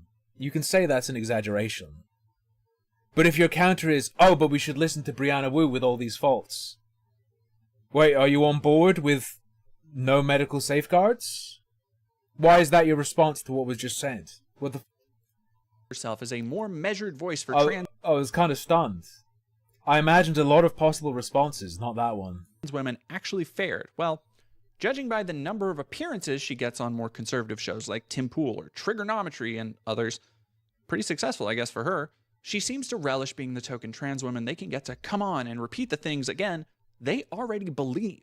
But she calls herself a Democrat. She doesn't like Trump, so somehow she's taking part in some grand exchange of ideas in the marketplace and having the tough conversations that need to be had.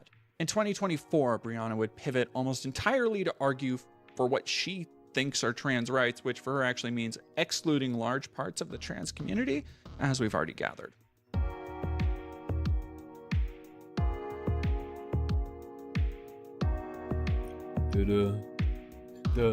Barry Weiss sums up Brianna well in the introductory paragraph of an interview piece that comes across far more cutting than I think Brianna intended. Quote, there's no one quite like Brianna Wu. She's a trans woman who acts... I'll give you that first line. I'll give you that first line. Advocates passionately for trans healthcare, but also thinks many trans activists have lost the plot and are alienating women and feminists. I actually know practically nothing about Tim Pool except that he sold and possibly still sells big tubs of food for preppers. She's a progressive who once called Alexandria Ocasio-Cortez one of the best and is bald. politicians in America, but is also a staunch supporter of Israel. She was a victim of an alt-right cyber attack during the Gamergate scandal, but now thinks that the far left has become just like that mob. She's a feminist who has argued for more female representation in the gaming Oh yeah, the something verse thing. Yeah. industry, but believes that diversity, equity, and inclusion efforts have gone way too far. End quote. If you didn't know everything we've talked about in regards to Brianna, this seems like just a compelling portrait of a beleaguered political moderate, but in context, it kind of just lays out how Brianna has slithered her way through various positions that benefit her. See, Brianna hasn't just spent the last year repeating insane talking points with no credibility or evidence. She's continued to Subverse. Thank you, try tell and us use that. those talking points to cozy up with notable members of the right-wing media ecosystem. The best she's managed so far has been showing off her Porsche collection to Lauren Southern. Yeah, but you want that, right? I guess. Like, this video could be used by Wu. Somehow. If we wanted to, could be used to get more support further to the right. But maybe you want that. Wu is like a virus. You don't fucking want Wu on your side. And a chat on Tim Pool's show where they talked about Tim's favorite autistic hyperfixation, Civil War. There's her appearance on Trigonometry, which is apparently a real name people chose to represent themselves. And I agree, Dead Domain. Pretty fucking cringe. And the brand they I don't think it's deliberately cringe in the way my name is. live by. Trigonometry is apparently a podcast hosted by British Ozempic Ben Shapiro and a horse what they done put a wig and glasses on. I realize I try to go by a rule not to insult people based on their appearances, but that is unfortunately superseded by my other main rule, no mercy for the British. This interview is a perfect showcase of how Brianna is turning herself into a token for conservatives. That's fair. Someone who is utterly unchallenging and will acquiesce to whatever they say, but gives them the ability to literally virtue signal to show how reasonable and rational they are for being open-minded enough to have a trans activist on. Which starts by her repeating her talking point about how the Dems are losing because they follow DEI and identity politics. I went 20 years without talking about being trans as part of my public profile. I just never wanted it to be what my career is. I'm pretty sure, speaking of like no mercy for, I'm pretty sure there's a restaurant near me where if I pretended to like be in the middle of a conversation and I like yelled out no mercy for the Pakistanis, the like owners would give me free food. I'm not sure I want to try it though. I'm not sure I want to try it. It's about, but the truth is, I've heard them talking as I walk around town. you look at these nut jobs that are driving our civil rights right now. I really worry if someone does not stand up and go, we've got to get this movement back to sanity, back to some public policy that people can agree with. I'm terrified. Why are you posting why have you put a picture of me next to Dead Domain? What the fuck is this?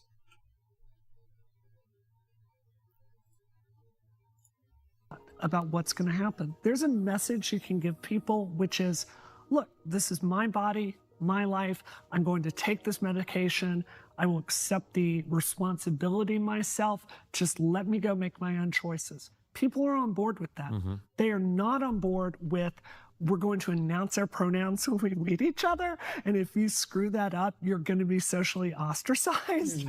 Yeah, see, she thinks that the Democrats lost the election because they were too radical, which is the level of expert political analysis we can count on her for. Wonder why she...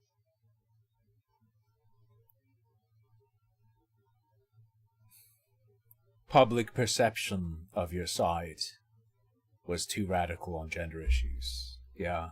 She was never elected. Yeah, it has nothing to do with the fact that, no, the Dems kept trying to reach out to the Republicans while the actual populist movement was just left out in the cold. No, yeah, great. Good job, Brianna.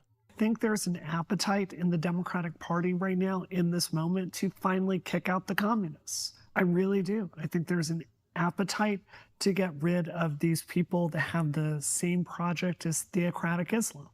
I think there's I really do think there's... Like, probably, I'll be real with you, like, probably a problem you're going to run into is, the trans people who are not, like, insane fucking sicko mode Tumblr psychos, you don't necessarily notice, right? And that, like, and that's gonna help. The more of those sickos there are, the more that's gonna be the total entirety of your perception. They're also gonna be the loudest ones whenever anything's offered, and the ones demanding stuff. It's an attitude where we're going to be willing to get rid of our worst actors, including this fringe trans stuff, no matter what happens. Yeah, Brianna's hatred for theocratic Islam is, well, she's very careful to preface it with being theocratic Islam. But again, I would never do that, Hexathion. And if you remember her long history of anti-Arab racism, and you factor in her... Not really. You showed us like a sicko mode angry forum post that claimed she called the guy a raghead. I'm not... frankly, insane genocide support. It kind of just seems like she hates brown people in a very Ben Shapiro bloodless... Guarantee she loves brown Jews. ...kind of way. And Israel, it's so disappointing to me that... Wait. She even invented cyber MLK. Israel in the last 3 months has taken out... She gave MLK cybernetics. What greater love is there? The world's trash for it. You know, they've taken out Hamas, they've hurt Hezbollah, they've gone after the IRGC. And, you know, you would think Biden... Okay, Whaler and Ausrad and Fabre. You're right. Dead Domain was holding in the sieve. Dead Domain was holding in the Israel-Palestine sieve. Would be it's the primary motivator. Thank you, Israel. Job well done. We've been trying to kill that guy for 20 years behind the Marine barracks bombing. Instead, it's wagging our finger. And for somebody who constantly is talking about how we need nuance in politics, she has no problem fear-mongering about Hamas having taken over mass mobilized marches even days after the world watched IDF soldiers slaughter medical non-combatants on video. But that to her, oh, that's nobody cares. Yeah, Zionism is the other major hyperfixation for Brianna. At every turn, she seems to support literally any measure taken against not just terrorists, but anyone who might even be the same skin color or profess support for children and citizens not dying. Like, for example, support of a Muslim. I have not heard your voice hit that pitch before. Children and citizens not dying. Like, for example... This is what it's all about. You're right, Fabre, Whaler, Ausrad. The trans stuff is secondary by a lot. Support of a Muslim ban. And you know, just naturally, as someone that's on the left, you're like, Muslim ban?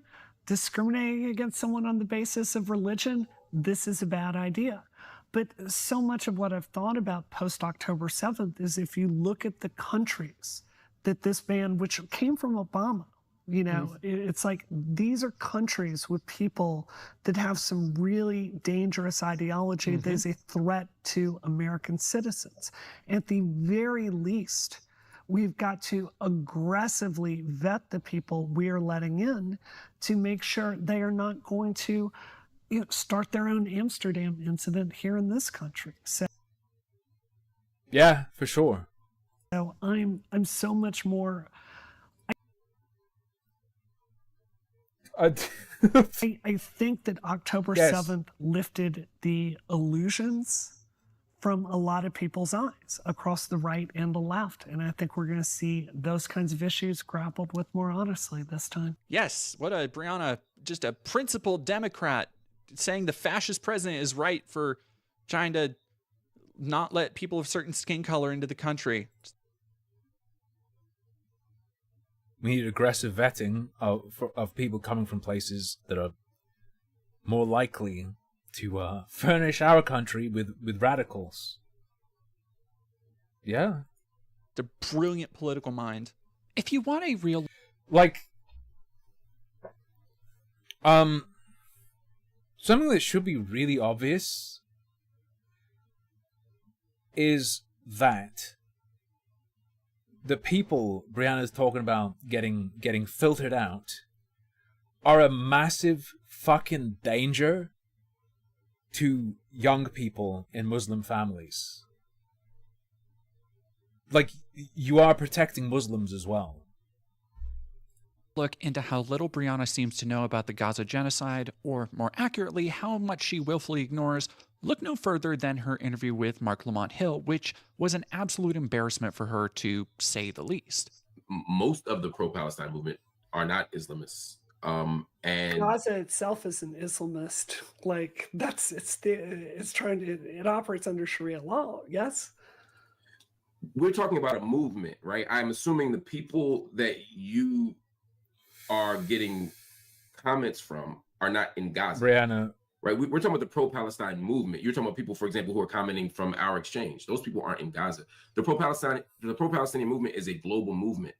And most of the people who are pro-Palestinian aren't even Muslim, much less Islamists.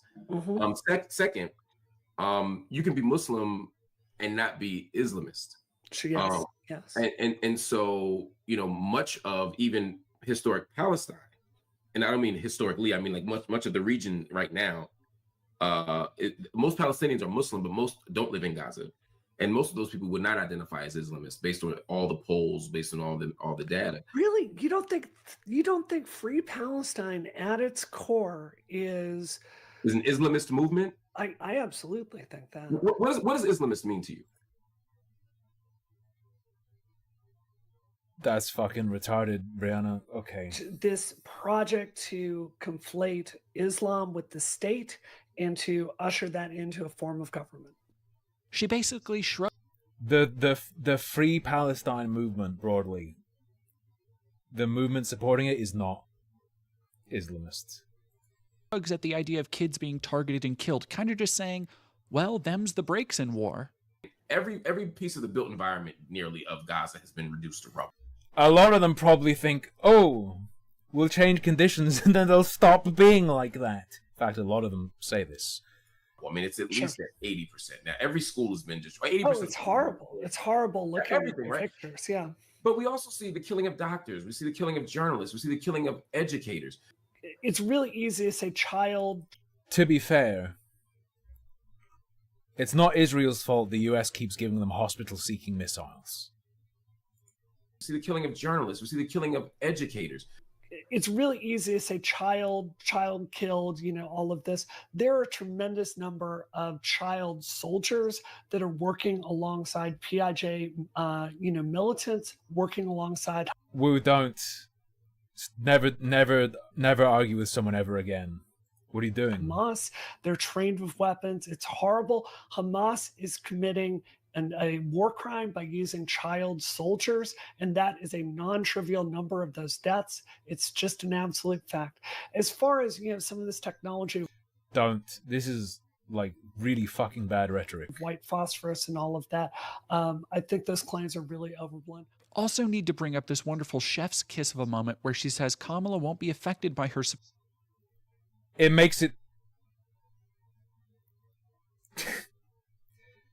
You can make that point, but you have to say it in different words, because that makes it sound like you're going, yeah, but they're killing the kids in self-defense, they're dangerous. Which doesn't sound good. For Israel. Okay? I wonder why Brianna doesn't have a job at Rebellion PAC anymore. Yeah, I think the fact that it doesn't look like the DNC is going to result in Chicago on fire, I feel really good about us just being able to kind of continue through the election. Like you gotta really take the angle that it's Hamas's fault, but like didn't really pull it off. And if that is the case, if what you prognosticate is accurate, yes, and I suspect it is. Does Kamala Harris win? Yeah. It shouldn't be surprising then that, like her purposefully misunderstanding non-binary people, making it easier for her to villainize them and valorize her very smart and centrist positions, Brianna doesn't really care how much evidence of a genocide she's presented with. She has continually advocated for basically the entire total ethnic extermination of Gazans. And like most of the rabid Zionists, will fall back on tired arguments like Israel has a right to exist and Palestinian protesters are terrorist sympathizers, when really the only thing anyone is. The reason this conflict has raged for 76 years is Israel has never been allowed to win and their opponents are always allowed to draw. And Palestinian protesters are terrorist sympathizers, when really the only thing anyone is advocating for that she is against is Israel stopping the mass slaughter of women.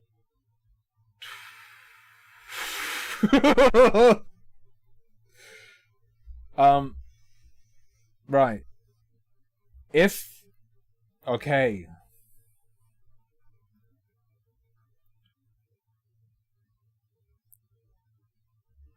If Wu was ever scared of Gamergate, do you know what you're inviting upon yourself?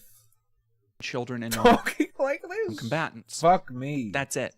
Again, this is the person who wants to present herself as a voice of reason, who knows what she's talking about. Her Zionist position might be the clearest example, but we've seen plenty how she just absolutely ignores any evidence or conversations that might actually disprove or challenge her in any way.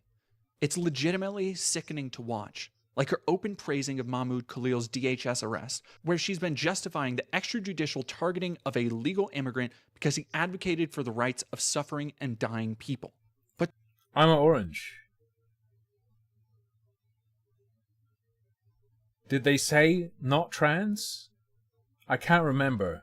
A lot of non-binary people consider that to be a trans identity. To her, these positions aren't extreme. Oh no. The extremists are the people who want a ceasefire. Now, if you've heard some of the things Brianna says about communists, it's very clear that much like non-binary representation and just a larger queer community in general, she has no idea what the fuck she's talking about. Oh, here we go. Could her lack of knowledge with these positions have anything to do with not ever talking to leftists? See a bronze retriever, there's not much more anyway. And getting most of her ideas, or at least approaches, from mainstream conservatism. Who's to say? This is what drives me crazy about this current trans movement. Right. You know, when I get you, transitioned over 20 years ago, the message was your fate is in your own hands, right? If you pass, that's up to you. If you're employed, that's up to you. You have to learn these skills so you can build a good life for yourself. That's the way it was for a long time. Instead, the trans movement has taken on this victimhood. And I'm opposed to it not just because it's politically cowardly, but it is taking an entire generation of girls that are just like me and telling them the thing that isn't gonna, the thing that you're waiting for to make your life better is a communist utopia. Like how do I even approach this idea that trans girls are indoctrinated into a communist utopia? What does communism have to do with defining concepts of gender? We could honestly be. Come on, you're on the internet. Come on. Here, fucking come on. This probably will not become any kind of a highlight, but I have to screen cap this. All day, watching her flap her overly thin lips, arguing total nonsense, but I really don't think it's necessary. Skip through any podcast appearance she makes or talking head segment she somehow managed to finagle. You'll see this highly qualified Politico stumbling through the same lukewarm takes we've heard dozens of times with no substance behind them. But it is catching up with her. She can only be insulated by money and what connections she actually has for so long. Now, Brianna. What do you now you be careful with the bloodthirst, okay? Brianna spends her days arguing online, in her own mind besieged as one of the last holdouts of true transness with other people she now apparently calls comrades like Blair White. Recently, she claimed to have a debate with Blair because she's got nothing left to generate views except causing tired controversies. But here's how that debate went. I agreed with you. I 100% agreed with you. To the kids' point that you brought up, Blair, I really feel you. I do want to agree with you strongly, because I think Blair. Oh Oh shit!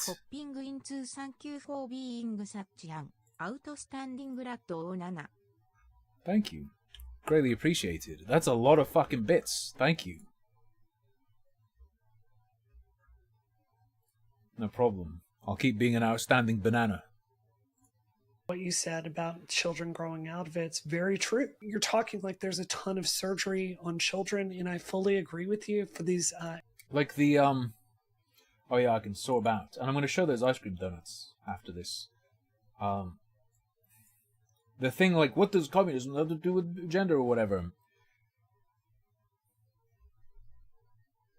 It's always presented as the answer to capitalism. What is capitalism blamed for? Fucking everything, including all the gender shit. All the gender oppression, so, come on. Identities, enforcing them, messing with your identity, blah, blah, blah, blah, blah, blah. And in that way, it's also presented as utopian, because it's the answer to the problem, the answer to the cause of literally all your problems.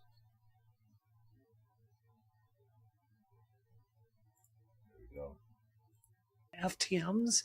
You said something at the beginning of this, which is trans women don't have, we've been run out of our own movement, which is 100% true. This non-binary fringe has come into it, and to use Free Palestine's phrase, they've colonized us. Yeah, I agree. Just to, expand slightly and then we can move on is like, I completely agree. It's like, here we are. We're two trans women that feel like our civil rights vehicle has been hijacked by lunatics. How do we trans women, actual trans women, not pretend trans women, not non-binaries, how do we build something where we can have a say in our I've seen the middle guy before. Our own healthcare again? She may have found new friends, or at least people willing to use her as much as she uses them for exposure and clout. But like I said at the beginning, Brianna doesn't have a community. And if the trends in her behavior, both in front and behind the scenes, are anything to go by, she'd talk shit about literally any of them in a group chat the second she thought it might get her more popularity with someone with a slightly larger audience. Okay. So it's not surprising that most of her time seems to be spent arguing on social media with accounts like me. I think the point I really decided to make this video was shortly before Brianna blocked me, where she said non-binary people aren't trans, to which I responded, I'm transgender. I'm non-binary. I go through there we go, I'm all trans healthcare. I get electrolysis. I've been on hormones for years. To which she responded by saying, I'm not non-binary, I'm transsexual. Brianna, you can call yourself whatever you want. But your problem is that because you think you've come to know yourself and realized your gender journey, you think you can speak for everyone else. And you make no effort to... Everyone does. Whenever you assert how gender works, you're speaking for everyone. Understand. This fucking shit is goofy. And others. And that's always been true. Don't let her inability to see the world from a less privileged perspective, her lack of any kind of empathy for the struggles of someone else, distract you from the fact that first and foremost, Brianna Wu is an opportunistic, manipulative liar. She shouldn't be trusted, not because she never knows what she's talking about, but because she will say whatever she thinks you want to hear if it will get you to support her and get her a little bit more visibility. And after examining her in... Like... My overall take on this video, my true take on all of this is... You're slurping up sloppy Gamergate seconds. Find some new shit. You will never have a Sungrand. Entire career, it doesn't seem like there was some grand transformation over time. From the very beginning, her time in college and her work on an animation studio that crashed, her career has been defined by an abundance of unearned confidence, manipulation, volatility, and a lack of any consequences. Maybe Wu really is a good politician.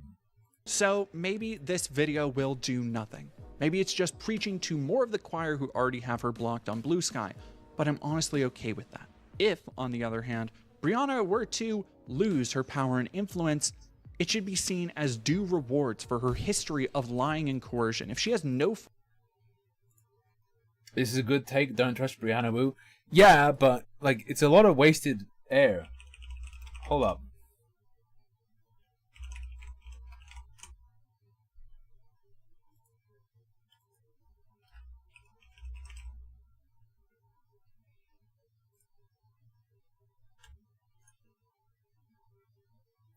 Let me have the same effect. Don't trust this person. There. Equally effective in under 1 second. Friends or no political career because she is finally seen by all as the corrosive, toxic person she is, I'd have no problem with that. And even if all of that were to happen, she'd be fine because she's fucking rich. But regardless how any of these things behind the scene coming to light affects her, I can say one thing with certainty. In the end, Brianna won't have anyone left to stand up for her. She won't have anyone left to bring her on podcasts and pay her for being a consultant, at least not if she continues the way she has for decades. Money. Money. Literally pay your way on. And that has nothing to do with a YouTuber compiling a deep dive. It's all by her hand. Goodwill is not an unlimited resource, and Brianna has stripped the Perhaps already has, who knows? Mountains of her career dry of any goodwill she managed to wring from Gamergate, from her political career, and from what sparse... Like, this is... You've shown how much of a fake Wu is. But you seem to believe some portion of it is real, and Wu's burning that away. What if just fucking none of it's real? Like, if Wu's a multimillionaire, maybe it's all just LARP. Maybe it's 100% LARP all the way down. Experience she actually has. So in the end, if Brianna Wu ends up alone, isolated, and hollow, it's not because of the rest of the world. It's... Are you married?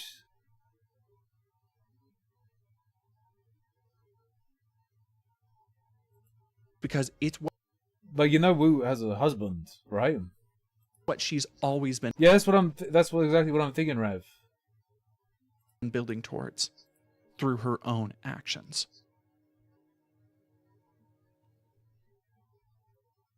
You think Frank's gonna get a divorce? Hello, everybody, and thank you for sticking around to the end of what is now undoubtedly a pretty massive and, I know, highly anticipated video. I want to say something wild. I think Wu and Frank love each other.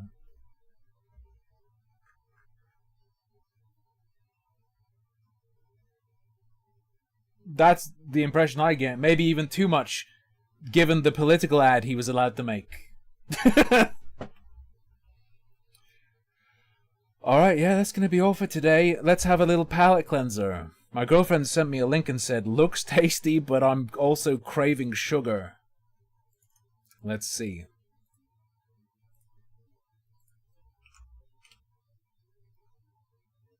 We'll check on our boy on Friday. Brand new ice cream donut and coffee hatch in Manchester. This will be everlasting. Okay. That looks a bit much. That looks like too little. Can I get one of the plain ones? Like one of... Yeah, that looks good. That with ice cream on it. That one looks alright. Maybe the frosting is too much, also with ice cream. And Ancoats. It's alright. I think the GF definitely is craving sugar. Alright. Thanks for joining me through that. Some of it was fun, some of it wasn't. Some of it was irritating, like the Gamergate section was fucking pathetic. But, I'll see you guys on Friday. It's Tuesday, isn't it? It's Tuesday, isn't it? Oh, I'll see you then. Thanks very much for your viewership, companionship, incredible generosity. Huge bit drop. Thank you so much. Until Friday. Good night. Sleep tight. Don't let the ice cream donut bite.